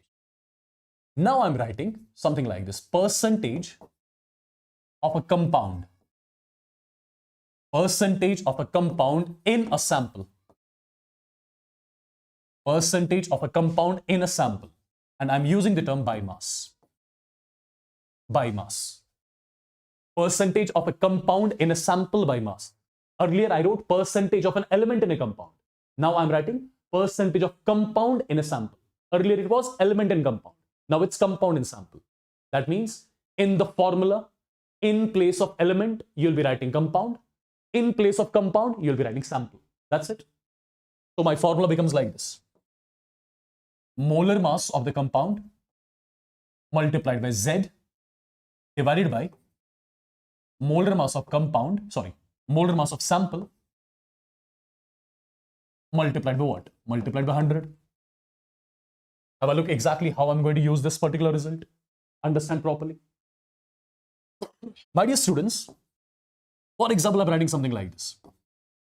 Na2SO3 dot, let's say 5 times water. I'm writing something like this. Na2SO3 dot 5 times water. Try to understand. See, in this particular sample, you have got water. In this particular sample, you have got water. Perfect. Let's say I'm asking you to get percentage of water in this sample. Percentage of water in the sample, which is Na2SO3 dot 5 times water. How exactly you are going to write it as per the formula? It is becoming percentage of compound in a sample. Percentage of compound in a sample. Percentage of a compound in a sample is equal to molar mass of compound. What is the molar mass of compound? What is molar mass of water? 18 grams multiplied by. In 1 mole of sample, how many moles of compound are there? 5 moles of compound divided by molar mass of sample, molar mass of whole compound. How much is going to be? This part is 126 plus this will be 18 into 5. So let me write it like this. 126 plus 18 multiplied by 5, and over here I'm multiplying with 100. We just have to solve it. This is going to give us percentage of water in the sample. Right? Are you getting it? Are you getting this particular thing? Okay, for example, I'm writing something like this. Understand? I'm writing, let's say, percentage of water in Na2SO3 dot X times water. As per formula, how am I going to make this equation? How am I going to make this equation? Try to understand. First of all, it is again percentage of a compound in a sample. Percentage of a compound in a sample will be equal to molar mass of the compound. So molar mass of water, 18 grams, multiplied by Z. Z represents in 1 mole of the sample, how many moles of water are there? X moles of water, divided by molar mass of the whole sample, which is 126 plus X times 18. 126 plus X times 18 multiplied by what? Multiplied by 100, right? This is how you are going to make this equation, right? Is it clear, people? Did you get the idea of how exactly am I going to do the things? Let me know in the charts quickly. Is this point clear? Okay, tell me like this. I'm writing percentage of water in Na2SO4 dot X times water. How do you write it? By mass. How do you write it? It is again percentage of compound in the sample will be equal to molar mass of compound, molar mass of water multiplied by, in 1 mole of sample you have got X moles of water, divided by molar mass of the sample. This is now Na2SO4. It will be, its molar mass will be 142 plus 18x. 142 plus 18x multiplied by what? Multiplied by 100. It will give you the percentage of water in the sample by mass. Simple, right? So how many things exactly I told you? How many things I told you? I told you 2 things in percentage. One is percentage of an element. One is percentage of an element in a compound. That is molar mass of element multiplied by Z divided by molar mass of compound multiplied by 100. Second is percentage of a compound in a sample. Molar mass of the compound multiplied by Z, molar mass of sample multiplied by 100. Let's try to utilize these results and let's get the questions done, right? Clear, guys? So, for example, this is the first question on your screen. This is the first question on your screen. Give it a try.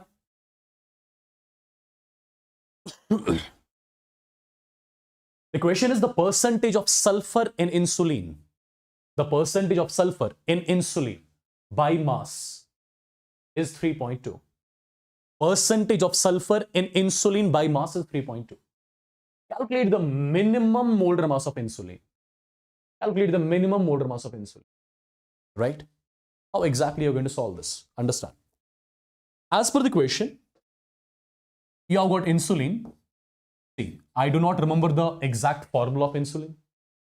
I'm sure you also don't remember that. Right? See, as per the question, you have got a compound insulin and insulin contains sulfur. And what is the percentage of sulfur in insulin? It is 3.2. Percentage of sulfur in insulin is 3.2. Now you tell me, this is percentage of sulfur in insulin. Is it resembling with percentage of element in a compound or percentage of compound in a sample? With what it is resembling with? It is resembling with percentage of element in a compound, right? So I'll write something like this. Percentage of sulfur in insulin. Percentage of sulfur in insulin. This is your element. This is your compound. As per the formula is equal to molar mass of the element, which is sulfur, multiplied by Z divided by molar mass of the compound multiplied by 100. This is the formula which you guys will be writing. As simple as that. Now guys, tell me one thing. What is the percentage of sulfur in insulin? It is 3.2. Percentage of sulfur in insulin is 3.2 is equal to. What is the molar mass of sulfur? It is 32 grams multiplied by Z value. What is Z? Z means Z means in 1 mole of insulin, how many sulfur atoms are there, right? What is Z? Z represents in 1 mole of insulin, how many moles of sulfur are there?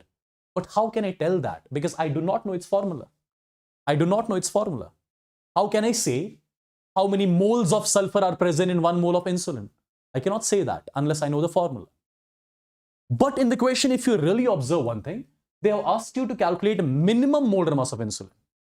Now tell me, when can be the molar mass of insulin minimum?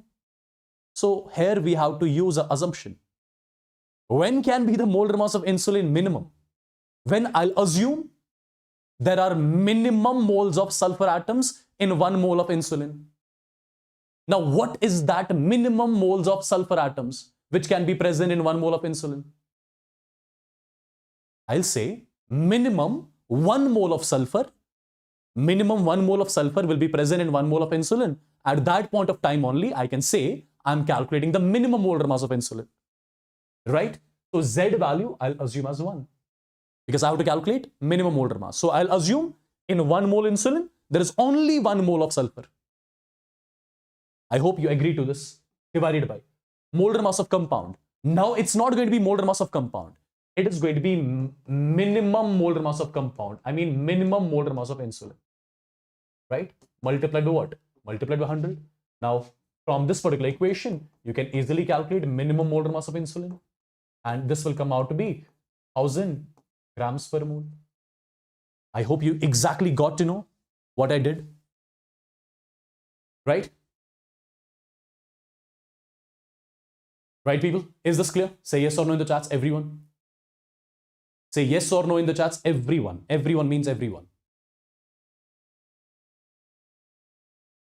We were supposed to calculate the minimum molar mass of insulin. That's why I assumed in 1 mole of insulin, there is only 1 mole of sulfur. Perfect? Wonderful. Let's try to see a few more types of questions which can be asked. See what kind of basic question this is. See what kind of basic question this is. Na2SO3.X times water has 50% water by mass. Calculate X. Calculate X. Try to understand. As per the question, this is our sample. This whole is our sample. Right? It contains 50% water by mass. So if I write something like this, percentage of water in the sample, percentage of water in the sample by mass can be written as per the formula. It will be, what it's going to be? It's going to be molar mass of compound, which is water, multiplied by Z, divided by molar mass of the whole sample, multiplied by what? Multiplied by 100. That's what? Correct? Now, percentage of water in the sample is given to me as 50. So, percentage of water in the sample is 50 is equal to molar mass of water, you know, 18 grams per mole, multiplied by Z. In 1 mole of sample, there are X moles of water. In 1 mole of sample, there are X moles of water. So, Z value is nothing, it's X divided by molar mass of the whole sample. Molar mass of the whole sample will be molar mass of this part plus X times molar mass of water. So it will be 126 plus 18X multiplied by what? Multiplied by 100 as per the formula. So one equation, one unknown. You can easily get the value of X from here. That's it. Right? Is it clear? Is it clear, people? Yes? Let me know in the chats quickly here. Is this clear? One more similar sort of question. One more similar sort of question. Look at this particular question carefully. Look at this particular question carefully. You have got m dot x times water that contains 40% of water.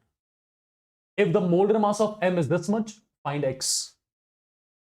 You just have to write down the equation.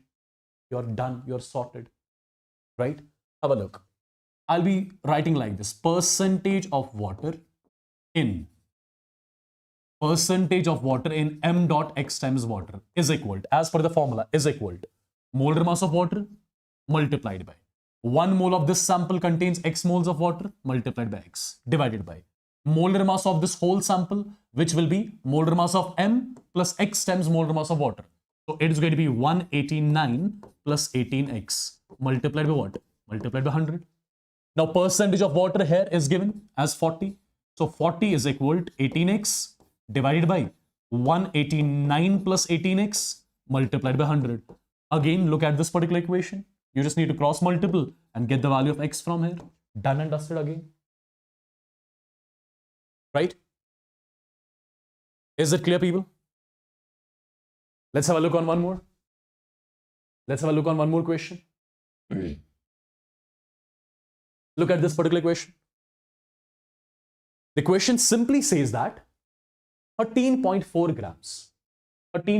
grams of a sample of unstable hydrated salt of Na2SO4.x times water is found to contain 6.3 grams of water. Calculate x. Try to understand. As per the question, you have got a salt like this, Na2SO4 dot x times water. As per the question is concerned, this is our sample and the mass of this whole sample is 13.4 grams. Mass of this whole sample is 13.4 grams. Now, as per the question, 13.4 grams of this whole sample, it contains 6.3 grams of water. It contains 6.3 grams of water. This is something which is given. 13.4 grams of the whole sample contains 6.3 grams of water. Calculate x. Now, how you are going to do it? How do you think you'll solve it? First of all, I'll be using the definition. Try to understand what exactly I'm going to do. As per the question is concerned, 13.4 grams of sample. 13.4 grams of sample contains 6.3 grams of water. That means 1 gram of the sample contains 6.3 divided by 13.4 grams of water. That means 100 grams of sample contains 6.3 divided by 13.4 multiplied by 100, which comes out to be 47 grams of water. So what does this mean, first of all? Try to analyze things. What does it mean? You calculated it is the mass of water. It is the mass of water which is present in 100 grams of sample. And that mass of compound which is present in 100 grams of sample, what do you call that as?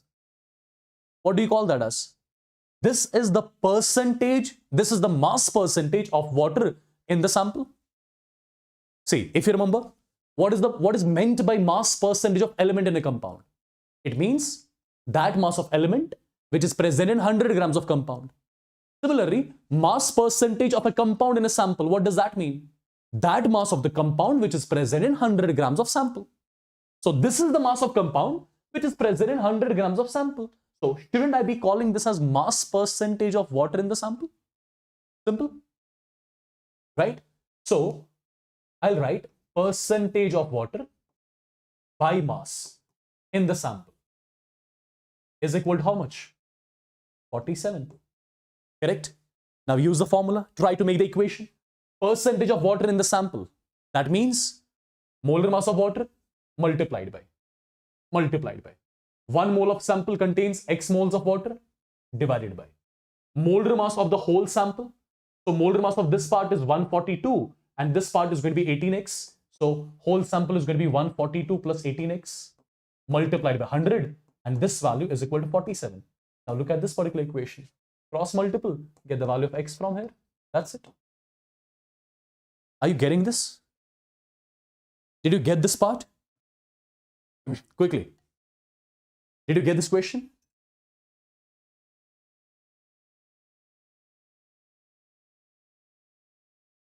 I'm asking everyone. I am asking everyone quickly. Did you properly get it?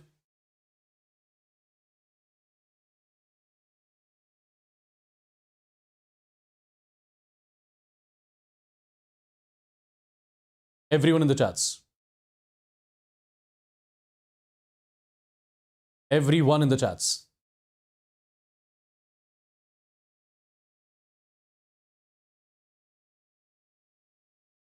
Okay, by the way, like 2 years before, you know what was a very simple question asked in your JEE Mains examination? Let me show that to you. That will boost up your confidence. The question was, what is the percentage of carbon in CH4? What is the percentage of carbon in CH4? But it was mentioned not by mass, by mole. Percentage of carbon in CH4 by mole. This was once asked. It is not by mass, it is by mole. It is mole percentage of carbon in CH4. See, mole percentage of carbon in CH4 will be equal. See, how do we do it by mole? See, how do we do it by mole? Okay, tell me, in 1 mole of CH4, how many moles of carbon do you see? 1. Divided by. In 1 mole of CH4, how many total moles of atoms are there? 4 plus 1, 5. Multiplied by 100. This was the answer. It is by mole, right? It is by mole. If you have to write the same thing by mass, if you have to calculate the same thing by mass, then it's going to be percentage of element in a compound by mass. It's going to be molar mass of an element multiplied by 1 mole of CH4 contains 1 mole of carbon divided by molar mass of CH4 compound, that is 16, multiplied by 100. This value is by mass and this particular value is by mole. Right? Be careful with these things. If in the question they are not mentioning whether they are asking you to calculate by mass or by mole, that means by default you'll go for by mass. If they won't ask you particularly whether you have to calculate mass percentage you have to calculate percentage in terms of mass or in terms of mole, by default you'll take it by mass. Do remember this particular scenario as well. Okay. Now guys, these were the questions based on your percentage composition. I believe it's clear. So let's have a look on one more topic first of all, that is empirical and molecular formula. One of the easiest topics which a student can get, right? I mean, one of the easiest questions from the chapter mole concept. Empirical and molecular formula. First of all, what this empirical formula is all about, what this molecular formula is all about, and how do we tackle the questions based on molecular and empirical formula. Srinath, question won't be asked like that. Don't worry. Don't worry. Okay. See guys, as I'm sure you all must be familiar with the fact, empirical formula, what kind of information it gives? It gives the simplest whole number ratio. It gives the simplest whole number ratio, right? It gives the idea about the simplest whole number ratio between the atoms of different elements in a compound. Whereas, if I talk about molecular formula, it gives us the actual ratio. It gives us the actual ratio of the atoms of different elements in a molecule. For example, have a look and understand carefully. Let's say I'm taking glucose. Try to understand few things, some basic things I'm telling you. Let's say C6H12O6, right?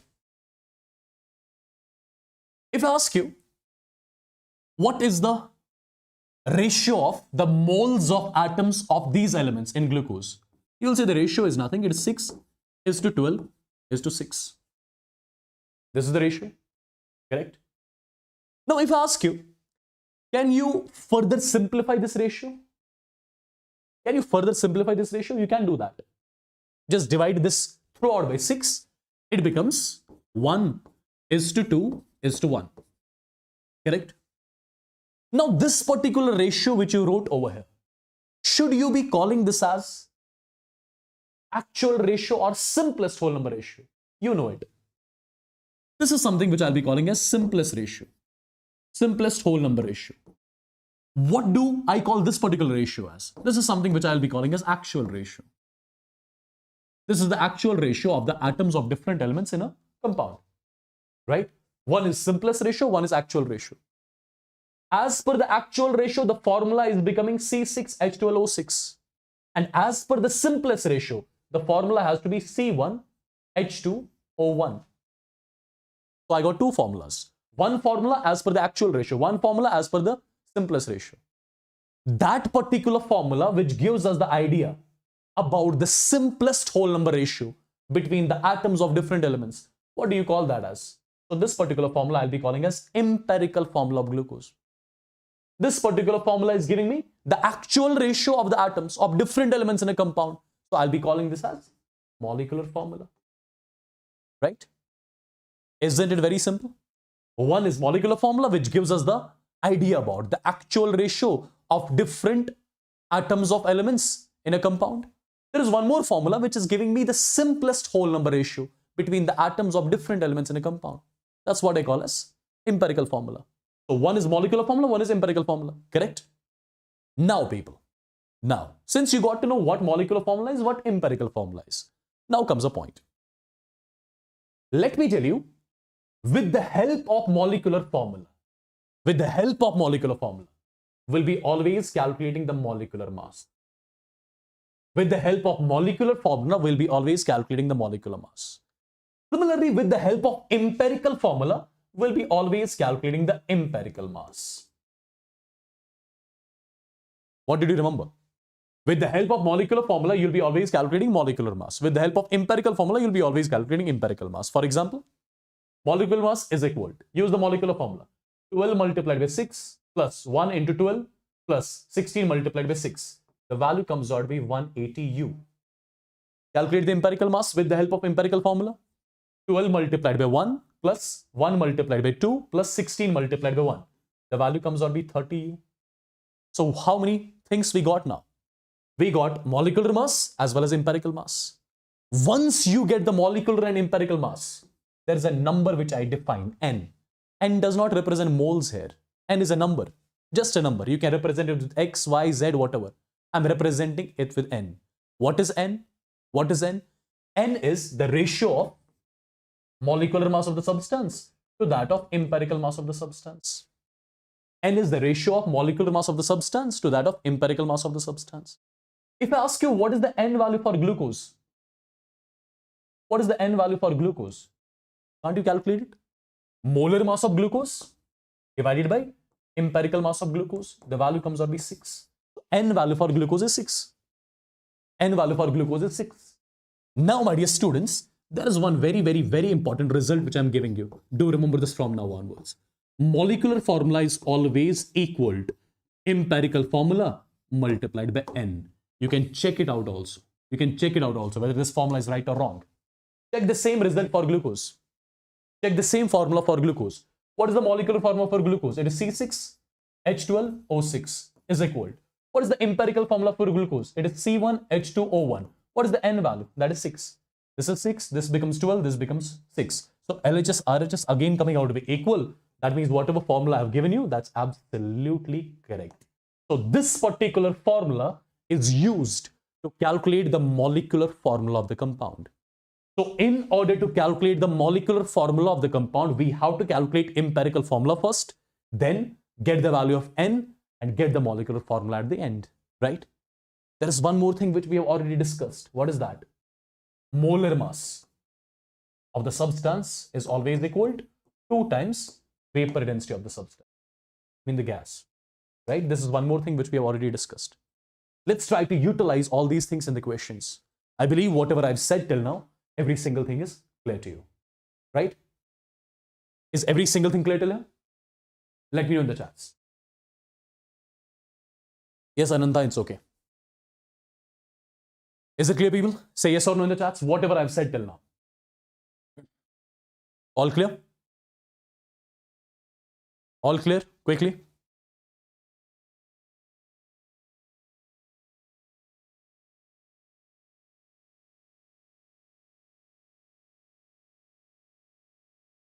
Perfect.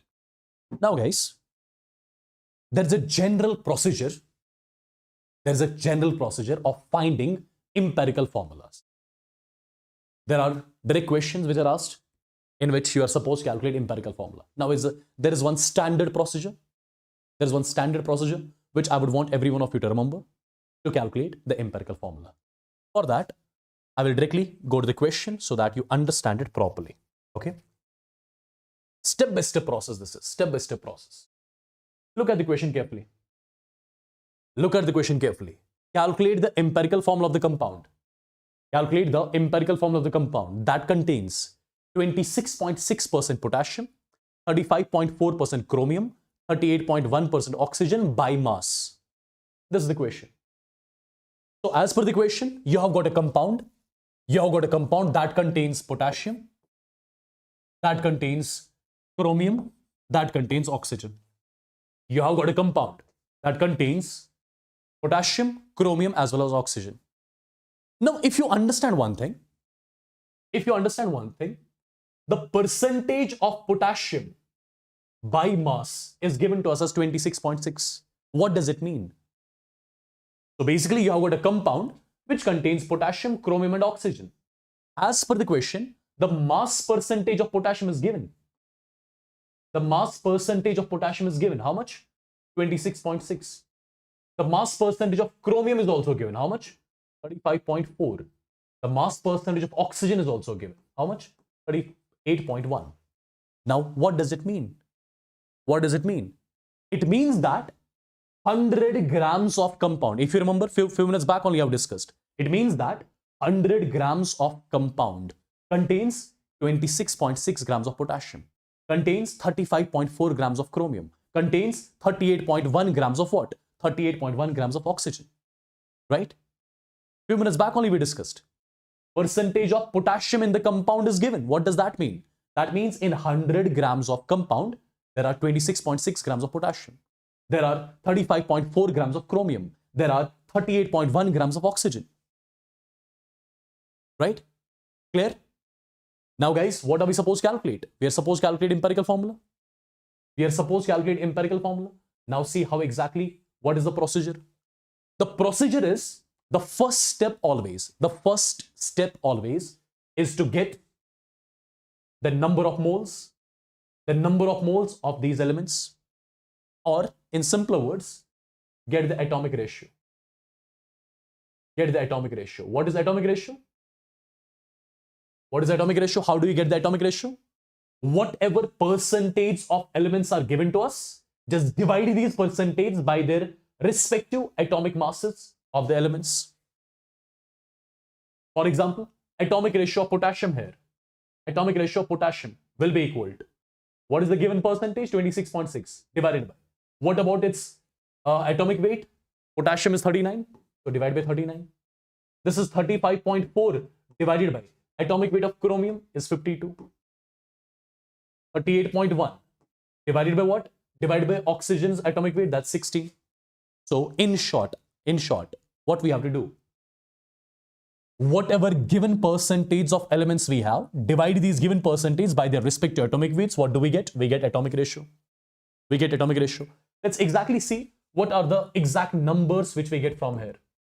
Let's see what are the exact numbers which we get from here. Just a second. One number is 0.68, 0.68, 2.38. 0.68, 0.68, 2.38.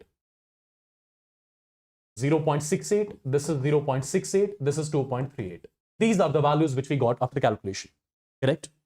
Now, my dear students, once we get the atomic ratio, after that we have to go for least atomic ratio. How do we get the least atomic ratio? See, whatever atomic ratio values we got over here, look at the least value, look at the least possible value, that is 0.68, is the least among all. Now divide all these values by the least one. So it is 0.68 divided by 0.68. This is 0.68 divided by 0.68. This is 2.38 divided by 0.68. This value comes out to be 1. This value comes out to be 1. And this value will come out to be 3.5. Right? Perfect. What did we get? We got least atomic ratio. But is this ratio in whole number? It is not the whole number ratio. In order to get the empirical formula, what do we need? What do we need? Simplest whole number ratio. This is not the simplest whole number ratio because over here this is 3.5. So multiply throughout by 2. If I multiply throughout by 2, the value comes out to be 2. This is 2. This is 7. Correct? Now this particular ratio I'm calling as least whole number ratio. And that particular formula which gives us the least whole number ratio of the atoms of elements in a compound. What you'll be calling that as? You'll be calling that as empirical formula. As per this particular thing, what should be the empirical formula of this particular compound? It has to be equal to, see, A2, Cr2 and O7. This is the empirical formula which we were supposed to calculate. My dear students, just remember the procedure, that's it. Remember the procedure, that's it. Whatever percentage of elements are given, convert them into moles, or you can call it as atomic ratio. Find the least number among all, get the least atomic ratio, right? Accordingly, you're done, you're sorted. Perfect. Let's try to solve one more question so that it becomes clear to you. Look at this particular question. Look at this particular question. A compound of nitrogen and oxygen. You have got a compound which contains two elements. You have got a compound which contains two elements, nitrogen and oxygen. Was found to contain 7:16. 7:16 by mass, nitrogen and oxygen. Now, in this particular question, you're not given with the percentage of elements. What are we given with? We are given with mass ratio. We are given with mass ratio of the elements, which is 7:16. Now remember, whether percentage is given or mass ratio is given, follow the same approach. Follow the same approach, right? The first thing, calculate the atomic ratio. How? 7 divided by its atomic weight 14, 16 divided by its atomic weight 16. The value here is 0.5. The value here is 1. This is the atomic ratio. Got it? Once you got the atomic ratio, check the least value among the two. This is the least value. Now, get the least atomic ratio. How do we get the least atomic ratio? Divide all these numbers by the least value. So 0.5 divided by 0.5. 1 divided by 0.5. This value comes out to be 1. This value comes out to be 2. Look at this 1:2 ratio. Is it simplest whole number ratio? Absolutely, this is simplest whole number ratio. So as per this simplest whole number ratio, what has to be the empirical formula? Empirical formula has to be N1O2. This is the empirical formula. But as per the question, are we supposed to calculate empirical formula or molecular formula? We are supposed to calculate molecular formula. Do you remember how exactly we calculate molecular formula? Molecular formula is always equal to empirical formula multiplied by N. No doubt, we have calculated empirical formula, but we do not know the N value. But how do we get the N value? N you already know. That is molecular mass divided by empirical mass. Now, the point is, how do we get the molecular mass? Molecular mass of the compound will be equal to 2 times vapor density of the compound. Vapor density is given 46 multiplied by 2. That comes out to be 92 divided by empirical mass. It will be 14 into 1 plus 16 into 2. So 46. The value comes out to be 2. N value we got to know as 2. So molecular formula has to be empirical formula, which is N1O2 multiplied by N value. That is 2. The value comes out to be N2O4. So this N2O4, should I be calling this as empirical formula or molecular formula? This is absolutely your molecular formula. Is it clear? Is it clear, people? Yes?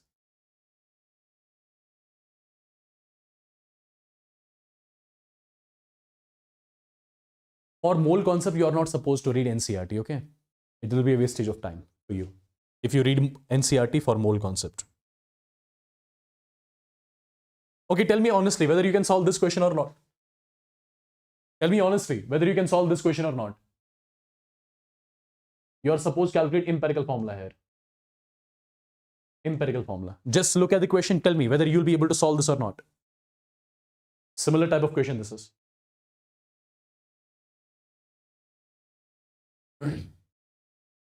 Yes? Yes, same procedure. I want everyone to say it, guys. I want everyone to say it. Look at the question and tell me whether you will be able to solve this or not. Similar type of question, right? Okay. Look at this. Again, the similar type of question in which you have to calculate empirical formula. Same procedure you have to do. Same procedure you have to do. Same procedure. Empirical formula you have to calculate, nothing else. Right? These are the similar type of questions which I have kept here as the homework. Right? As the homework. Okay. One more question. Will you be able to solve this? Look at this one. A compound contains this percentage, this percentage, and this percentage. It is molar mass is given. What will be the molecular formula? Right? 2 minutes back only we solved this sort of a question. This is something, these are your homework questions. Why I'm not showing you these homework questions? Because they are of similar pattern which I showed you. They're of similar pattern. Right? They are of similar pattern basically. Okay. So I believe empirical molecular formula, this part is clear. Right? Perfect. Or you can check it out. Same procedure, guys. Have a look. Carbon, you are given with carbon. You are given with hydrogen, nitrogen, oxygen. Their mass percentage are given. Perfect. Atomic weights of different elements, you know. First point is get the atomic ratio. Given percentage divided by their atomic weights. Then get the least atomic ratio. Least atomic ratio will give you the empirical formula. Right? Once you get the empirical formula, you can calculate empirical mass. Molecular mass is already given, right? Get the n value molecular mass divided by empirical mass, right? And the question is done,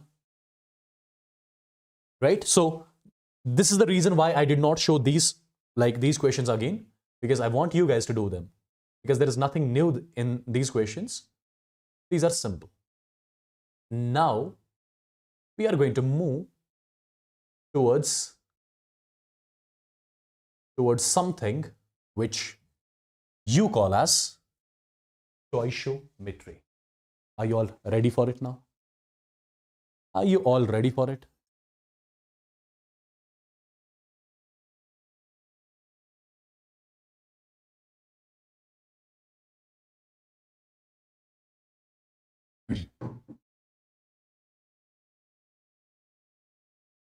How can you attend the special class? Look at the link in the chats. There is one link which is pinned.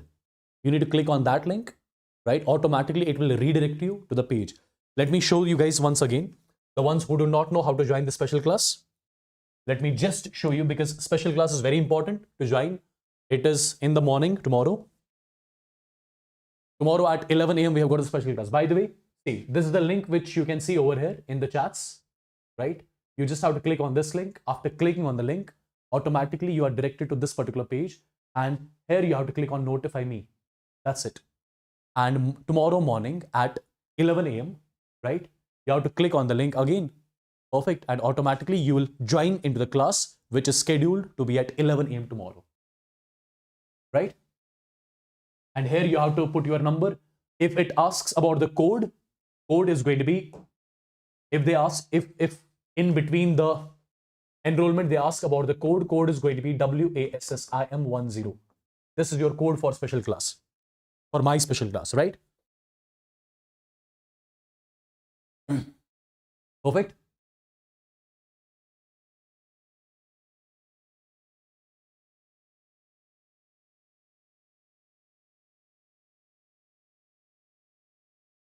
Notes of this class you'll be getting after the session in this Telegram group, t.me/WASSIMSIRCHEM. On this Telegram channel, you'll be getting the notes of this particular session, the handwritten notes right after the session. So if you have not joined this particular Telegram group yet, I would want every one of you to join this. Should we start now? The stoichiometry. Stoichiometry, yes. So guys, let me make you understand the concept of stoichiometry, like how do we deal the questions in stoichiometry. This is one very, very, very important topic. Okay? Try to understand. For example, I'm writing a reaction. The reaction is very simple. N2 gas plus H2 gas it gives NH3 gas. This is the reaction which I'm writing. N2 gas plus H2 gas gives NH3 gas. Okay. If I ask you whether this reaction is balanced or not, you will directly say the reaction is not balanced yet. Let's try to balance the reaction. This has to be 3 times. This has to be 2 times. This has to be 1. Right? We have balanced the reaction. Now, my dear students, this 1, 3 and 2. This 1, 3 and 2. I will be calling them as the stoichiometric coefficients. I will be calling them as the stoichiometric coefficients. And let me tell you, these stoichiometric coefficients, they are treated as moles. They are treated as moles. How exactly? Once you balance the reaction, you should be in a position to write one statement like this. Have a look. From the stoichiometric coefficients of reactants and products, I can write one clear-cut statement. What is that? I can say 1 mole of N2, 1 mole of N2 completely reacts with 3 moles of H2. 1 mole of N2 completely reacts with 3 moles of H2 and produces 2 moles of NH3. Correct? This is the kind of statement which I wrote when the reaction was in the balanced format. Right? I can say 1 mole of N2 completely reacts with 3 moles of H2 and produces 2 moles of NH3. Look at this particular statement. I wrote this statement only in terms of moles. And whenever I'll be writing this sort of a statement only in terms of moles, do remember at that point of time, I'm using mole method in stoichiometry. At that point of time, I'm using mole method in stoichiometry. Point number 1. Point number 2. Tell me what is the mass of 1 mole of N2? Can I say the mass of 1 mole of N2 is nothing. It is just 28 grams. So I can write 28 grams of N2 plus. What is the molar mass of H2? What is the molar mass of H2? 2 grams. That means mass of 1 mole of H2 is 2 grams. But over here, we have got 3 moles of H2. If the mass of 1 mole of H2 is 2 grams, that means mass of 3 moles of H2 will be 6 grams. So I'm writing 6 grams of H2. Correct? Now tell me, what is the molar mass of NH3? Molar mass of NH3, how much is that? 17 grams. That means mass of 1 mole of NH3 is 17 grams. So the mass of 2 moles of NH3 will be 17 into 2, 34 grams. So I'll write 34 grams of what? 34 grams of NH3. Look at this particular statement. I wrote this statement only in terms of mass. That means, which method am I using here right now? I'm using the mass method in stoichiometry right now. Correct? Now, my dear students, I can treat these stoichiometric coefficients directly as volume as well. What does that mean?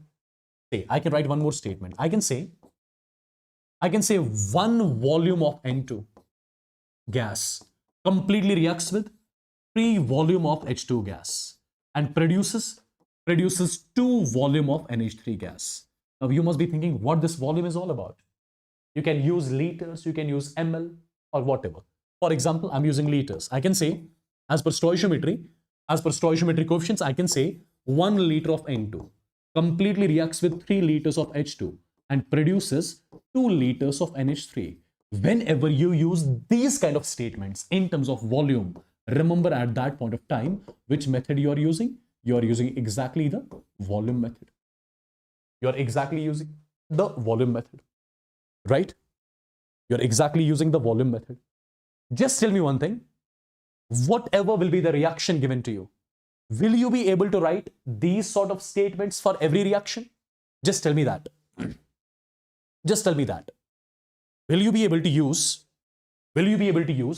all these different types of statements for every reaction? Will you be able to write all these statements for every reaction? Just tell me yes or no. It is just you have to balance the reaction. Rest everything you can do. First statement in terms of moles, second statement in terms of mass, third statement in terms of what? In terms of volume. Correct?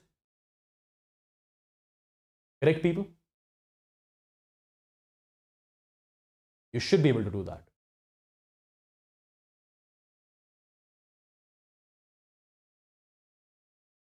Now see exactly what kind of information do you get from stoichiometry. This is interesting now. See, from stoichiometry we got to know 1 mole of N2 reacts with 3 moles of H2, produces 2 moles of NH3, right? Now tell me one thing. Imagine we have got 3 moles of N2. Imagine we have got 3 moles of N2. Can you let me know? 3 moles of N2 will react with how many moles of H2? See, 1 mole reacts with 3 moles.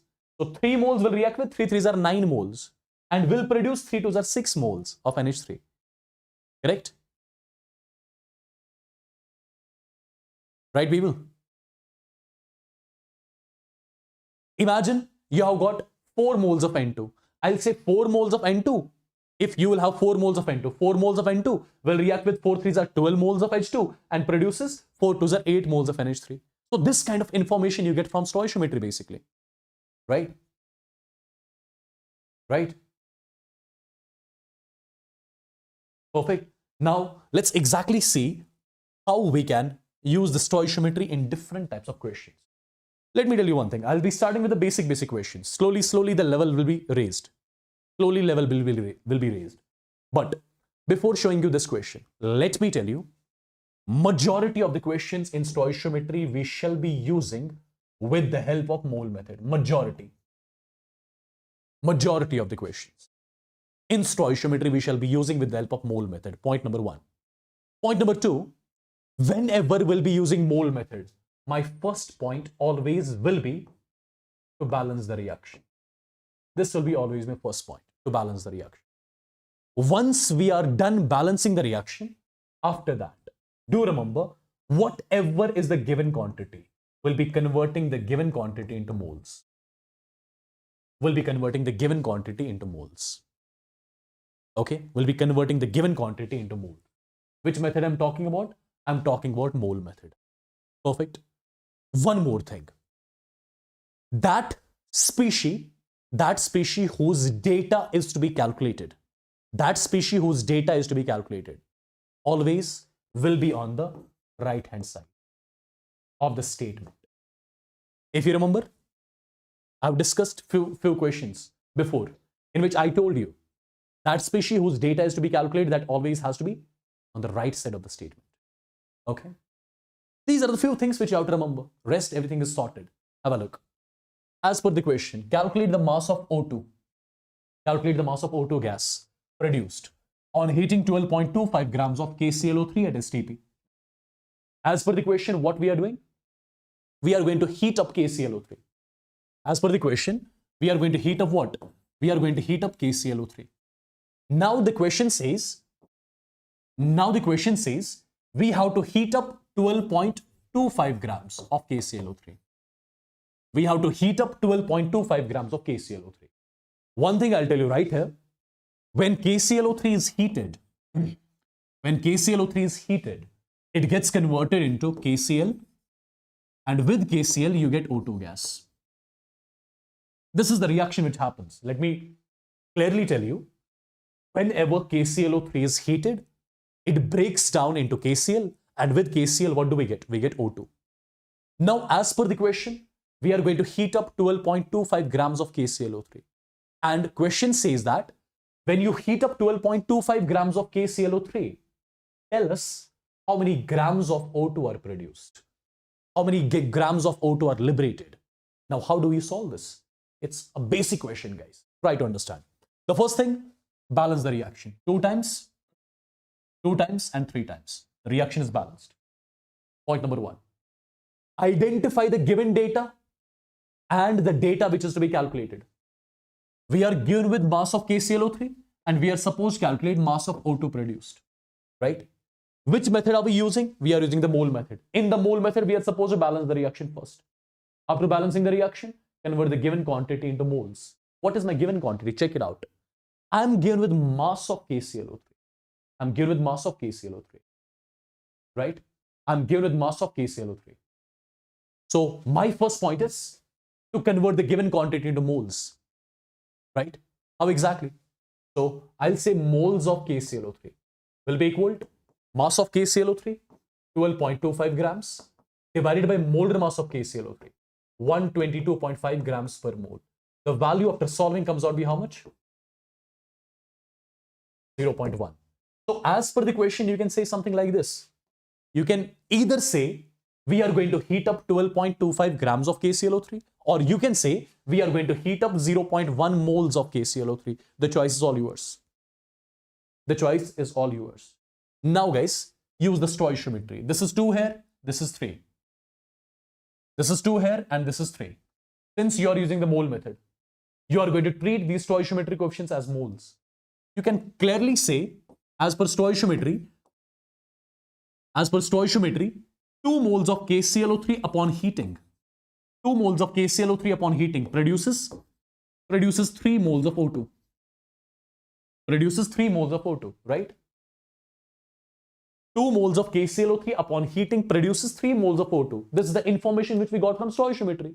Now people, you can use your unitary method. Now, can you let me know what about 1 mole of KClO3? So can I say 1 mole KClO3 upon heating produces 3/2 moles of O2? Right? 1 mole of KClO3 upon heating should produce these many moles of O2. Right? But as per the question, how many moles of KClO3 are we supposed to heat up? We are supposed to heat up 0.1 moles of KClO3. So simple, 0.1 moles of KClO3 upon heating should produce 3/2 multiplied by 0.1, and it's going to be moles of O2, right? When you solve this, the value comes out to be 0.15 moles of O2. Can you quickly let me know what is the meaning of this particular term? Can you let me know this? I'll say these are the moles of O2 which are being produced. These are the moles of O2 which are being produced when we heat up 0.1 moles of KClO3. When we heat up 12.25 grams of KClO3. But as per the question, am I supposed to calculate the moles of O2 produced? No, I'm supposed to calculate mass of O2 produced. Do you know how do we convert moles into mass? You know it, right? So I'll say mass of O2 produced will be equal to moles of O2 produced multiplied by molar mass of O2, correct? So this is going to be 0.15 multiplied by 32. The value comes out to be 4.8 grams. So 4.8 grams of O2 are produced upon heating 12.25 grams of KClO3. I hope you got to know exactly the procedure of solving these sort of questions. Say yes or no in the chats quickly. Say yes or no in the chats quickly. Yeah. And my dear students, try to understand one thing. Whose data we were supposed to calculate? Just let me know in the chats. Whose data in the reaction we were supposed to calculate? Just tell me that. Whose data we were supposed to calculate? We were supposed to calculate the data for O2. Look at the statement. In the statement on the right hand side, we have got O2. If we were supposed to calculate the data for KClO3, then KClO3 should have been on the right side. Then we were supposed to reverse the statement. I believe it's clear. I believe it's clear. Right? Let's try to solve one more question. I'm giving you the same question in the reversed form. Let me see if you can solve this or not. Same question in the reversed form. Same question in the reversed form. See, one thing you already know. Let's not read the question because you know it. One thing you already know. KClO3 solid, when it is heated up, it gets converted into KCl solid, and with KCl solid, you get O2 gas. This is the reaction first of all. This is the reaction first of all. Now, as per the question is concerned, calculate the mass of KClO3. Calculate the mass of KClO3 required to produce 4.8 grams of O2. So through this particular reaction, we have to produce 4.8 grams of O2. Now, in order to produce 4.8 grams of O2, what mass of KClO3 do we need? What is the mass of KClO3 which is required to produce 4.8 grams of O2? It is the same question, but in the reverse format. Now, use the mole method, as I told you already. What are we supposed to do? What are we supposed to do? The first thing, balance the reaction. This has to be 2 times, this has to be 2 times, this has to be 3 times. Point number 2, Convert the given quantity into number of moles. The given quantity is mass of O2. Now convert the mass of O2 into moles of O2. Moles of O2, which is given mass of O2 in grams divided by molar mass of O2, right? The value after solving comes out to be 0.15, right? So these are the moles of O2 which are supposed to be produced. These are the moles of O2 which are supposed to be produced, right? Perfect. Now, in order to produce these many moles of O2, how many moles of KClO3 are required? That's the question. Now tell me one thing. Just tell me one thing. The statement, how exactly am I going to write the statement? Whose data are we supposed to calculate? KClO3. The one whose data is to be calculated, that has to be on the right side of the statement. That has to be on the right side of the statement. So I'll say something like this. I'll say 3 moles of O2 are produced from, I'm writing it exactly. 3 moles of O2 are produced from what? Are produced from 2 moles of KClO3, right? That means 1 mole O2 is produced from 2 by 3 moles of KClO3. Correct? That means 0.15 moles of O2, which we are supposed to produce, will be produced from 2 by 3 multiplied by 0.15 moles of KClO3. The value after solving comes out to be how much? This value will come out to be 0.1. So 0.1 moles of KClO3 I got from here. Tell me, what is meaning of this particular statement? What is the meaning of this particular statement? What is the meaning of this particular statement? These many moles of KClO3 are required. These many moles of KClO3 are required to produce what? To produce 0.15 moles of O2. Correct? To produce 4.8 grams of O2. But am I supposed to calculate moles of KClO3 or mass of KClO3? I'm supposed to calculate mass of KClO3. So mass of KClO3 which was required will be equal to moles of KClO3 required multiplied by molar mass. Right? So moles is 0.1. Molar mass is 122.5. The value comes out to be 12.25 grams. So this is the mass of KClO3 which is required. This is the mass of KClO3 which is required to produce 4.8 grams of O2 as per the equation. Is this clear? The duration of special class will be 1.5 hours or 2 hours, something like that. Okay?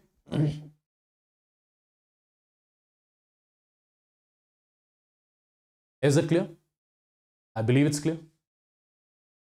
Yes. Now guys, one more equation I'm going to give you first of all. Let's say you have got a hydrocarbon like this, CXHY. You have got an organic compound, CXHY. Let's say you are doing its combustion.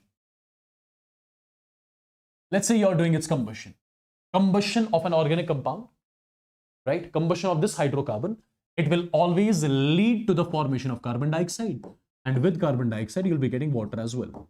This is the reaction first of all. Perfect. Similarly, if you have got the organic compound like this, CXHYOZ, right?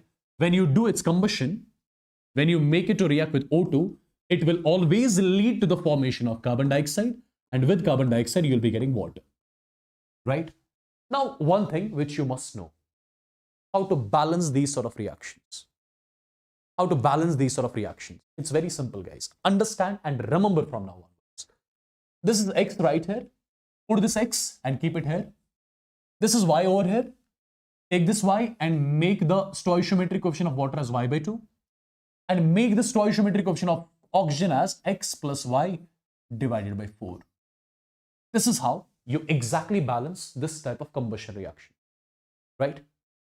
This is how you exactly balance this type of combustion reaction. Perfect. Now, my dear students, in the similar way, look at the other reaction. This is CXHYOZ. This is X, right? Take this X over here, right? This is Y. Make it Y by 2. Make it Y by 2.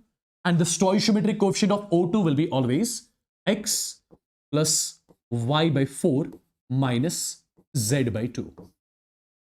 This is the way by means of which you exactly balance these sort of what? These sort of combustion reactions. For example, you have got methane, CH4, right? You have got methane, CH4. X value is 1, Y value is 4. It will be plus x plus y by 4. So 1 plus 4 by 4. 1 plus 4 by 4 makes it 2. So it will be 2 times O2. It gives x times carbon dioxide. X value is 1. So 1 times carbon dioxide. 1 carbon dioxide plus y by 2. Y value is 4. 4 by 2 is 2. So 2 times water. You need not to check. It is automatically a balanced chemical equation. Right? You need not to check. It's automatically a balanced chemical equation. In the similar way, for example, you have got C6H12O6. Right? X value is 6, Y value is 12, Z value is 6. Plus, have a look. It's x plus y by 4 plus z by 2. So x value is 6 plus y by 4. So 12 divided by 4 is 3 minus z by 2. 6 by 2 is 3. So this cancel. It makes it 6 times. So it is going to be 6 times oxygen. Right? It gives x times carbon dioxide. X value is 6. So 6 times carbon dioxide plus y by 2. 12 divided by 2 is 6 times water. You need not to check. It is already a balanced chemical equation. I believe it's clear. Right? So this is how you are going to balance these sort of combustion reaction. This is how you are going to balance the combustion reaction. Okay? Now guys, let's try to solve a few more questions so that you can understand it properly. Look at this particular equation carefully. Carefully look at this particular equation.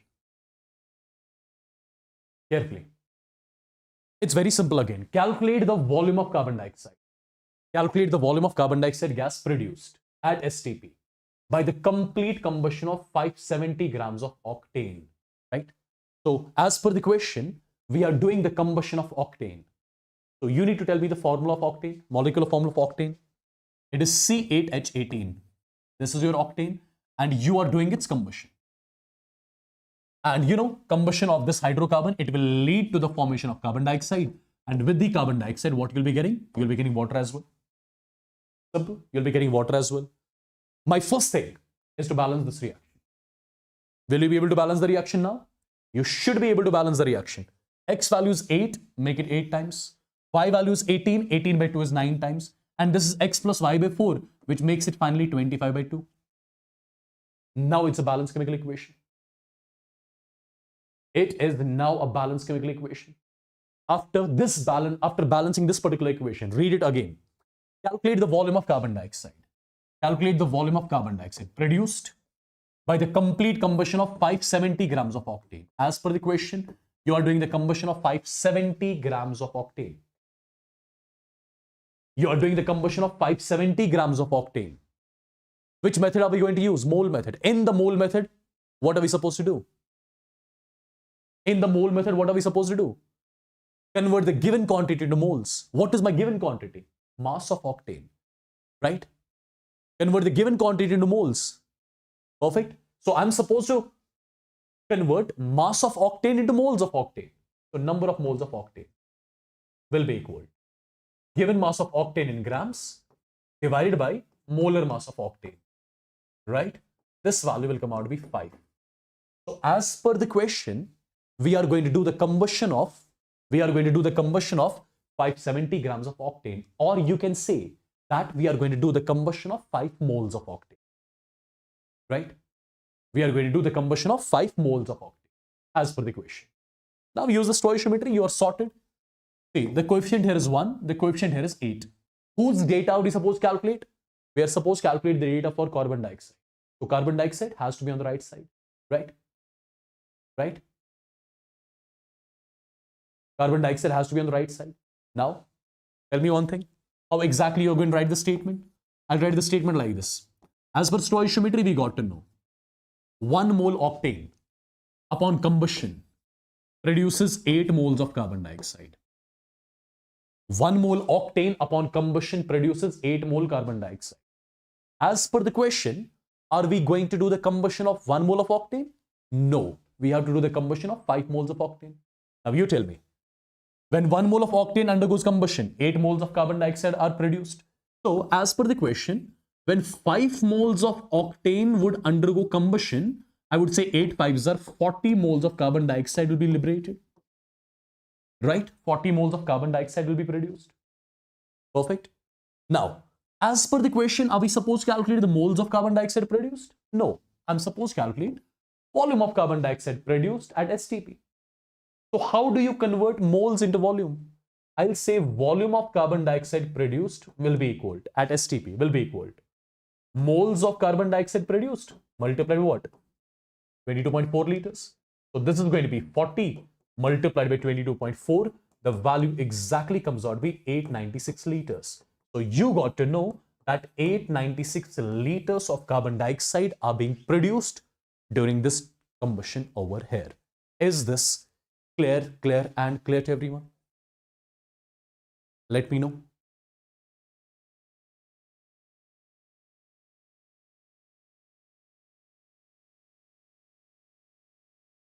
Surely, Shashank, I'll do that from next session. No issues. Let me know in the chats if it is clear. Let me know in the chats if it's clear. Yeah? Okay. Can you solve this question? Look at this question. How many grams of NO2? How many grams of NO2 are required to produce 25.2 grams of HNO3? Will you be able to solve this? Will you be able to solve this? What do you think?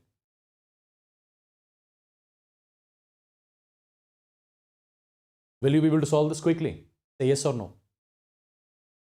See, the reaction is already given in the balanced format, right? First of all, identify the given data. We are given with the mass of HNO3. First step is to convert the given quantity into moles. So let's convert mass of HNO3 into moles of HNO3. So moles of HNO3 will be equal to mass of HNO3 in grams divided by molar mass of HNO3. Can you let me know in the chats how much this value comes out to be after solving? How much this value will come out to be? I believe it will come out to be 0.4, right? So as per the question, we are supposed to produce 0.4 moles of HNO3. We are supposed to produce 0.4 moles of HNO3.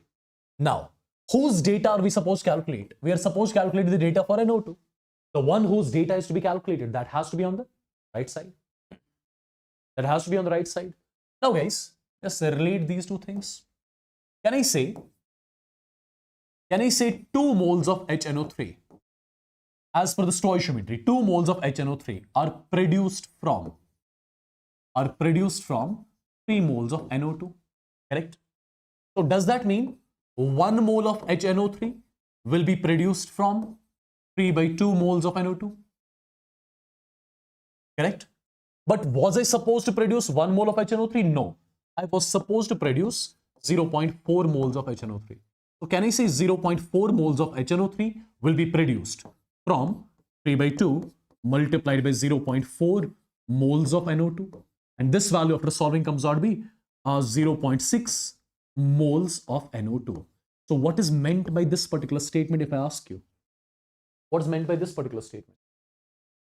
What is meant by this? It means that 0.6 moles of NO2 are required to produce these many moles of HNO3, to produce 25.2 grams of HNO3. But was I supposed to calculate moles of NO2 or mass of NO2? I was supposed to calculate mass of NO2, right? So I'll say mass of NO2 required is equal to moles of NO2 required multiplied by molar mass of NO2. How much it will be? 32 plus 14. 32 plus 14 comes out to be 46, right? Solve this, the value comes out to be in grams. So this is the mass of NO2 which is required as per the question, right? Perfect. Perfect, guys. Yes, Hemant, you can watch it.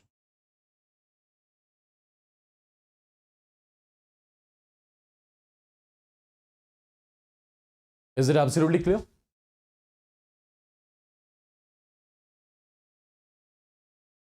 Why would you need a break? We just took a break like a few minutes back.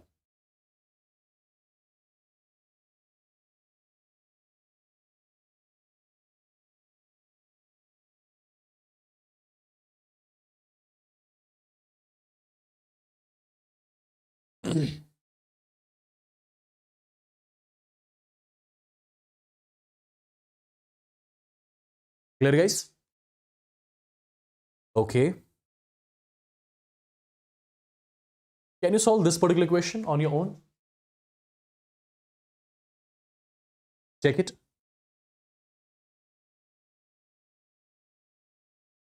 Class end timing. I have no idea when the class will end.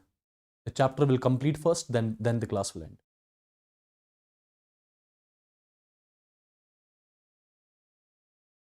Can you solve this particular question on your own? Just say yes or no. It's a similar type of question.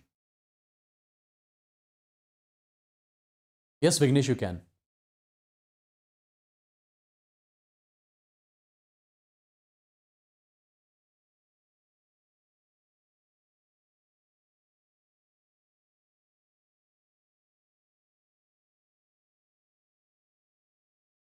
Let me know quickly. Will you be able to solve this sort of a question? On your own, I'm saying, because it's very simple again. Similar type of question this is.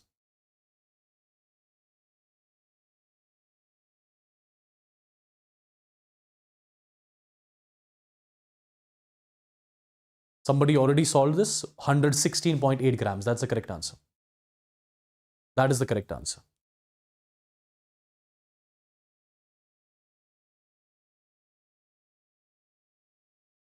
Exactly. You have to calculate the mass of HCl.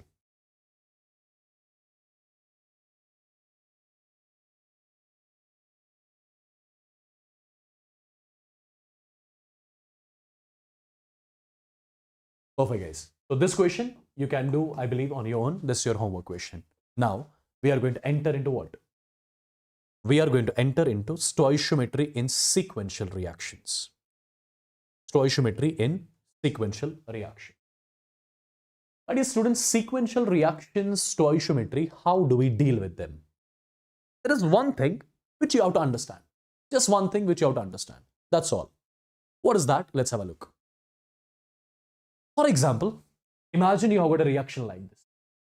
Let's say A plus B, after combining, they are forming C and D.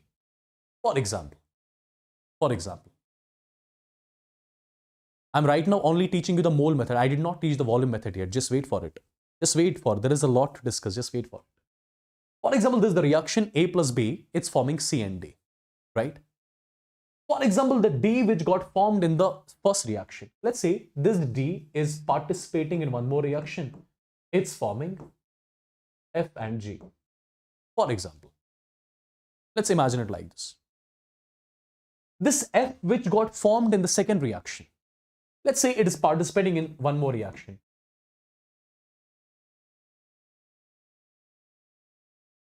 Right? Imagine you're starting with, for example, X grams of A, and you are asked to calculate the mass of K which got formed. I'm just showing you the pattern of questions. Imagine you are starting with X grams of A and you are supposed to calculate the mass of K formed. Let's try to understand how exactly we're going to do it. Understand. See, if you see what is common between first and second reaction, I'll say D is common between first and second reaction. What is common between second and third? I'll say F is common between second and third. Correct? Now guys, try to understand. See, first of all, from the first reaction, what is being formed? D is getting formed in the first reaction. Let me tell you, whatever amount of D would have got formed in the first reaction.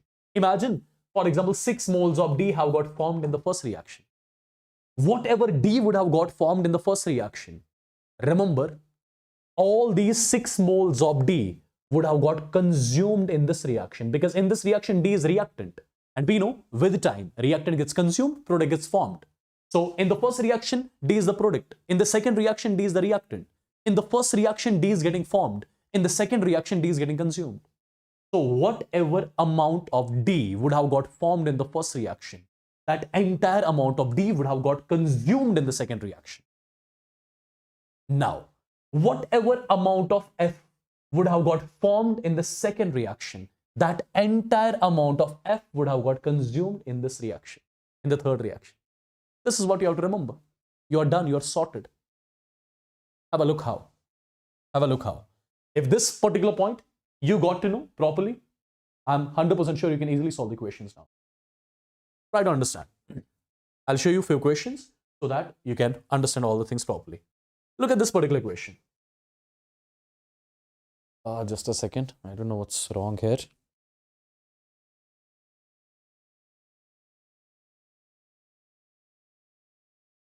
Okay. As per the question, again, if you look at the reactions, you are given with the sequential reactions. First of all, have a look. I'm going to write the reactions again. Cl2 plus 2 times KOH. Cl2 plus 2 times KOH. It gives what? It gives KCl. With KCl, you get KClO plus H2O. This is your first reaction. Second reaction is like this. 3 times KClO. It gives 2 times KCl plus KClO3. The third reaction, it is 4 times KClO3. 4 times KClO3, it gives KCl plus 3 times KClO4. These are the three reactions which are given to us. Before solving the question, find the common component in the first and the second reaction. In the first and the second reaction, I can see KClO here and KClO here, common components. In the second and third reaction, find the common component. This is KClO3. Here you have got KClO3. These two are common between second and third reaction. As per the question, calculate the mass of KClO4 formed. Calculate the mass of KClO4 formed. Calculate the mass of KClO4 formed on starting with 568 grams of Cl2. So you are starting with 568 grams of Cl2. You are starting with 568 grams of Cl2. You have to calculate the mass of KClO4 which would have got formed at the end. Now, how do we do it? Try to understand. We are using the mole method, right? So first thing, convert the given quantity into number of moles, right?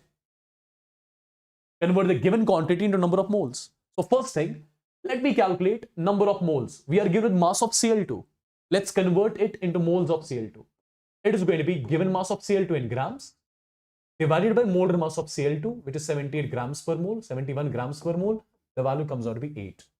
So as per the question, you are starting with 8 moles of Cl2. As per the question, you are starting with 8 moles of Cl2, right? As per the question, you are starting with 8 moles of Cl2. Now try to understand one simple thing. Stoichiometry coefficient here is 1. Here also it is 1. So from the stoichiometry, can I say 1 mole of Cl2 gives 1 mole of KClO. Therefore, 8 moles of Cl2 should give 8 moles of KClO. So I got to know in the first reaction, 8 moles of KClO are formed. From the first reaction, I got to know that 8 moles of KClO are formed.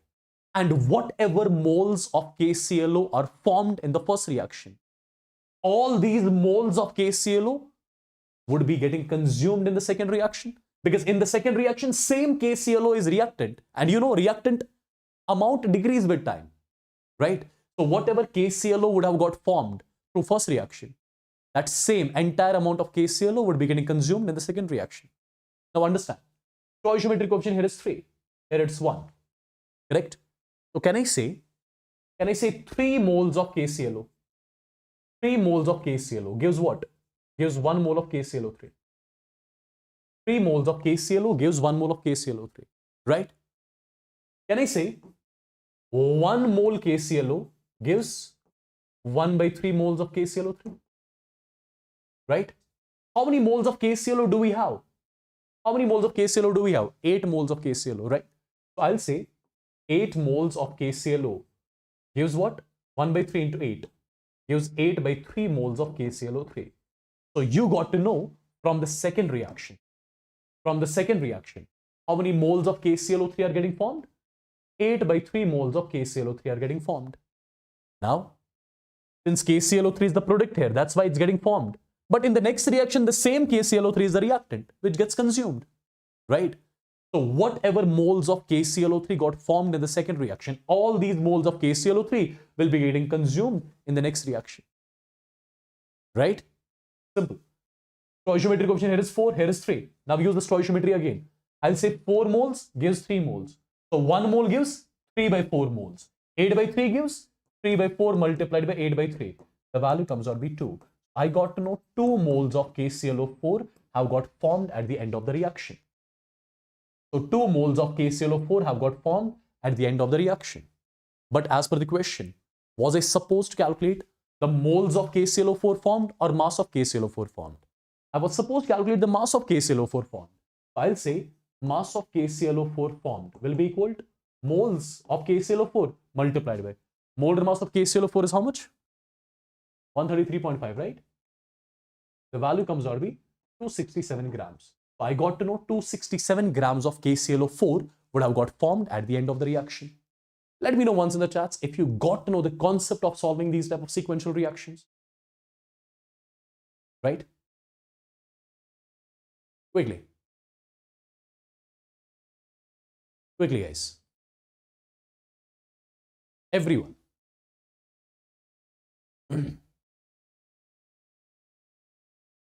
Yeah?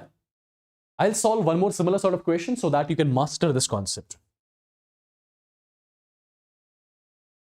Look at this particular question.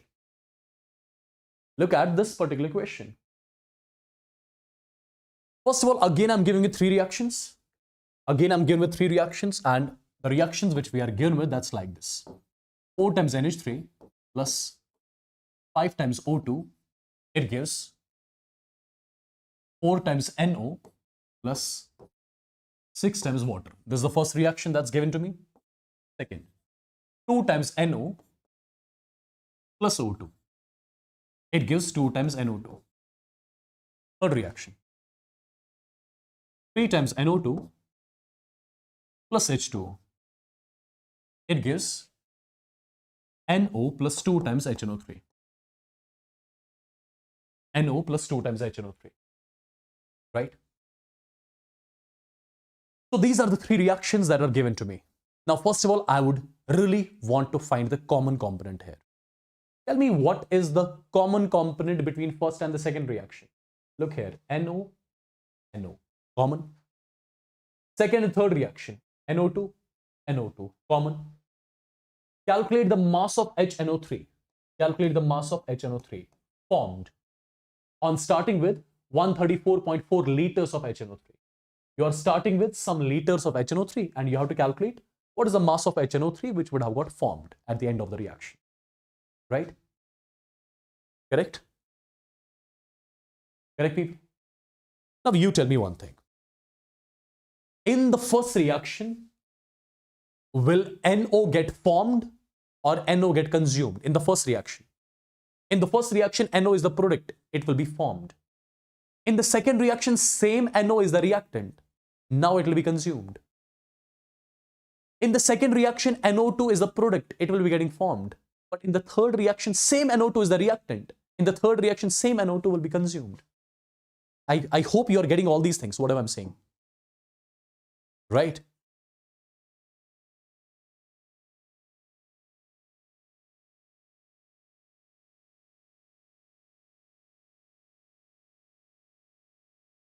Yeah? Now, tell me what is my given quantity. I'm given with volume of NH3. This is my given quantity. First thing, convert the given quantity into moles. Convert the given quantity into moles. So first of all, what am I going to do? I'll be calculating the moles of NH3. It's going to be equal to given volume of NH3 in liters divided by 22.4 liters. This value will come out to be how much? I think this value will come out to be 6 almost, right? So you're starting with 6 moles of NH3 basically. You're starting with 6 moles of NH3. Since you're starting with 6 moles of NH3, you have to calculate the mass of HNO3 which would have got formed, correct? Now guys, use the stoichiometry. Have a look. 4, 4. What does that mean? That means 4 moles of NH3 are giving you 4 moles of NO. Simple. 4 moles of NH3 are giving you 4 moles of NO. So 1 mole of NH3 will give us 1 mole of NO. So 6 moles of NH3 will give us 6 moles of NO. So how many moles of NO are being formed in the first reaction? In the first reaction, I would say 6 moles of NO are getting formed. The same NO in the second reaction is the reactant. And reactant gets consumed with time. Right? So in the second reaction, NO will be getting consumed. whatever NO has got formed in the first reaction, same amount of NO will be getting consumed in the second reaction, right? So I'll say 2 moles of NO gives 2 moles of NO2. 1 mole of NO gives 1 mole of NO2. So 6 moles of NO will give us 6 moles of NO2. So 6 moles of NO2 is getting formed in the second reaction. In the third reaction, all these 6 moles of NO2 would be getting consumed. Now have a look. Stoichiometric coefficient here is 3, here is 2. So I'll say 3 moles of NO2. 3 moles of NO2 gives 2 moles of HNO3. 2 moles of HNO3. So I would say 1 mole NO2 would be giving 2 by 3 moles of HNO3.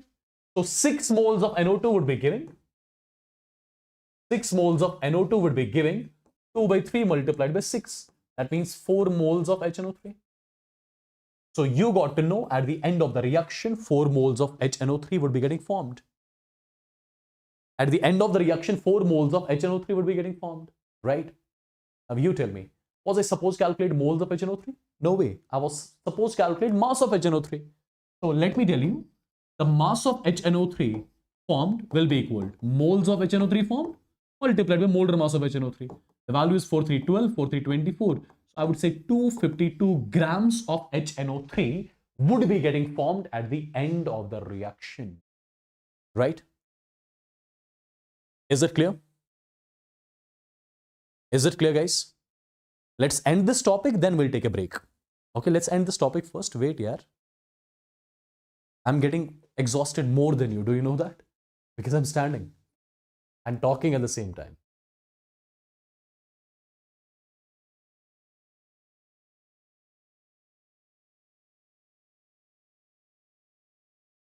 Relax. Let's complete the sequential reactions first. Then I'll give you a break for like 10-15 minutes so that you wash your face, come back again, right? You have to come back again. Don't sleep.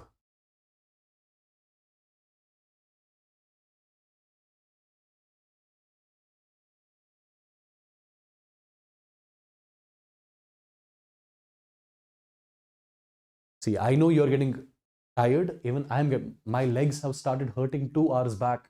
Do you know that? 2 hours back, on a serious note. And now this arm has also started hurting. I don't know why. Then why can't you do the same?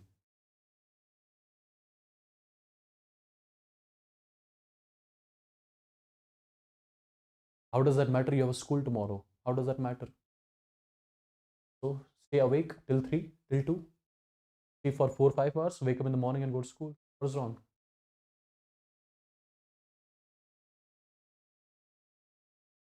What's wrong? Yeah.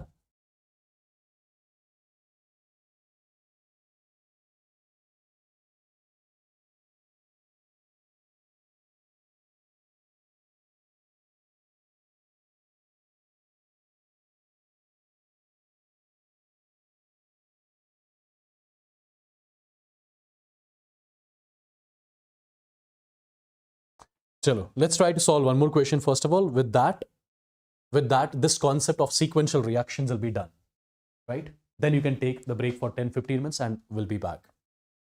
Okay? See guys, look at this particular question. Carefully look at this question. Let me write all these reactions again. CaC2, calcium carbide plus water. It gives calcium oxide and you get C2H2 as well. In the second reaction, C2H2, it reacts with H2 and it leads to the formation of C2H4. In the third reaction, N molecules of C2H4. N molecules of C2H4, they are combining and they are forming this polyethylene. This is something which you call as polyethylene. Polyethylene. Now, as per the question, what are we supposed to calculate? Look at it carefully. Calculate the mass of polyethylene. Calculate the mass of polyethylene that can be produced from 10 kg of CaC2. So we are starting with 10 kg of CaC2. We are starting with 10 kg of CaC2. Now you tell me, what is my first step? Convert the given quantity into moles, right? The given quantity is mass of CaC2. Convert it into moles. So moles of CaC2 will be equal to mass of CaC2 in grams divided by molar mass of CaC2. It will be 64, right? So these many moles of CaC2 we have in the beginning, right? We are starting with these many moles of CaC2. Now tell me one thing. What is common in first and second reaction? This is common. What is common in second and third reaction? This is common. Perfect. We got to know the common thing. Now try to understand. 1 mole of CaC2 produces 1 mole of C2H2. Therefore, 10,000 by 64 moles of CaC2 will produce 10,000 by 64 moles of C2H2. So in the first reaction, how many moles of C2H2 are getting produced? These many moles of C2H2 are being produced in the first reaction. Correct? Now people, whatever C2H2 is being formed in the first reaction, same amount of C2H2 will be getting consumed in the second reaction. Simple, because in the second reaction, same C2H2 is the reactant, which gets consumed with time. Stoichiometry coefficient here is 1, here it is 1. 1 mole gives 1 mole. Therefore, 10,000 by 64 moles of C2H2 will give us 10,000 by 64 moles of C2H4. Right? So, in the second reaction, these are the moles of C2H4 which are being formed. Now, whatever C2H4 is being formed in the second reaction, same C2H4 is being consumed in the third reaction. Have a look. The stoichiometric coefficient here is n, and it is 1. Can I say n moles of C2H4 produces 1 mole of polyethylene? Yes. Therefore, 1 mole of C2H4 is going to produce 1 divided by n moles of polyethylene. Correct? Therefore, 10,000 by 64. 10,000 by 64 moles of C2H4 will produce 10,000 divided by 64n moles of polyethylene. So these are the moles of polyethylene which are being formed at the end. These are the moles of polyethylene which are being formed at the end. But I'm not supposed to calculate moles of polyethylene. I'm supposed to calculate mass of polyethylene, which will be equal to moles of polyethylene formed multiplied by molar mass of polyethylene, right? So moles of polyethylene formed is equal to 10,000 divided by 64n multiplied by molar mass of polyethylene. What is the molar mass of polyethylene? 12 to 24. 24 plus 4, 28. So it's 28n. So multiplied by 28n. So n se n cancel. It will be 28,000 divided by 64 grams. So this is the mass of polyethylene which is getting formed at the end of the reaction. So let me know if it is super clear to everyone. Quickly.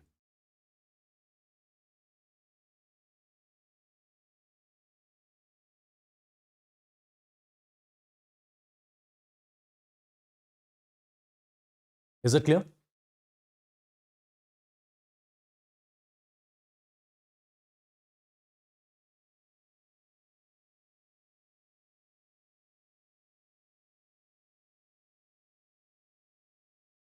So do you need a 10-minute break or 15-minute break? What do you want? You can tell me honestly, but you have to be back, guys, okay? That's the reason I'm giving you the break. You have to be back. You have to be back.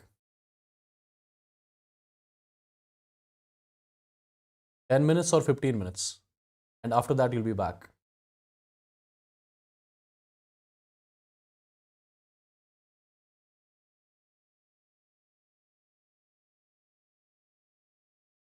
But are you promising that you'll be back, everyone? Are you promising?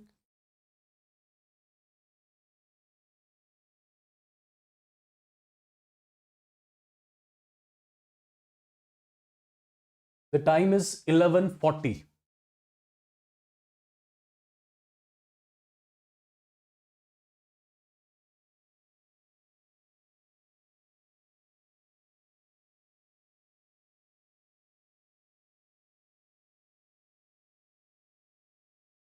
Because after this break, we are going to start something very important, that's mixture analysis. You go, wash your face, right? Have some tea, come back in 10-15 minutes. Okay? Yes, limiting reagent is there. We'll be discussing limiting reagent too. Wait, yaar. We'll be discussing limiting reagent too. Okay? I did not leave limiting reagent. We'll be discussing that after mixture analysis. Okay? Chalo, see you at exactly 11:55. Till then, you carry on.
What's up, my dear doctors?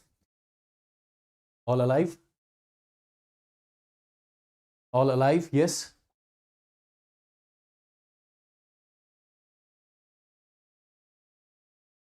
Everyone is alive.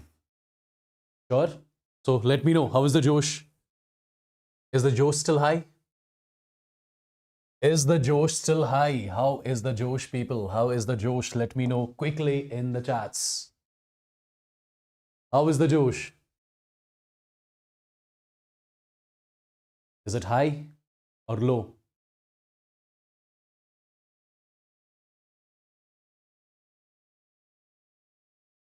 Yes, perfecto.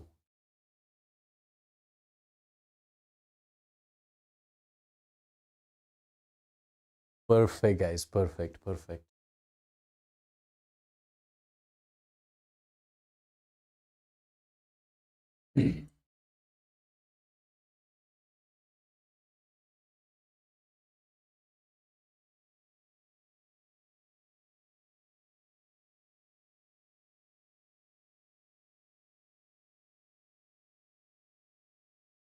Okay, shall we start again then?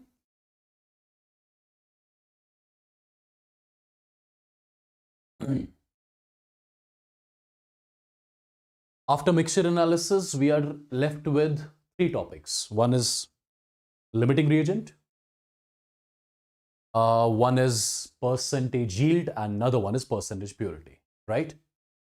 So let's get back with the full energy again. Let's get back with the full energy again.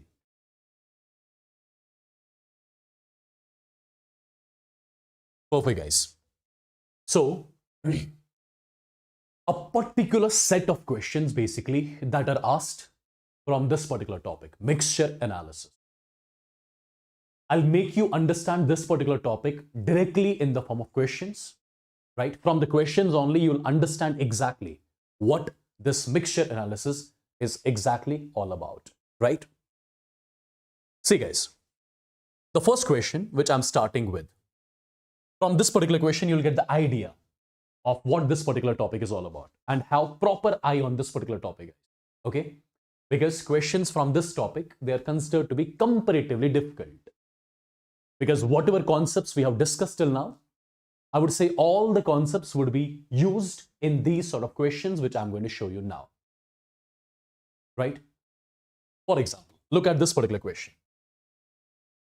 If you look at the question which is given to you, the question says, 1 gram of an alloy of magnesium and aluminium reacts with HCl to produce 1.12 liters of H2 gas at STP. Calculate the composition of the alloy. Calculate the composition of the alloy. What does it mean exactly? Have a look. As per the question, just understand, for example, this is the container which you have. Imagine this is the container which you have. And in this container, we have got magnesium, and with magnesium, we have got aluminium as well. So we have got magnesium and aluminium present in the container. Now, my dear students, tell me one thing. As per the question is concerned, can I say we have got 1 gram of the mixture of magnesium and aluminium? Right? This is given to us as per the question. 1 gram of an alloy of magnesium and aluminium. So basically, this mixture of magnesium and aluminium, its mass is exactly 1 gram. If I ask you whether this 1 gram is the mass of magnesium, whether it is the mass of aluminium, or this is the mass of entire mixture, this 1 gram, it is the mass of entire mixture basically. Correct? Now, as per the question, imagine you're introducing HCl into this mixture. You're introducing HCl into this particular mixture. And as per the question, upon the introduction of HCl in this mixture, what is happening? When you are adding HCl in this container, H2 gas is being produced. H2 gas is being produced. How much H2 gas is being produced? 1.12 liters of H2 gas is being produced at STP. So basically, if you analyze the process. You are introducing HCl into this container. That means there must be some reactions happening by means of which H2 gas will be getting produced. And how much H2 gas is getting produced? 1.12 liters of H2 gas is getting produced. First of all, if I ask you, how many moles of H2 gas are getting produced? You will say 1.12 liters of H2 gas are getting produced at STP. That means how many moles of H2 gas are being produced? 1.12 liters divided by 22.4. So this is basically, these are the total moles of H2 gas which are being produced upon the introduction of HCl into this container. Agreed? Now, my dear students, tell me one thing. This 1 gram, it is the mass of entire mixture. Let's assume out of 1 gram, there are X grams of magnesium present in the container. That means the remaining is going to be 1 minus X grams. So remaining 1.1 minus X grams is going to be the mass of aluminium in the mixture. I'm assuming that. I'm assuming there are X grams of magnesium in the container. Therefore, there will be 1 minus X grams of aluminium in the container as well. Now, if I ask you one more thing, how many moles of magnesium are there in the container? You will say mass of magnesium in the container is X grams divided by molar mass of magnesium. That's 24. These are the moles of magnesium present in the container right now. Similarly, 1 minus X divided by molar mass of aluminium is 27. These are the moles of aluminium present in the container right now. Yes? These are the moles of magnesium in the container right now. These are the moles of aluminium in the container right now. Now you tell me, just understand, just analyze things. You are introducing HCl in the container. What would have happened? Can I say some amount of HCl would have reacted with magnesium and remaining amount of HCl would have reacted with aluminium? Correct? This is something which would have happened. Or I can say it like this. When you introduce HCl in this container, I'll say some part of HCl would have reacted with X by 24 moles of magnesium. And some part of HCl would have reacted with these many moles of aluminium in the container. So how many reactions would have happened? 2 reactions would have happened.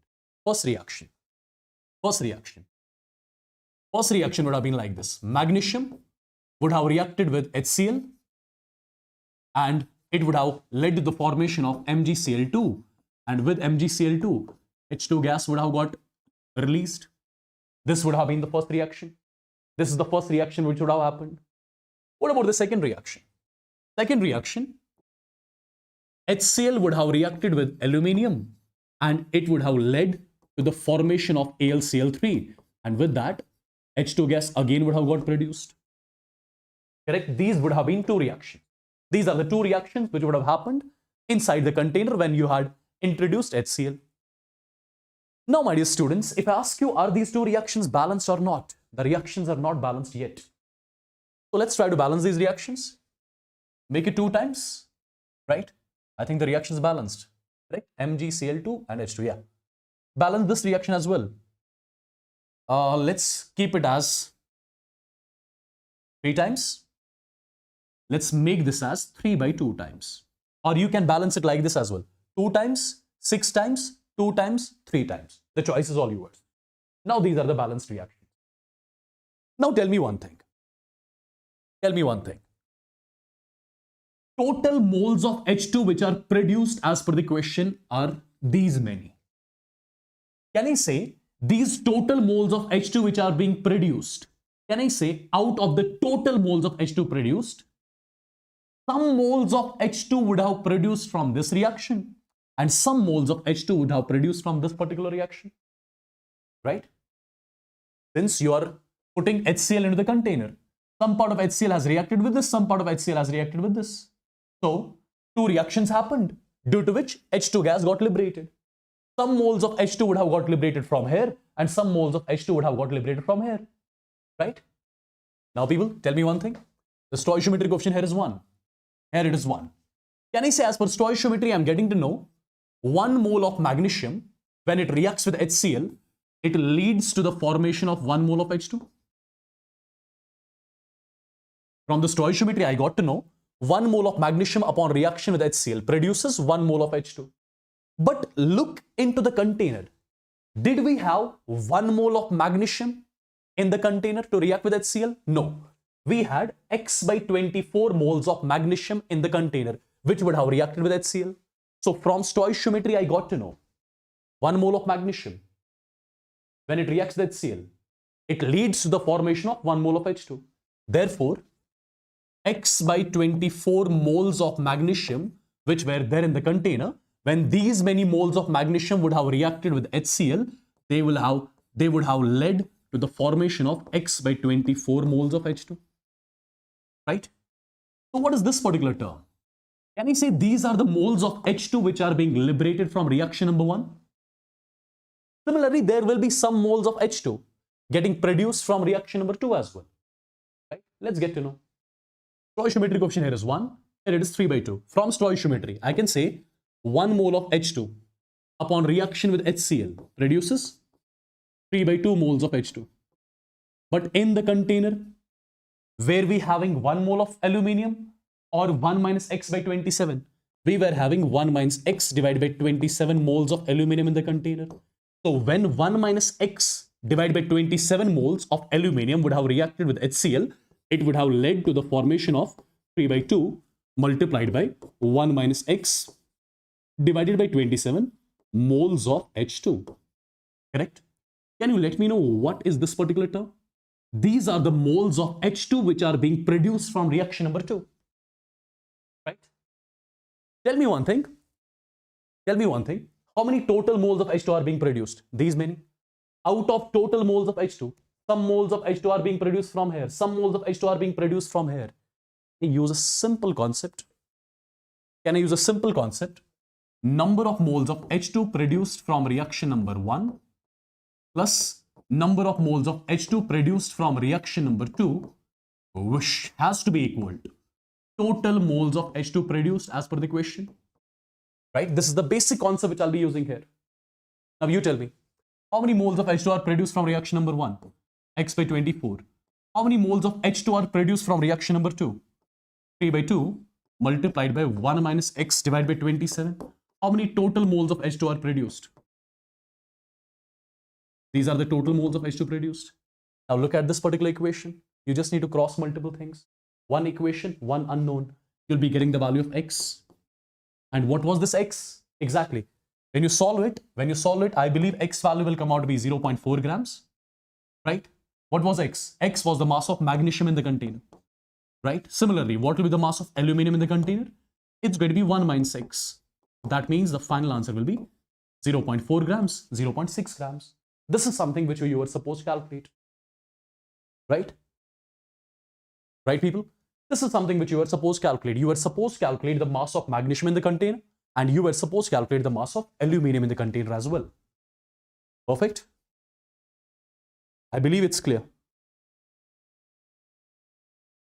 I believe it's clear.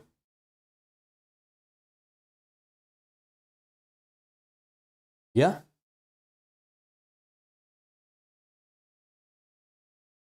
Let me know once the task quickly.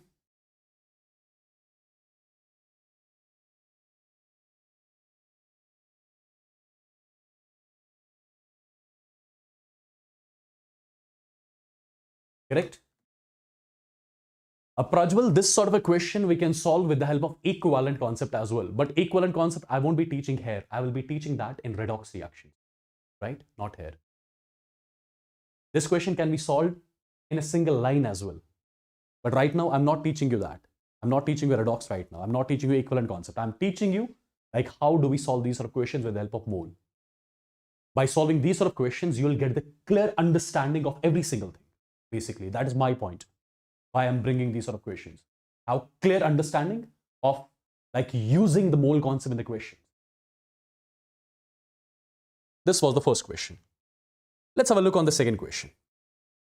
Let's have a look on the second question. Second question. Before solving this question, let me tell you one thing. Before solving this question, let me tell you one thing. One simple thing I'll tell you first.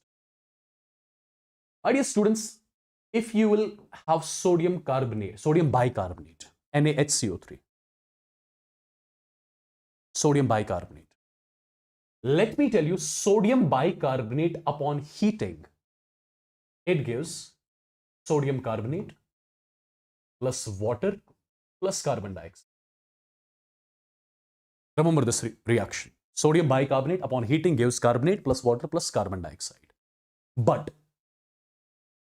if I talk about particularly sodium carbonate, if you heat up sodium carbonate, nothing will happen to it. It will not undergo decomposition because it is thermally stable. Sodium carbonate, upon heating, it does not give anything. It does not decompose. It is thermally stable, right? Comparatively, this one is not thermally that stable. That's why upon heating, it decomposes into products. The first thing which I would want you guys to know from now on. Now let's read the question. The question says, on heating 2 grams of a mixture of sodium carbonate and sodium bicarbonate, 0.11 grams of carbon dioxide is released. What is the composition of the mixture? It's very simple. Try to understand.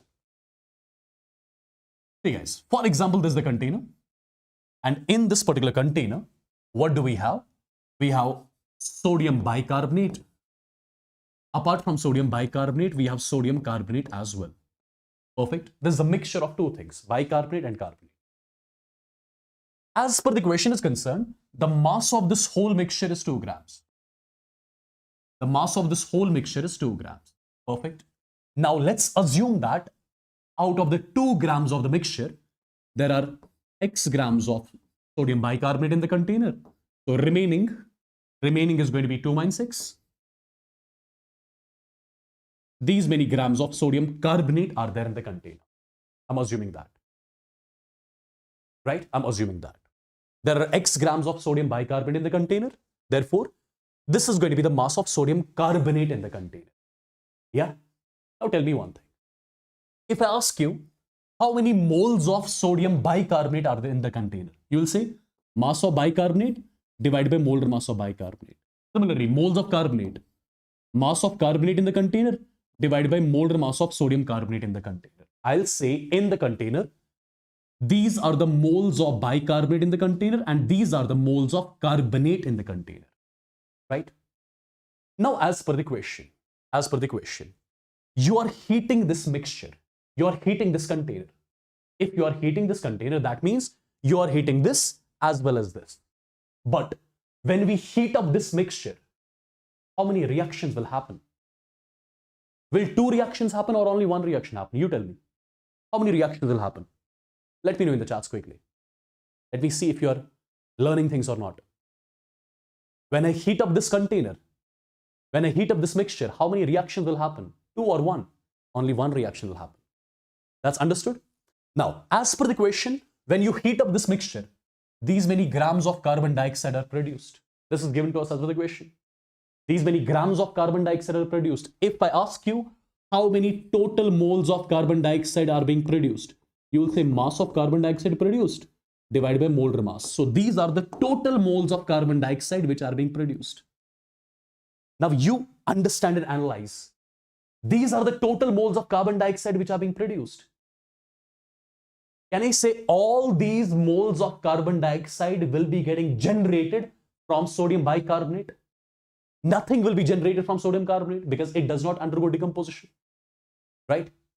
So when you are heating this mixture up, how many reactions will happen? Only 1. What is that reaction? That reaction is like this. Sodium bicarbonate will undergo decomposition and it will lead to the formation of sodium carbonate. With sodium carbonate, you are getting water, and with water, you are getting carbon dioxide as well. Let me write the reaction in balanced format. So this is the balanced reaction. Correct? Only 1 reaction is going to happen. This is that reaction. Now use the stoichiometry.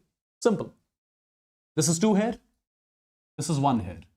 Can I say from stoichiometry I'm getting one thing? What is that? From stoichiometry we can say 2 moles of sodium bicarbonate upon decomposition, upon heating gives 1 mole carbon dioxide. right? 2 moles sodium bicarbonate upon heating gives 1 mole carbon dioxide. Can I say 1 mole of sodium bicarbonate, 1 mole of sodium bicarbonate upon heating will give 1/2 moles of carbon dioxide, right? But in the container, did we have 1 mole of sodium bicarbonate? No. Were we heating 1 mole of sodium bicarbonate? No. We were heating what? We were heating X by 84 moles of bicarbonate. So I would say X by 84 moles of bicarbonate, which were there in the container, upon heating would have given how much? Would have given 1/2 multiplied by X by 84 moles of carbon dioxide. Right? Perfect. So these are the moles of carbon dioxide which would have got generated from bicarbonate. So what is the concept which I'll be using here? What is the concept which I'll be using here? The concept is pretty much simple. I'll say something like this. I'll say number of moles of carbon dioxide getting generated from sodium bicarbonate will be equal to the total moles of carbon dioxide produced. Correct? So this particular term is equal to 1/2 multiplied by X by 84 is equal to this particular term. It is 0.11 divided by 44. Just cross multiple, get the value of X, which is what you were supposed to calculate. And what this X was exactly? This X was the mass of bicarbonate in the container. And once you get X, you can calculate 2 minus X as well. That is the mass of sodium carbonate in the container, which is something you were supposed to calculate. So people are saying X value is coming out to be 0.42, okay? All right. X value is coming out to be 0.42 grams. And what this X was? X was the mass of sodium bicarbonate in the container. Therefore, mass of sodium carbonate will be 2 minus X, which will be exactly 1.58 grams. This is the mass of sodium carbonate in the container. And this was the mass of sodium bicarbonate in the container. Let me know once in the chats if it's clear. Yes, let me know once in the chats if it's clear.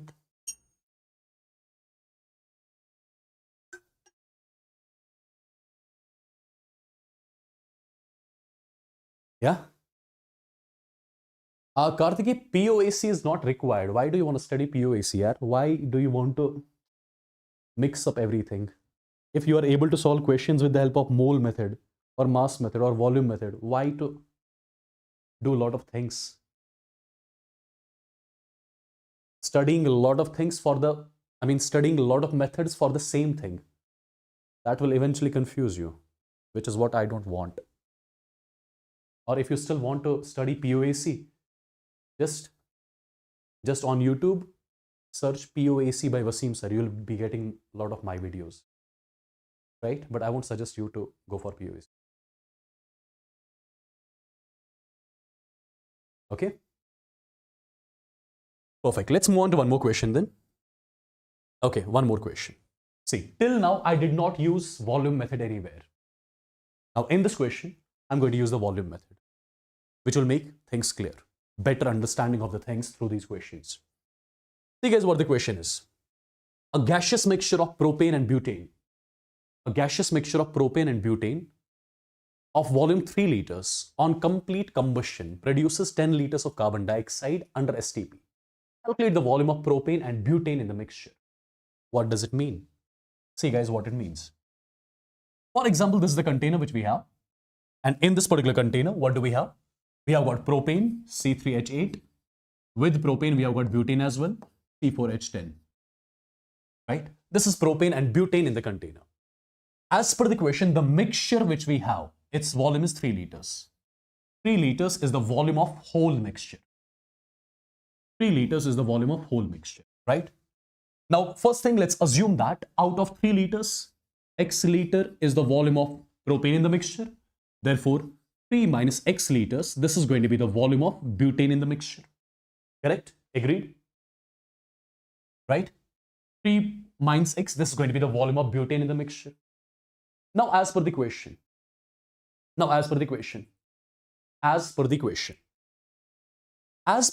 this mixture undergoes combustion. What does that mean? That means in this container, you are adding O2. you're adding O2. And when you are adding O2, when you are doing combustion of this particular mixture, what is happening? 10 liters of carbon dioxide is being produced. Volume of carbon dioxide which is being produced is equal to 10 liters. Right? When the mixture undergoes combustion, this much volume of carbon dioxide is being produced. Right? What is combustion basically? What happens in combustion? You will be adding basically O2 in this container. And some part of O2 will be reacting with this. And some part of O2 will be reacting with this. Right? So how many reactions will be happening basically? You tell me. How many reactions will be happening basically? 1 or 2? You tell me quickly. How many reactions will be happening? 2 reactions will be happening, right? First reaction. C3H8 would be undergoing combustion and it will be leading to the formation of carbon dioxide and water. The second reaction. C4H10 would be reacting with O2 and it will lead to the formation of carbon dioxide and water. My dear students, if you remember, I have told you how do we balance these reactions. I have told you how do we balance these reactions, right? This is 3, so make it 3 times. This is 8, 8 by 2 is 4, and this x plus y by 4, this is 5 times, right? If this is 4, make it 4, 10, this is 10 by 2, 5. This will be 13 by 2 approximately, right? The reactions are balanced. X plus y by 4, nothing else. X plus y by 4, nothing else. Both the reactions are balanced. Now, since you are doing the combustion of this particular mixture, that means you are putting O2 inside this particular container. Some part of O2 will be reacting with this, some part of O2 will be reacting with this. How many reactions will be happening? 2 reactions, right? From first reaction, carbon dioxide is getting produced. Even from the second reaction, carbon dioxide is getting produced. What is the total volume of carbon dioxide produced? 10 liters. Can I say out of 10 liters, some liters of carbon dioxide will be produced from reaction number 1 and some liters of carbon dioxide will be produced from reaction number 2. Now, let's solve the question in terms of volume method. See guys, stoichiometry coefficient here is 1. Here it is 3. Now, you can treat these stoichiometric coefficients directly as volume. You can say 1 liter propane when undergoes combustion, it produces 3 liters of carbon dioxide. It produces 3 liters of carbon dioxide. 1 liter propane, when undergoes combustion, it produces 3 liters of carbon dioxide. But in the container, you tell me, in the container, did we have 1 liter of propane? No, we had X liter of propane. So actually, X liter of propane is undergoing combustion, right? So I would say when X liters of propane will undergo combustion, how many liters of carbon dioxide will be produced? You'll say 3x liters of carbon dioxide will be produced, correct? Similarly, when 1 liter butane undergoes combustion, how many liters of carbon dioxide are produced? 4 liters of carbon dioxide is produced, correct? But in the container, did we have 1 liter of butane? No, we had 3 minus x liters of butane. So when 3 minus x liters of butane would have undergone combustion, it would have liberated 4 multiplied by 3 minus x liters of carbon dioxide, correct? Agree till here? Agree till here? So this is the volume of carbon dioxide which is being liberated from reaction number 1. This is the volume of carbon dioxide which is being liberated from reaction number 2. What is the total volume of carbon dioxide liberated? That is 10 liters. So what is the concept which I'll be using? I'll be using the concept like this. Volume of carbon dioxide getting liberated from reaction number 1 plus volume of carbon dioxide getting liberated from reaction number 2 will be equal to total volume of carbon dioxide liberated. Now, from reaction number 1, it is 3x. From reaction number 2, it is 4 multiplied by 3 minus x. Total volume of carbon dioxide liberated is 10 liters. So it is going to be simply 3x plus 12 minus 4x is equal to 10. From here, you get the value of x as 2 liters. What was this x? This x was the volume of propane in the container, which is something we were supposed to calculate. Similarly, volume of butane in the container will be how much? It will be 3 minus x. 3 minus 2 comes out to be 1 liter. So 1 liter is the volume of butane in the mixture, which you were supposed to calculate. So 2, 1 is the answer of the question. Is it clear? Is it clear, people? Quickly. Yeah? I feel this is clear to everyone, right? Let's have a similar type of question again. Let me see if you can solve this or not. Look at this question. Look at this question, guys. Look at this question quickly.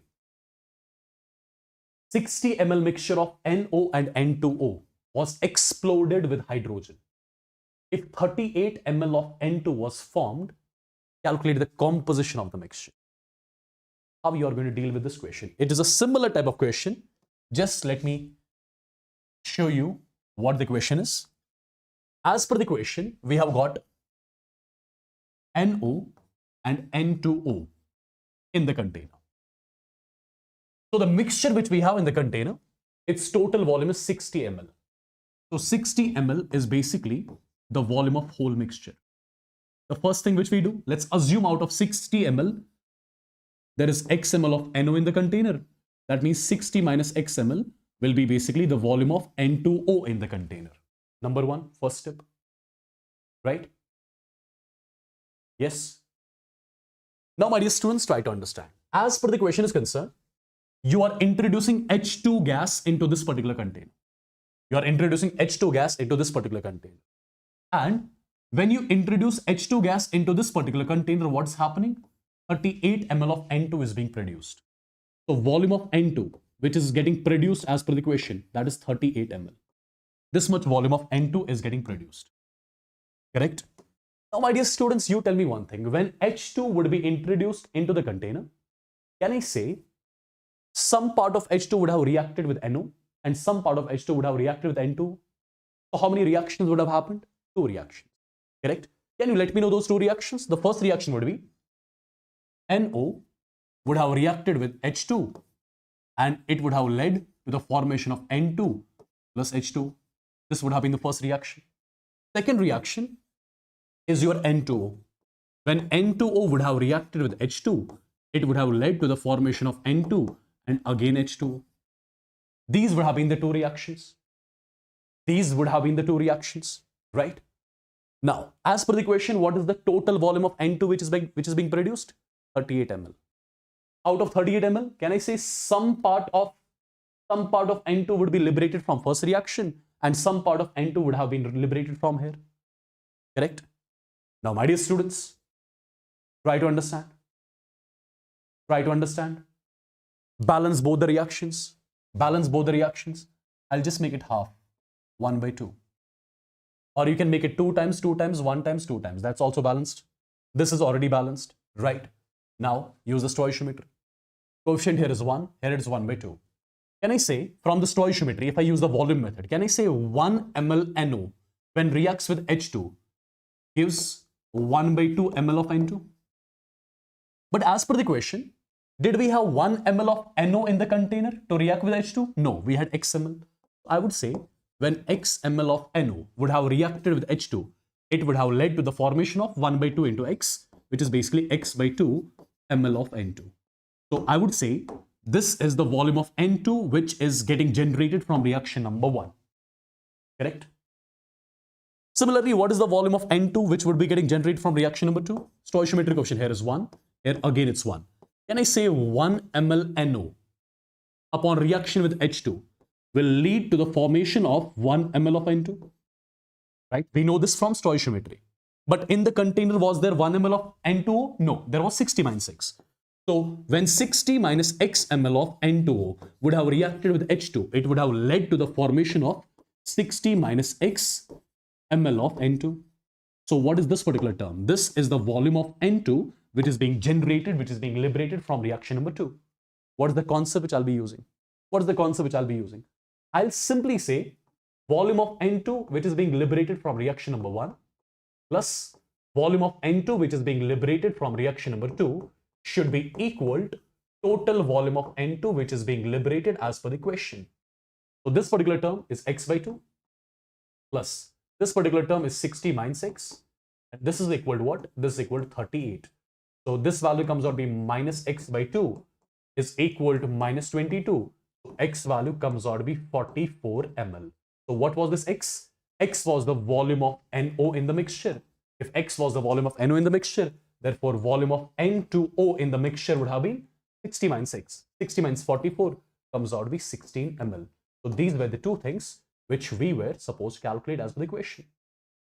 Is it clear to everyone? Quickly. Is it clear to everyone, people? Let me know in the chats. Yes? All clear?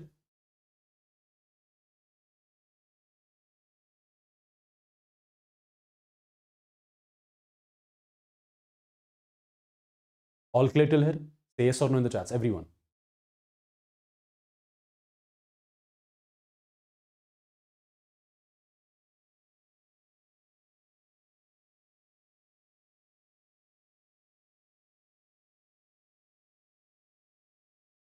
Perfect, guys. So this was about the mixture analysis. I hope all these things are absolutely clear to you. Right? Now, let's move on to one more topic. And that topic, I'm sure you know the importance of that particular topic. It is almost used everywhere. It's almost used everywhere. Right? That is limiting reagent. Limiting reagent.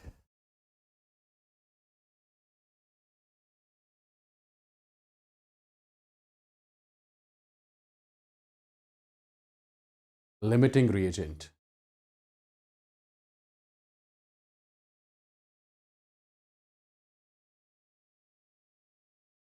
Molarity, normality, concentration terms that will be discussed in chapter solution. I've told that in the beginning of the session itself.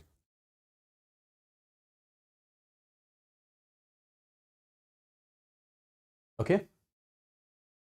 So people, what is limiting reagent all about? You tell me. How do you define the term limiting reagent? It's a very simple concept, provided you understand its basics, you understand its approach, you understand exactly when to use it and how to use it. That's important. When to use the concept and how to use this concept, that's important. Once you get to know that, sorted. Right? So guys, have a look. How do we exactly define the limiting reagent? Limiting reagent is basically defined as that reactant. It is defined as that reactant which gets completely consumed.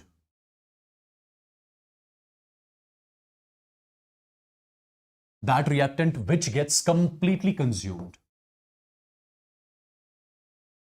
earlier in the reaction. That reactant which gets completely consumed earlier in the reaction. Earlier in the reaction. That's called as limiting reagent, comma. Other one is called as excess reagent.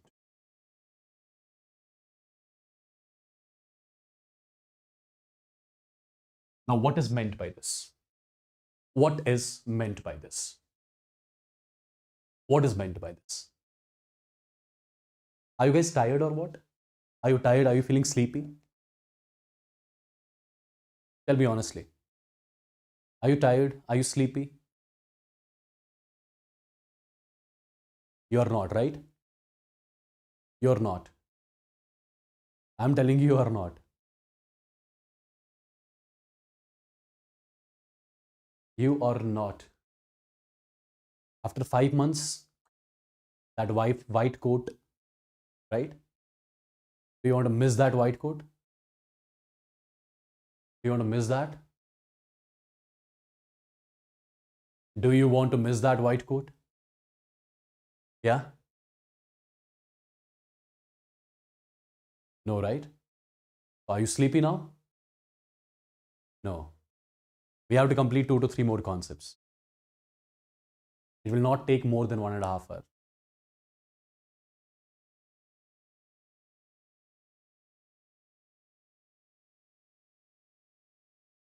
Perfect?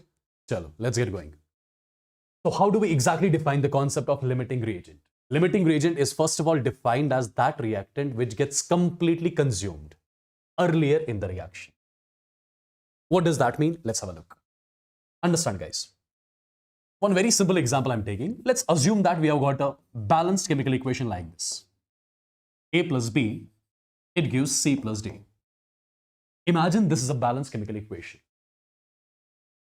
Now, first of all, this particular reaction, if it has to happen in a container basically, right? This particular reaction, if it has to happen in some vessel, reaction vessel, container, whatever you call it, okay? I'm assuming the reaction is balanced. Now, I'm writing time t is equal to 0. What is meant by time t is equal to 0? Time t is equal to 0 means the reaction has not started yet. Reaction has not started yet. What does that mean? That means the reactants have not reacted yet to form the products. Reactants have not reacted yet to form the products. I'm assuming that at time t is equal to 0. Initially, for example, at time t is equal to 0, I've got 10 moles of A and 5 moles of B present in the container. Since the reaction has not started, these reactants have not reacted yet to form the products. So, moles of C and D formed at this particular point of time will be 0. Correct? Right? Now, guys, you tell me one thing. When the reaction starts, what does that mean? That means when I say the reaction is starting, that means the reactants have started to react to form products. Right? Now, people, very simple thing. When the reaction starts, can I say the number of moles of reactants, they'll keep on decreasing with time? When the reaction starts, right? When these reactants start to react to form the products, what will happen to the moles of reactants? I would say moles of reactants will keep on decreasing with time, and moles of products will keep on increasing with time. Right? So as the reaction proceeds, moles of reactants will keep on decreasing with time, and moles of products will keep on increasing with time. Why? Because these reactants, they will start reacting. They will lead to the formation of products. In short. So what happens due to that? Moles of reactants will keep on decreasing and moles of products will keep on increasing with time. Perfect. So now if the moles of reactants are decreasing with time, can I say out of these two reactants, there will be one reactant which would have got completely consumed in the reaction. Imagine this is the reactant. After some time, it has got completely consumed. That means after some time, you will find 0 moles of B present in the container. Right? You'll find 0 moles of B present in the container. That particular reactant which gets completely consumed earlier in the reaction, you call that reactant as the limiting reagent. So B over here is your limiting reagent. If B is the limiting reagent, what does that mean? What does that mean? That means it has got completely consumed. After some time, you will find 0 moles of B in the container. Now, if B is the limiting reagent, the other one is called as the excess reagent. That means out of 10 moles of A, there will be still some moles of A left in the container. And there would be some moles of C and D which would have got formed in the reaction. Now you tell me, when one of the reactant is completely consumed, can I say at that point of time the reaction would have stopped? The reaction would have stopped because one of the reactant is completely consumed. Right? One of the reactant is completely consumed. There are 0 moles of B left to react with the left out moles of A. So it's not going to, reaction is not going to continue. It will stop. So when the reaction stops, what all things will be there in the container now? There will be some moles of A which are left in the container, some moles of C, some moles of D which would have got formed. Correct? Now the questions are asked. How many moles of C, D are formed at the end of the reaction? How many moles of A are left in the container at the end of the reaction? How do we do all these sort of questions? There's a general approach of doing these sort of questions.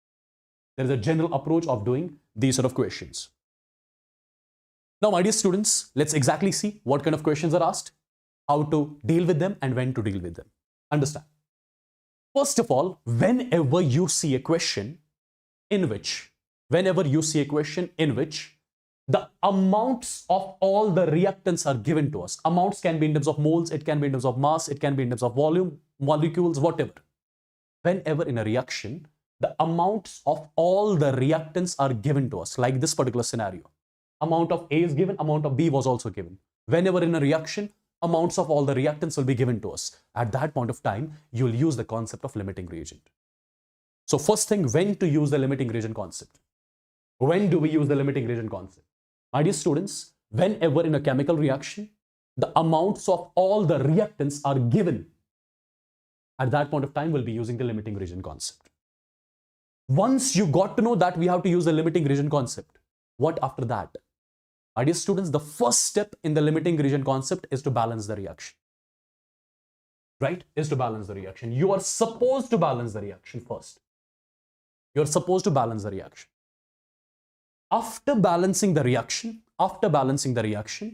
we are supposed to identify which one is the limiting reagent out of the given reactants.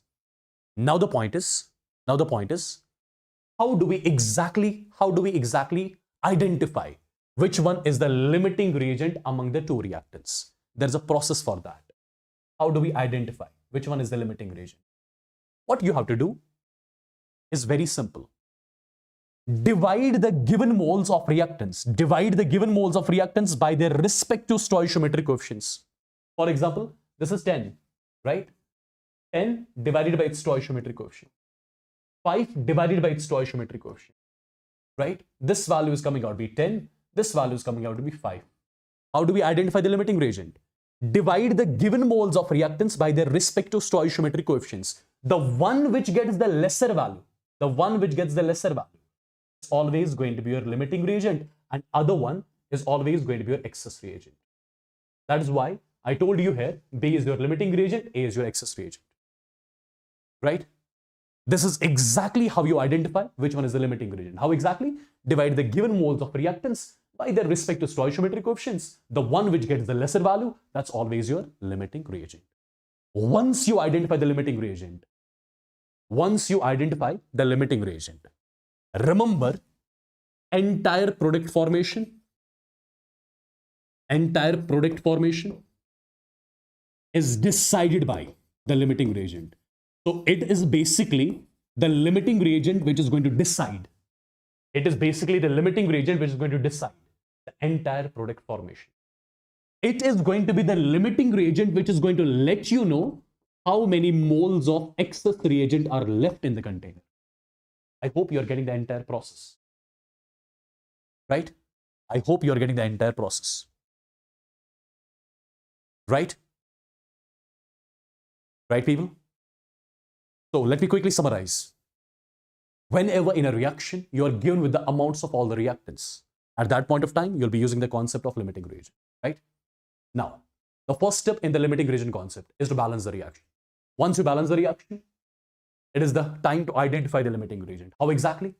Divide the given moles of reactants by their respective stoichiometric coefficients. The one which gets the lesser value, that's always your limiting reagent. Right? And my dear students, once you identify the limiting reagent, it is then going to be the limiting reagent which is going to let you know the moles of products formed. It is then going to be your limiting reagent which is going to let you know the moles of excess reagent left. Okay? Right? Shashank, if masses are given in place of moles, you have to convert those masses into moles first. Or if volume is given, convert into moles. Then follow the same procedure. Let's try to do certain questions which will make things fall in place. A very simple and basic question. Reaction is given. Identify the limiting reagent. Quickly. Identify the limiting reagent. 3 moles of NaOH. Initially at time 0. At time t is equal to 0. We are starting with 3 moles of NaOH. And 4 moles of H2SO4. So this will be initially 0, this will be initially 0. Correct? Right? Now, we have to identify the limiting reagent. How do we do that? Given moles by stoichiometric coefficient. So this is 3 by 2. This is 4 by 1. This value comes out to be 1.5. This value comes out to be 4. The one which gets the lesser value, that's always your limiting reagent. So NaOH is the limiting reagent in the question. Right? NaOH is the limiting reagent in the question. Right? Perfect. Done and dusted. Simple and basic question. Okay, look at this particular question. Or before solving this question, let me tell you one more thing. Just a second. For example, you have got a question like this. Because whatever question I'm going to show you now, it will give you all the types of things which can be asked from limiting reagent. See guys, for example, You are given with a reaction like this, N2 plus H2, it gives NH3. This is the question which is given to us. Now, as per the question, imagine that we are starting with 10 moles of N2 as well as 10 moles of H2. Perfect. So this will be initially 0. Now, let's see what all things can be calculated out of the data which is given. Let's see what all things can be calculated out of the data which is given. My dear students, try to identify one thing. In the reaction, the amounts of all the reactants are given. So I'll be using the concept of limiting reagent, right? In the limiting reagent concept, the first thing is to balance the reaction. Now the reaction is balanced. It is the time to identify the reaction. It is the time to identify the limiting reagent now. It is the time to identify the limiting reagent now. How do we identify? Given moles by the respective stoichiometry coefficients. 10 by 1 is 10. 10 by 3 is 3.33. The one which gets the lesser value, that is your limiting reagent. So H2 is my limiting reagent. If H2 is the limiting reagent, what does that mean? It means H2 would have got completely consumed. So all the 10 moles of H2 would have got consumed and there would be 0 moles of H2 left after some time. At that point of time, the reaction would have stopped. And when entire H2 would have got consumed at that point of time, still in the container, there would be some moles of N2 and there would be some moles of NH3 which would have got formed. Now, if I ask you, how many moles of NH3 have got formed at the end of the reaction? What you have to do? I told you limiting reagent is the one which decides everything. Let's see exactly how to calculate moles of NH3 formed. See, this is the limiting reagent. Its stoichiometric coefficient is 3. This is 2. So I'll say 3 moles of limiting reagent produces 2 moles of NH3. 3 moles of limiting reagent produces 2 moles of NH3. 3 moles of limiting reagent produces 2 moles of NH3 as per the stoichiometry. Therefore, 1 mole of limiting reagent would be producing 2 by 3 moles of NH3. Right? 1 mole of limiting reagent would be producing these many moles of NH3. So therefore, in total, 10 moles of limiting reagent would have produced how much? It would have produced 2 by 3 multiplied by 10. The value would be 6.66 moles of NH3. So these are the moles of NH3 which would have got formed at the end of the reaction. So in the container, finally, you will find 6.66 moles of NH3. You will find 6.66 moles of NH3 at the end of the reaction. Right? Right, guys? Now, first thing is done. Okay, by the way, if they ask you how much volume of NH3 has got formed at the end at STP, you know the moles. If you multiply these moles by 22.4 liters, you'll be getting the volume of NH3 formed. If you multiply this term by Avogadro's number, you'll get the molecules of NH3 formed at the end. If you multiply this term by molar mass of NH3, you'll get the mass of NH3 formed at the end of the reaction. Right? Now, it is the time to check how many moles of N2 are still left in the container. That is again going to be decided by H2. See, H2 is reacting with basically N2. Stoichiometric coefficient 3, 1. Limiting reagent is going to let you know how many moles of N2 will be left in the container. How exactly? Have a look. Can I say 3, as per stoichiometry, 3 moles of limiting reagent reacts with 1 mole of N2. 3 moles of limiting reagent reacts with 1 mole of N2. Therefore, 1 mole of limiting reagent would have reacted with 1 by 3 moles of N2. Right? So 10 moles of limiting reagent would have reacted with 1 by 3 multiplied by 10, which comes out to be 3.33 moles of N2. So I got to know that 10 moles of your limiting reagent, it would have reacted with 3.33 moles of N2. It would have reacted with 3.33 moles of N2. Tell me how many moles of N2 did I take in the beginning? 10. And out of 10, how many are reacting? 3.33. So how many will be left?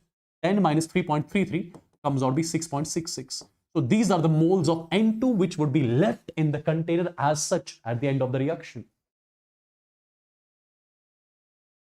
Right?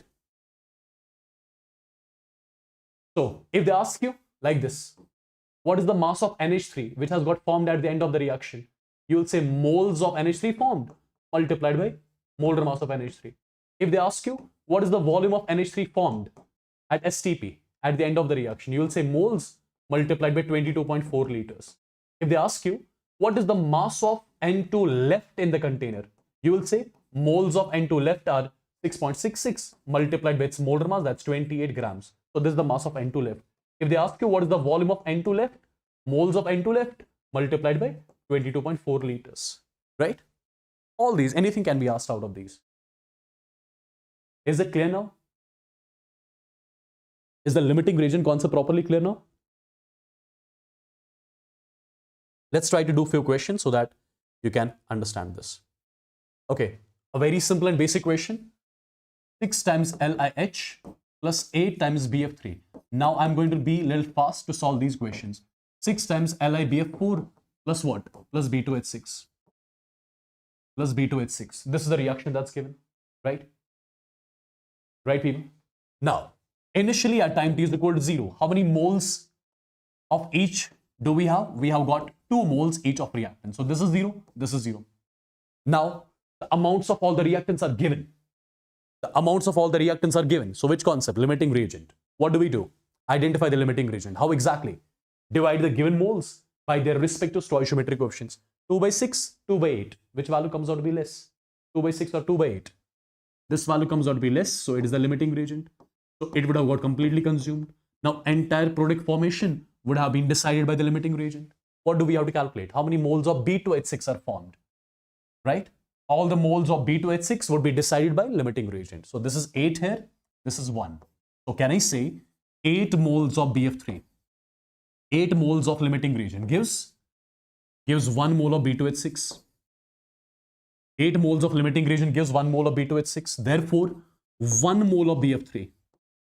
1 mole of BF3 gives 1 by 8 moles of B2H6. Correct? Did we have 1 mole of BF3? No. We had 2 moles of this limiting reagent. So 2 moles of limiting reagent would have given 1 by 8 multiplied by 2. The value is 1 by 4, which is basically 0.25. And this is moles of B2H6. So these are the moles of B2H6 which would have got formed at the end of the reaction. This is something which we were supposed to calculate.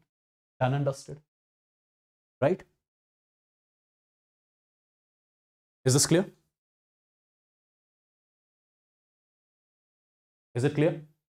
Everyone? I feel this is clear.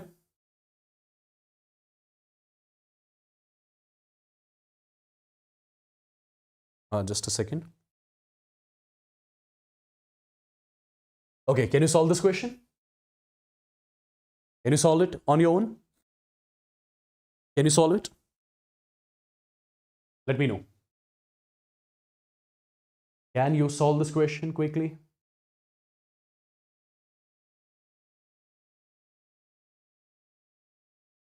You should be in a position to solve this question, guys, by the way. See, the reaction is already given in the balanced format. Initially, we are given with 10 moles each of reactants. So this will be 0, this will be 0. What do we have to calculate? Moles of this particular product formed. So identify the limiting reagent. 10 by 3 is 3.33. 10 by 2 is 5. This value is coming out to be lesser, so this is our limiting reagent. Completely consumed. And this is going to decide the entire product formation. Now simple. 3 moles gives 1 mole. So 1 mole gives 1 by 3 moles. 10 moles are going to give us 1 by 3 multiplied by 10. The value is going to be 3.33 moles. So 3.33 moles of Ba3PO4 whole twice would have got formed. There's nothing to think here in this question. Right? Very simple and basic.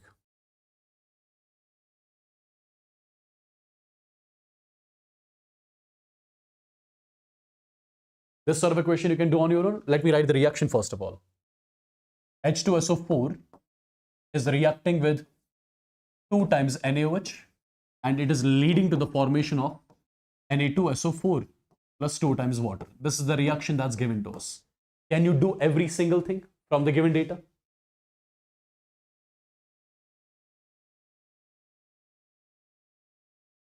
Can you solve everything? Whatever can be calculated, can you do that? Right? See, first of all, initially, tell me how many moles of H2SO4 do we have? Mass of H2SO4, 98 grams. Divided by its molar mass, that's also 98. So we are given with 1 mole of this. Similarly, 160 divided by 40, we are given with 4 moles of this. So this is 0, this is 0. Identify the limiting region. 1 by 1 is 1, 4 by 2 is 2. So this is limiting. It would have got completely consumed. The reaction would have stopped at that particular point of time. 1 mole gives 1 mole. Therefore, 1 mole will be giving its 1 mole. Similarly, 2 moles of water would have got formed. How many moles of NaOH will be left? 1 mole reacts with 2 moles, right? It reacts with 2 moles. I had 4, out of which 2 have been reacted. 4 minus 2 is 2. So 2 moles of NaOH will be left in the container, right? Now you can convert these moles either into mass or volume or whatever molecules, whatever they ask. Is it clear? Is it clear, guys? I hope this sort of a question you can do. One homework question I'm giving you in this limiting region concept. This is your homework question. You're supposed to do this on your own, right? Because the pattern is same. The pattern is same. The pattern is same.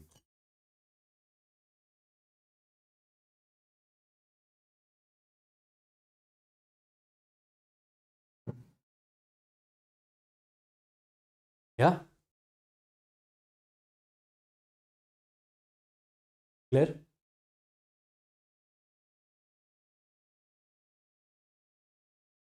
Someone is saying all my family members are in deep sleep. Same here. Same here.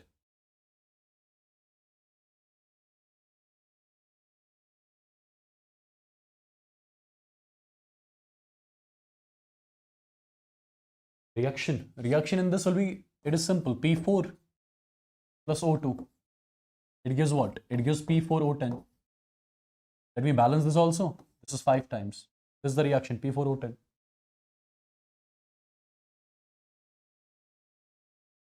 Okay?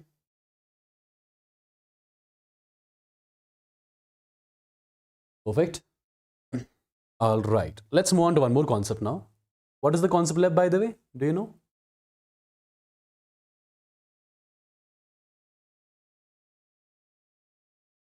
Percentage yield. Percentage yield. Percentage yield. See, we'll complete percentage yield, then we'll take a break of 10 minutes. Then there'll be a last topic, that is percentage purity. Cool? Fine?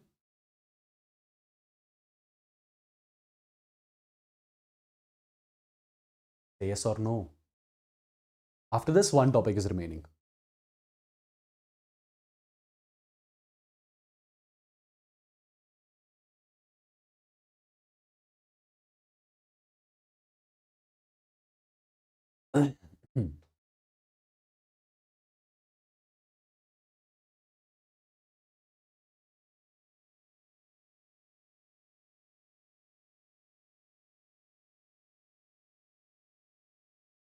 Like, are you getting that confidence in you that the mole concept is about to be done and dusted? Is that voice coming from inside?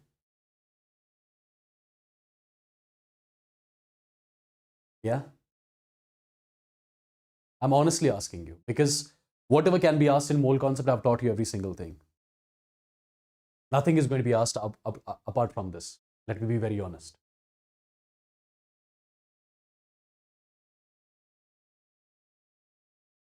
Yeah? That's what I wanted basically. And similarly, all the chapters of your physics, chemistry, as well as biology, I want you guys to watch till the end, right? Let's make these 75 days count. Let's make these 75 days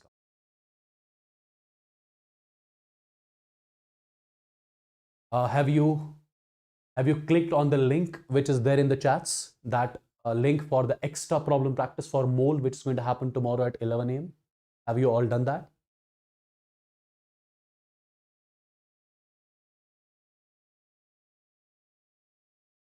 Yeah.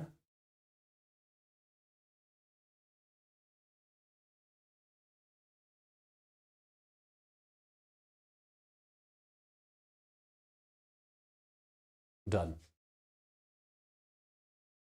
Uh,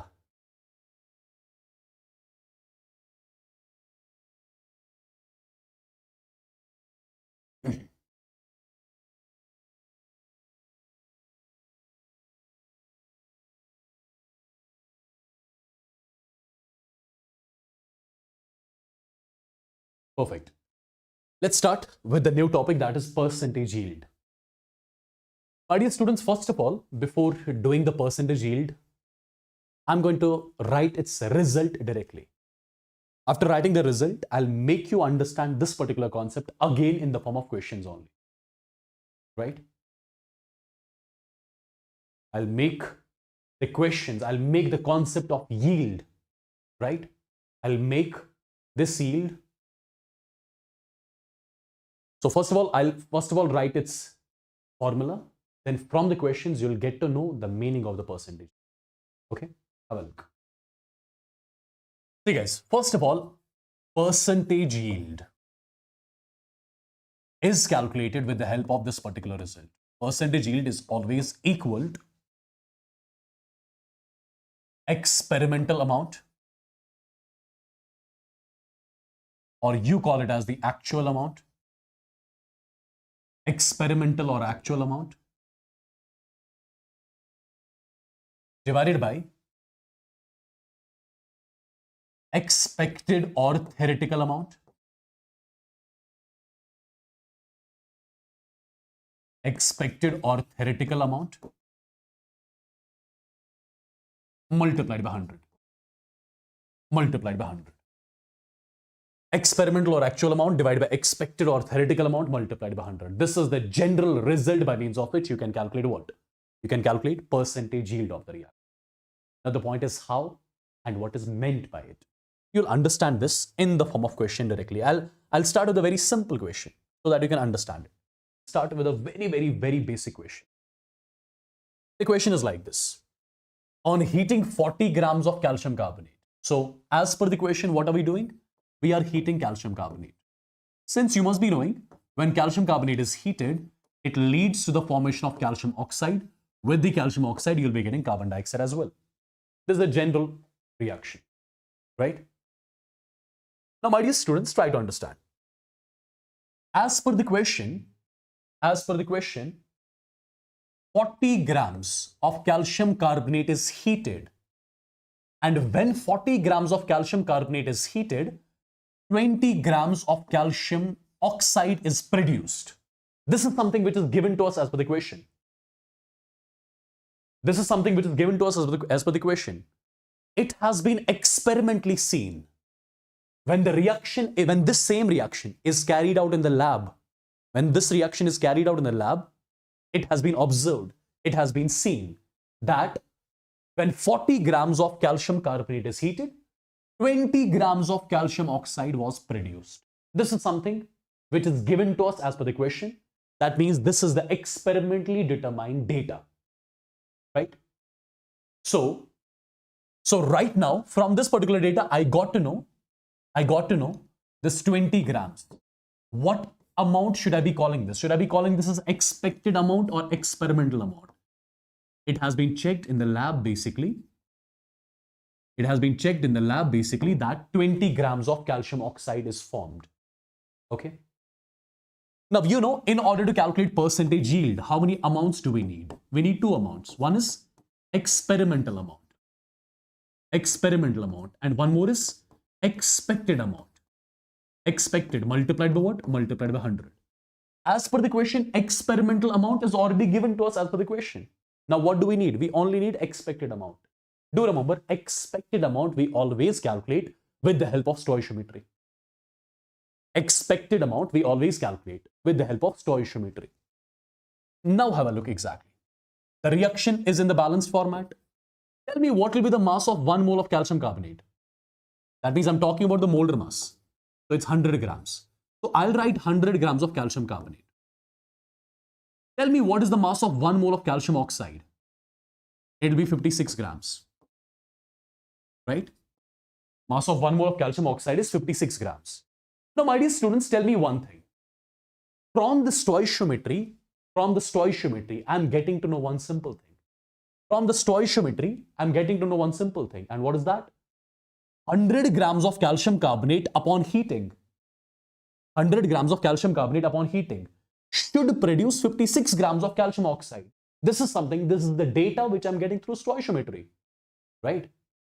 Stoichiometry is telling me that 100 grams of calcium carbonate upon heating should produce, I'm using the term should produce 56 grams of calcium oxide. So 1 gram of calcium carbonate upon heating should produce how much? Should produce 56 divided by 100 grams of calcium oxide. That means 40 grams of calcium carbonate upon heating should have produced how much? Should have produced multiplied by 40 grams of calcium oxide, right? When you solve this term, it will come out to be 22.4 grams of calcium oxide. Tell me one thing, what is this particular term? I used stoichiometry and I got to know that 40 grams of calcium carbonate upon heating should have produced this much amount of calcium oxide. So this is something which I was expecting to get formed, but is it actually getting formed? No. Actually, how much is getting formed? Actually, only 20 grams of calcium oxide is getting formed. How much should have got formed? This much should have got formed. So this particular amount, should I be calling this as expected? Yes, this is the expected amount. So can't we calculate percentage yield?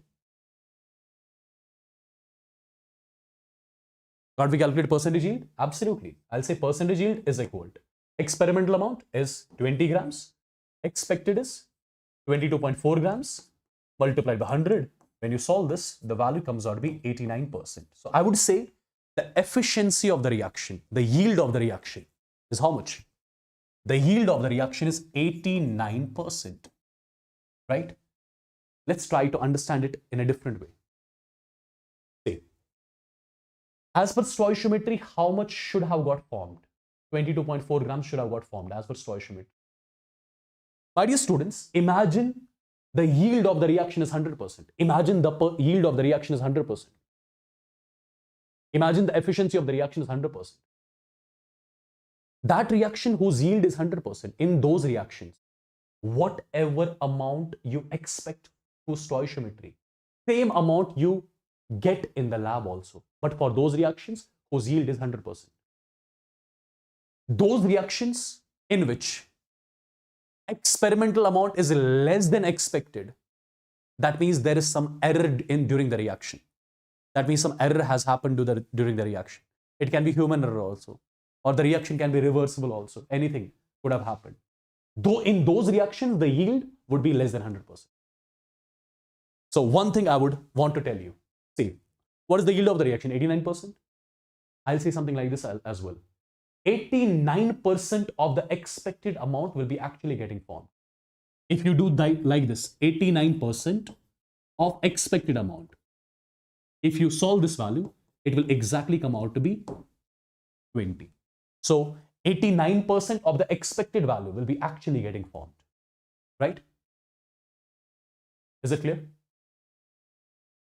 Is it clear? This 100 grams is the molar mass of calcium carbonate, mass of 1 mole of calcium carbonate. This is the mass of 1 mole of calcium oxide. I hope this is clear to everyone. Let me solve one more question so that you can understand it properly. See guys, for example, this is one more question. Look at this question carefully. It is again simple. 15.6 grams sample of benzene. 15.6 grams sample of benzene is mixed with excess of HNO3. In presence of this, 18 grams of nitrobenzene is formed. Calculate the percentage yield of the reaction. Understand. The reaction which is given to us is in this format. C6H6 plus HNO3. What does it give? It gives C6H5NO2 plus H2O. This is the reaction which we have as per the question. Now the question is saying that 15.6 grams of benzene upon reaction with HNO3, it produces 18 grams of nitrobenzene. It produces 18 grams of nitrobenzene. That means this is the data which is given to us as per the question. So this is experimentally verified data.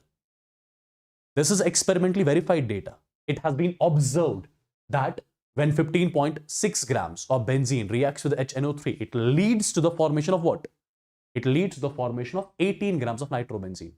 So this is something which has been checked in the lab. So this 18 grams would be my which amount? This is my experimental amount. This is my actual amount which is getting formed. This is experimental. This is actual amount which is getting formed. Now what do I need? What do I need? I need only one data now. What is that? That is expected amount. Expected amount always we get from stoichiometry. Expected amount always we get from stoichiometry. Now, the reaction is balanced. What is the mass of 1 mole of benzene? That means molar mass. So 78 grams of benzene. What is the mass of 1 mole of nitrobenzene? You can check it out. It will be 123 grams is the mass of 1 mole of nitrobenzene. So from the stoichiometry, I'm getting to know one thing. I'm getting one thing. What is that? From stoichiometry, I'm getting to know that 78 grams of benzene upon reaction with HNO3 should produce 123 grams of nitrobenzene. Should produce 123 grams of nitrobenzene. Stoichiometry is telling me that 78 grams of benzene should produce me this much amount of nitrobenzene. Therefore, 1 gram of benzene should produce these many grams of nitrobenzene. Should produce these many grams of nitrobenzene.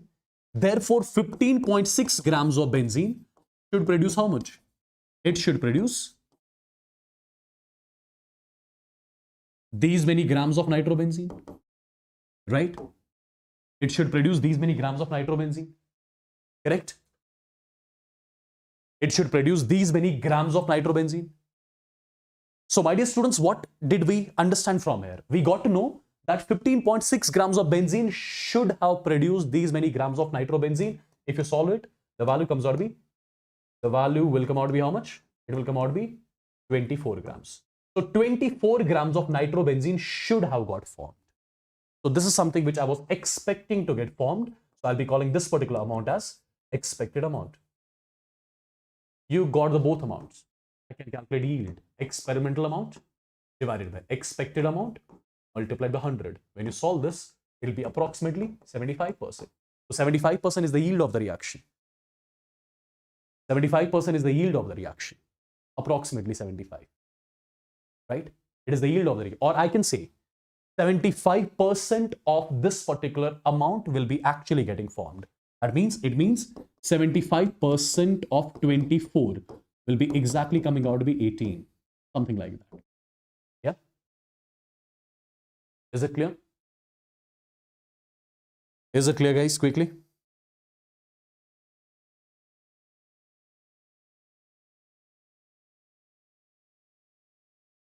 Is it clear? I hope this is clear to everyone. Let's try to solve one more question from the yield. The similar sort of question. Or this question you can do on your own. I'll be solving next question. It is a similar type. It is the similar type. You can solve this question on your own. It is a similar type. Reaction is given, everything is given. Yield you have to calculate. Similar type. Right? Let me show you one more type of the question. Let's see. Are there few more types? Yes. This is the question.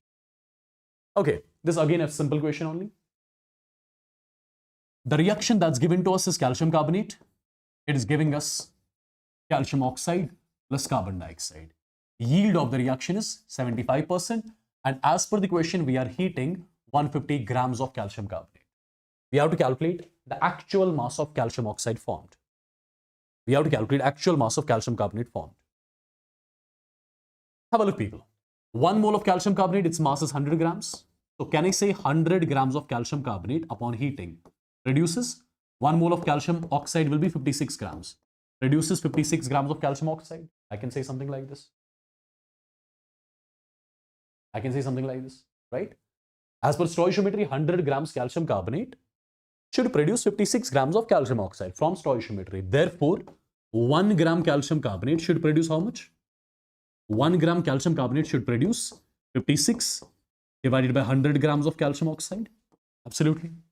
Therefore, 150 grams of calcium carbonate. 150 grams of calcium carbonate should produce how much? 56 divided by 100 multiplied by 150 grams of calcium oxide. Right? So this is the amount of calcium oxide which I'm expecting to get formed with the help of stoichiometry. If you solve it, the value comes out to be 84 grams. So 84 grams of calcium oxide I'm expecting to get formed.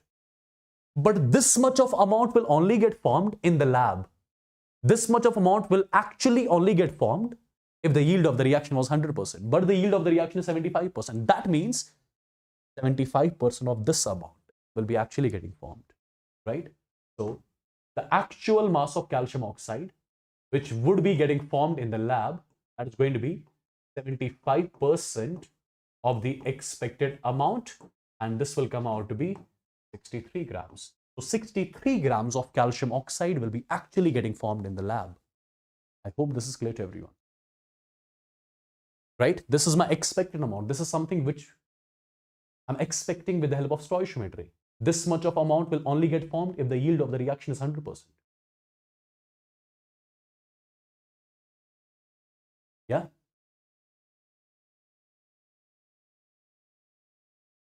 Clear, guys? Is it clear? Can you let me know in the chats if it is clear?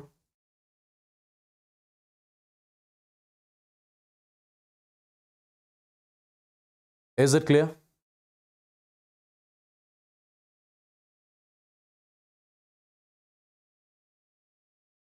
One more type of the question. One more type of the question. 0.4 moles of PCl5 combines with 1.8 moles of water if 65.7 grams of HCl is formed. This is something which is observed in the lab. So this is my experimental amount. This is my experimental amount. What do I need now? Expected. Right? What do I need now? Expected. Yeah? Can be done? It is easy, guys. I mean, this is the reaction here. PCl5 plus 4 times water gives 5 times HCl plus H3PO4. Let me write the complete reaction. In the balanced format, it's PCl5 plus 4 times water, right? Let me write it in the balanced format. PCl5 plus water gives HCl plus H3PO4. This is the reaction that's given to me as per the question, right? PCl5 plus water, this plus this. Now see how exactly I'm going to solve this particular question as well. Understand. As per the question is concerned, I've written the reaction in the balanced format. As per the question is concerned, we are starting with 0.4 moles of this, 1.8 moles of this. So initially this will be 0, this will be 0. Now which concept do I use here? Again, I'm given with the amounts of all the reactants. I'll be using the concept of limiting reagent. How exactly I'm going to use the limiting reagent concept? Identify it. Identify the limiting reagent. Divide the given moles by the respective stoichiometric coefficients. 0.40 divided by 1 comes out to be 0.40. 1.8 divided by 4 comes out to be how much? 0.45. Which value is coming out to be lesser? This value is lesser. So this is my limiting reagent. If this is limiting, that automatically tells me this is the excess reagent. Right? So we got to know exactly which one is the limiting reagent, which one is the excess reagent. Right? Now, it's simple. If this is the limiting reagent, I would say after some time, it would have got completely consumed and the reaction would have stopped. Now, as per stoichiometry, limiting reagent is the one which is going to decide the entire product formation. Tell me how many moles of HCl would have got formed as per limiting reagent. 1 mole gives 5 moles. 0.4 moles give 5 into 0.4. That means 2 moles of HCl would have got formed at the end of the reaction. Can you let me know what is the mass of HCl which should have got formed as per stoichiometry? Moles multiplied by molar mass. The value comes out to be 73 grams. So 73 grams of HCl should have got formed as per stoichiometry. But how much is getting formed? How much is getting formed? 65.7. So this is something which was supposed to get formed as per stoichiometry. So I'll be calling this as the expected amount. Now use the yield, percentage yield formula. Experimental amount divided by expected amount multiplied by 100. Solve it and get the yield of the reaction. That's it. Clear? Clear, people?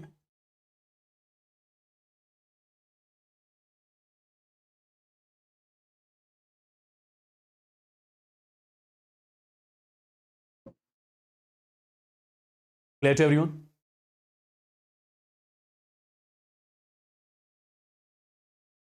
There is one topic that is pending now, right? There is one topic that is left, that is percentage purity. Rest, the chapter is done. Yeah? Rest, the chapter is done and dusted. One topic that is left.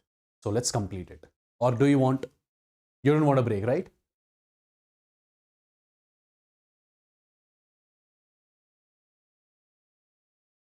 No, you're not sleeping.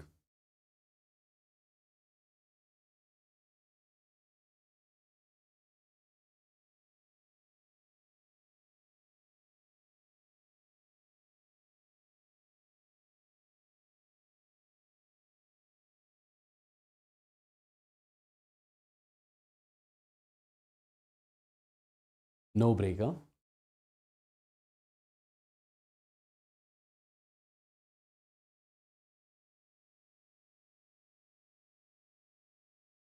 Okay, let me have some water then. Hmm.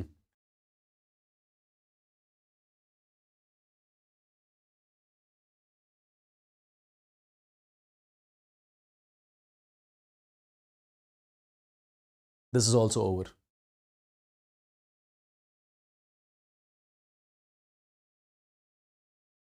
Chalo then, let's have a look on percentage purity. What this percentage purity exactly is all about. See guys, let me make you understand first of all what this percentage purity is all about and how do we exactly get questions out of this percentage purity. Have a look. I'm writing a statement here. I'm writing something like percentage purity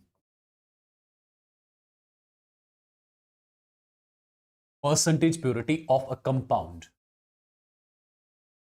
in a sample. Percentage purity of a compound in a sample. How do we define it? It is defined as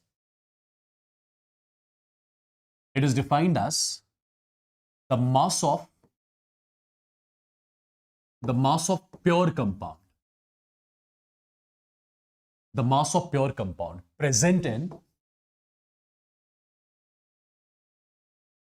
100 grams of an impure sample.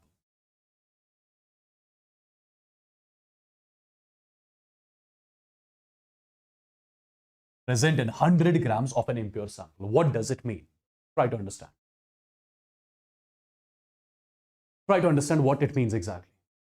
Say, for example, imagine this is the container. And in this particular container, for example, we have got calcium carbonate. And with calcium carbonate, there is something else. I don't know what that is. I'm calling this ABCS impurity. First of all, if I ask you whether the sample in the container, should I be calling this as pure calcium carbonate or should I be calling this as impure sample of calcium carbonate? Tell me that. What should I be calling this particular thing? Should I be calling this as impure sample of calcium carbonate? Yes, I should be calling this as impure sample of calcium carbonate. Let's assume the mass of whole sample. Let's assume the mass of whole sample is 50 grams. Let's assume 50 grams is the mass of whole impure sample of calcium carbonate. 50 grams is the mass of whole impure sample of calcium carbonate. Let's assume out of 50 grams, there are 10 grams which are the mass of pure calcium carbonate. So this is the mass of pure calcium carbonate. Mass of the whole impure sample of calcium carbonate is 50 grams, out of which 10 grams is basically the mass of pure calcium carbonate. Let me write the same statement. Let me write the same thing in the form of a statement. Statement is like this. I'll say 50 grams of an impure sample of calcium carbonate. 50 grams of an impure sample of calcium carbonate contains 10 grams of pure calcium carbonate. Contains 10 grams of pure calcium carbonate. That means 1 gram of the impure sample of calcium carbonate will contain 10 divided by 50 grams of pure calcium carbonate, right? Therefore, 100 grams of the impure sample of calcium carbonate will be containing 10 divided by 50 multiplied by 100 grams of pure calcium carbonate. Look at this particular thing. What is this? What is this? What is this particular thing? What is this particular thing? Quickly.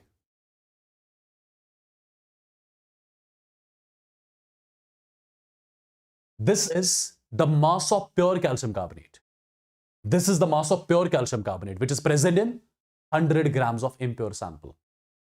And that mass of pure compound, which is present in 100 grams of an impure sample, what do I call that as?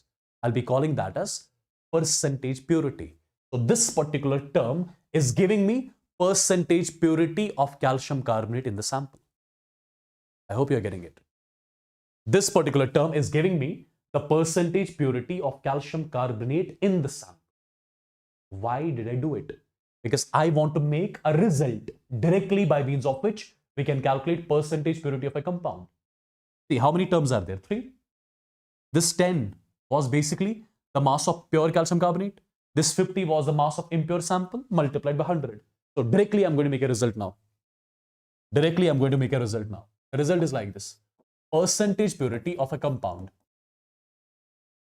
Percentage purity of a compound in a sample. In an impure sample. Is equal to mass of pure compound.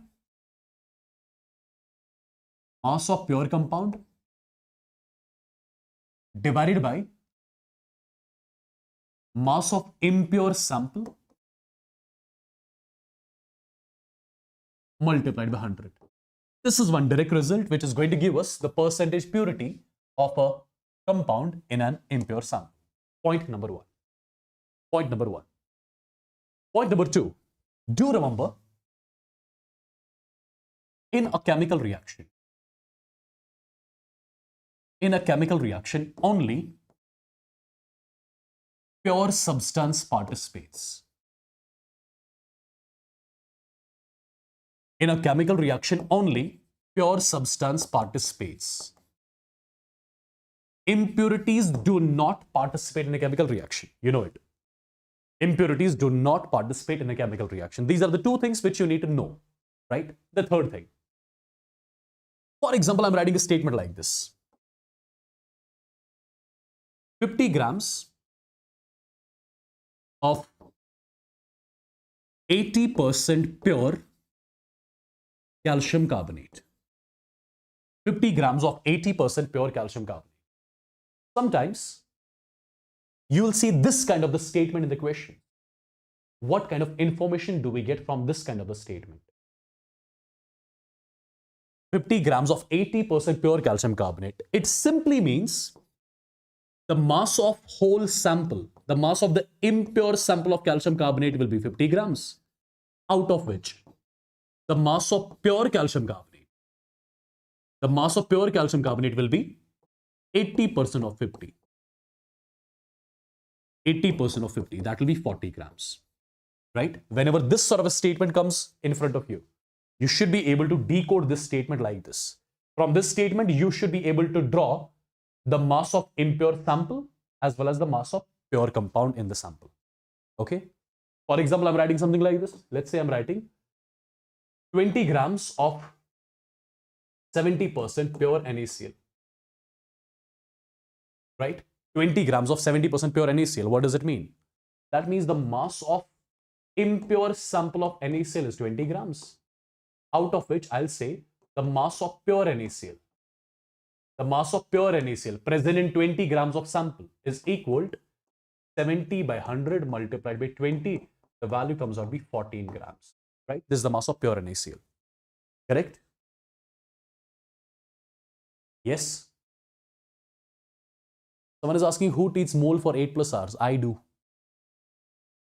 I can teach mole for 20 hours also. 30 hours also. Okay?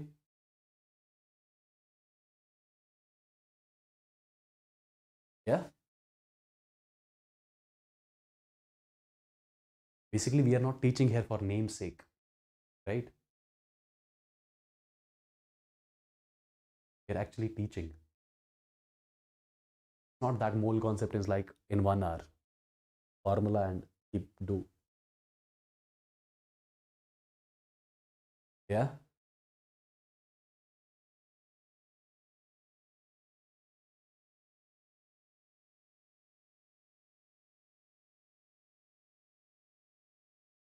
Chalo.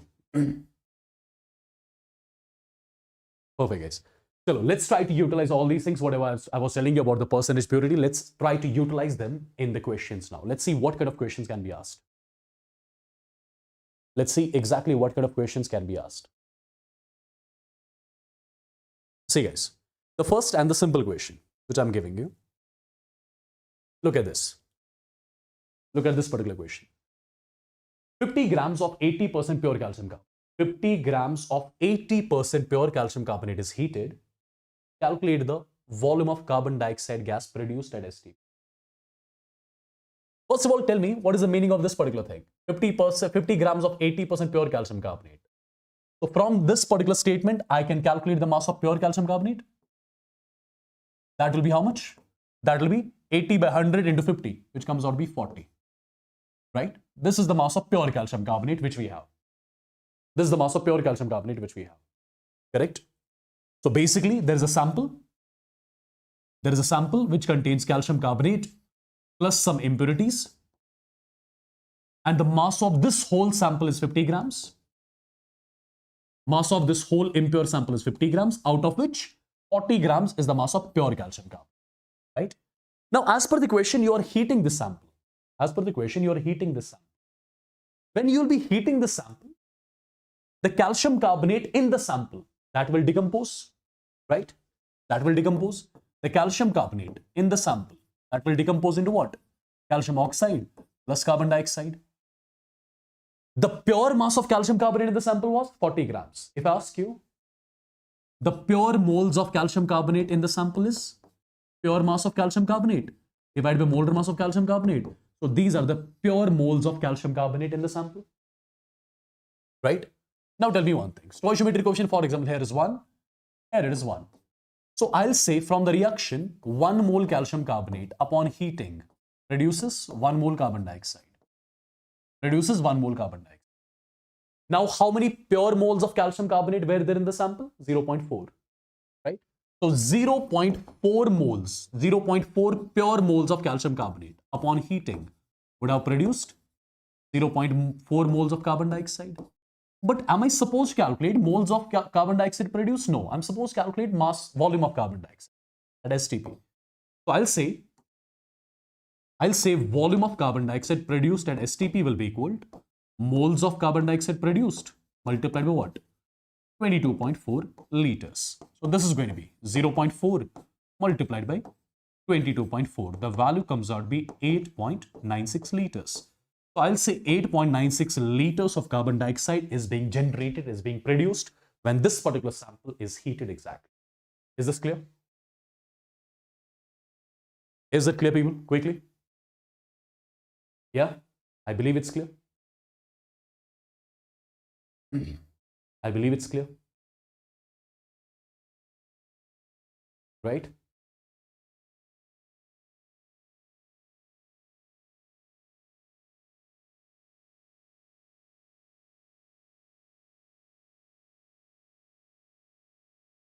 Okay, so one more question.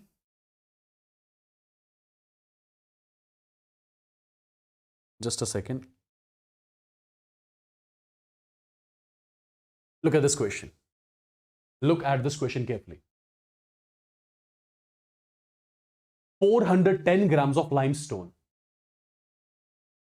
Just tell me one thing. Is limestone pure calcium carbonate or limestone means calcium carbonate plus impurities? You tell me this thing. You tell me this thing. What is limestone? Is it pure calcium carbonate or calcium carbonate plus impurities? I'm asking you this question. With impurities, right? So this 410 grams, is this the mass of pure calcium carbonate or this is the mass of impure sample of calcium carbonate? So this is basically calcium carbonate plus some impurities, and mass of this whole sample, mass of the impure sample of calcium carbonate is how much? It is 410 grams, correct? Now this particular sample is treated with oxalic acid. Now basically you are introducing oxalic acid here. You are introducing oxalic acid here. The oxalic acid which you are introducing, that is only going to react with calcium carbonate through this particular reaction. The oxalic acid which you are introducing, that's going to react with pure calcium carbonate in the container through this particular reaction. And what is the reaction? Look at the reaction. The reaction is like this. The pure calcium carbonate in the container, in the sample, would be reacting with H2C2O4, and it will lead to the formation of calcium oxalate. With that, you are getting water, and with water, you are getting carbon dioxide, right? As per the question is concerned, when you are introducing oxalic acid here, how much calcium oxalate is being formed? 512 grams of calcium oxalate is formed. 512 grams of calcium oxalate is formed. What do we have to calculate? We have to calculate percentage purity of calcium carbonate in the sample.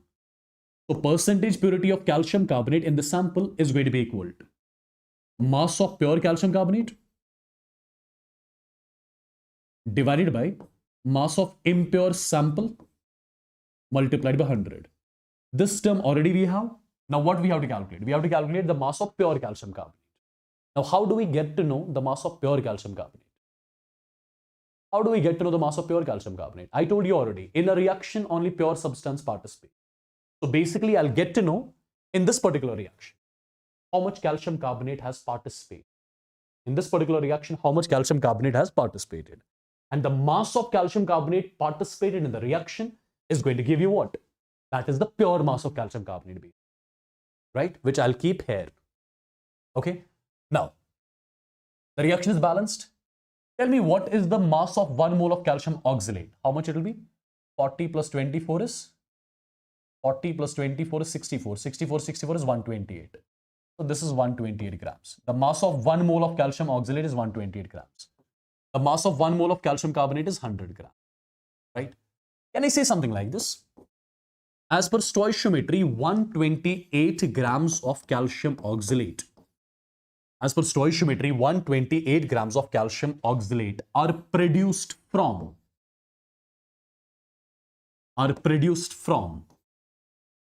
100 grams of calcium carbonate. Right? Therefore, 1 gram of calcium oxalate is produced from 100 divided by 128 grams of calcium carbonate. Therefore, 512 grams of calcium oxalate is actually being produced from 100 divided by 128 multiplied by 512. The value comes out to be 400 grams of calcium carbonate. Now, what is this particular term? What is this particular term? Tell me that.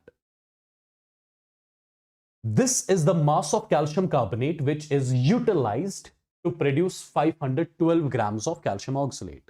And that mass of calcium carbonate which is utilized in this reaction, that is basically the pure mass of calcium carbonate, because in the reaction, pure substance participates, right? So percentage purity of calcium carbonate in the limestone is equal to mass of pure calcium carbonate, that's 400, mass of impure sample 410 multiplied by 100. How much is the value coming out to be? People are saying 97.5. So the percentage purity of calcium carbonate in this particular limestone sample is 97.5, right?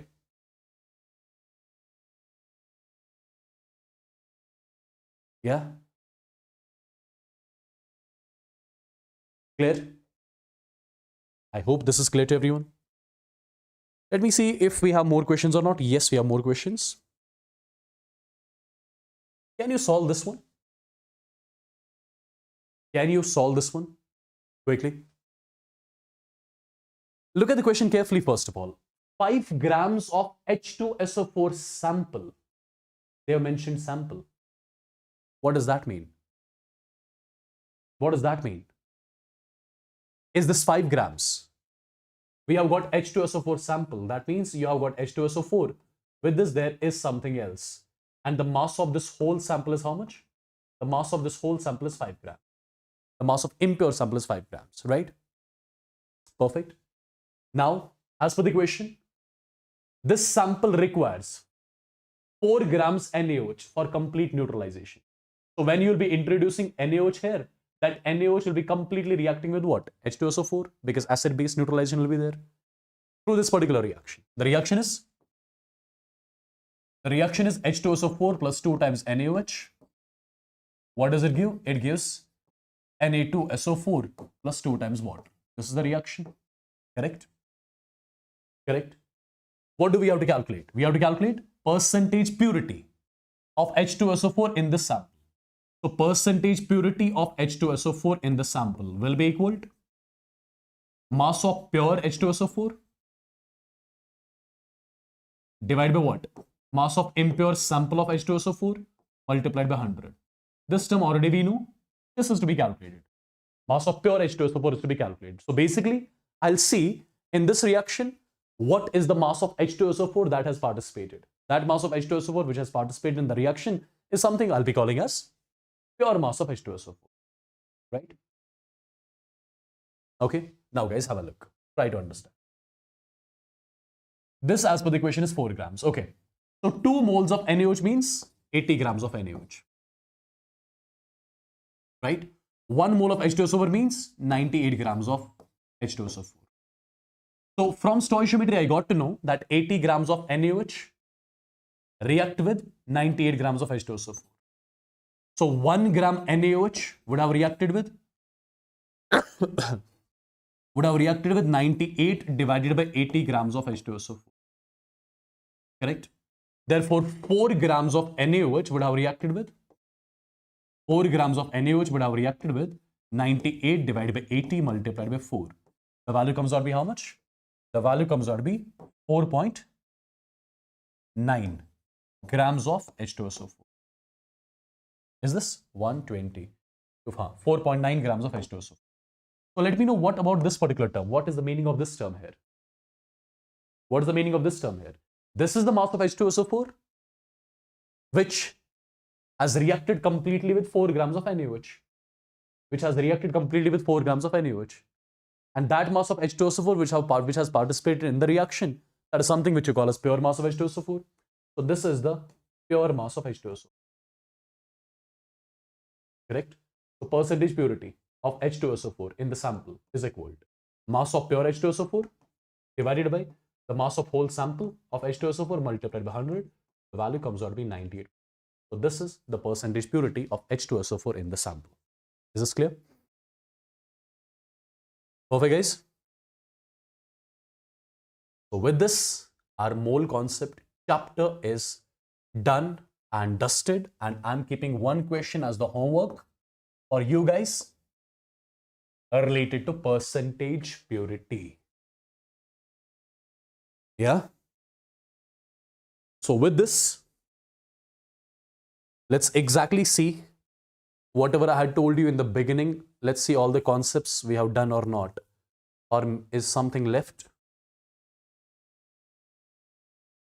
Look at the session flow which I gave you in the beginning. Check it, guys.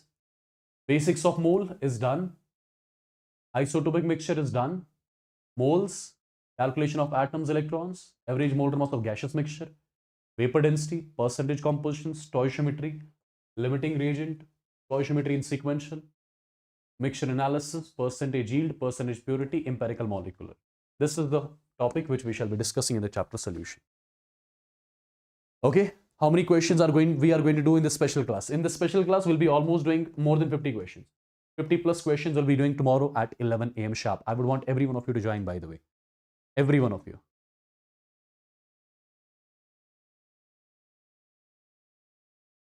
So day 1 is done. Day 1 is completed. Do you remember when we started the session, there were almost like 1.2k students watching live. And right now, almost 300 students are there. So do you see the competition getting decreased? All those students who join in the beginning, just for the namesake, that is not your competition. Your competition is this 300 students who are watching us right now. This is your actual competition, by the way. Right? Those students, they come, they stay for 1 hour, get tired, sleep off, they are done, they are sorted. I'm telling you, your competition is the number of students watching us live at this particular point of time. Just remember that.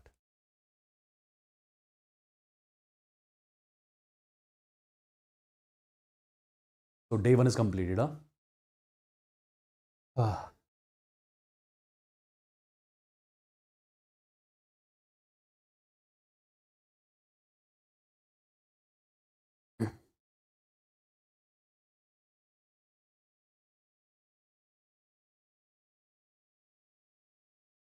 It's okay, Om, it's okay. I think, guys, this much is enough for today, right? But please and please, I would request you, do not create any backlogs at all. Let me be very honest. Try to follow all the live sessions, all the live sessions, all the live sessions. Okay? And in the morning at 11 a.m. At 11 a.m. today, I mean, it's today now, not tomorrow, right? We are going to have the extra problem discussion of the chapter mole concept. Okay? So you have to attend that too. And this is the link for that mole concept extra problem session. You have to click on this particular link. After clicking, you'll be redirected to this particular page. And here you have to click on notify me. Already you can see 562 students are waiting, right? The ones who have not joined in, join it right now. And I would want you guys to follow this particular series with 100% honesty, right? Okay?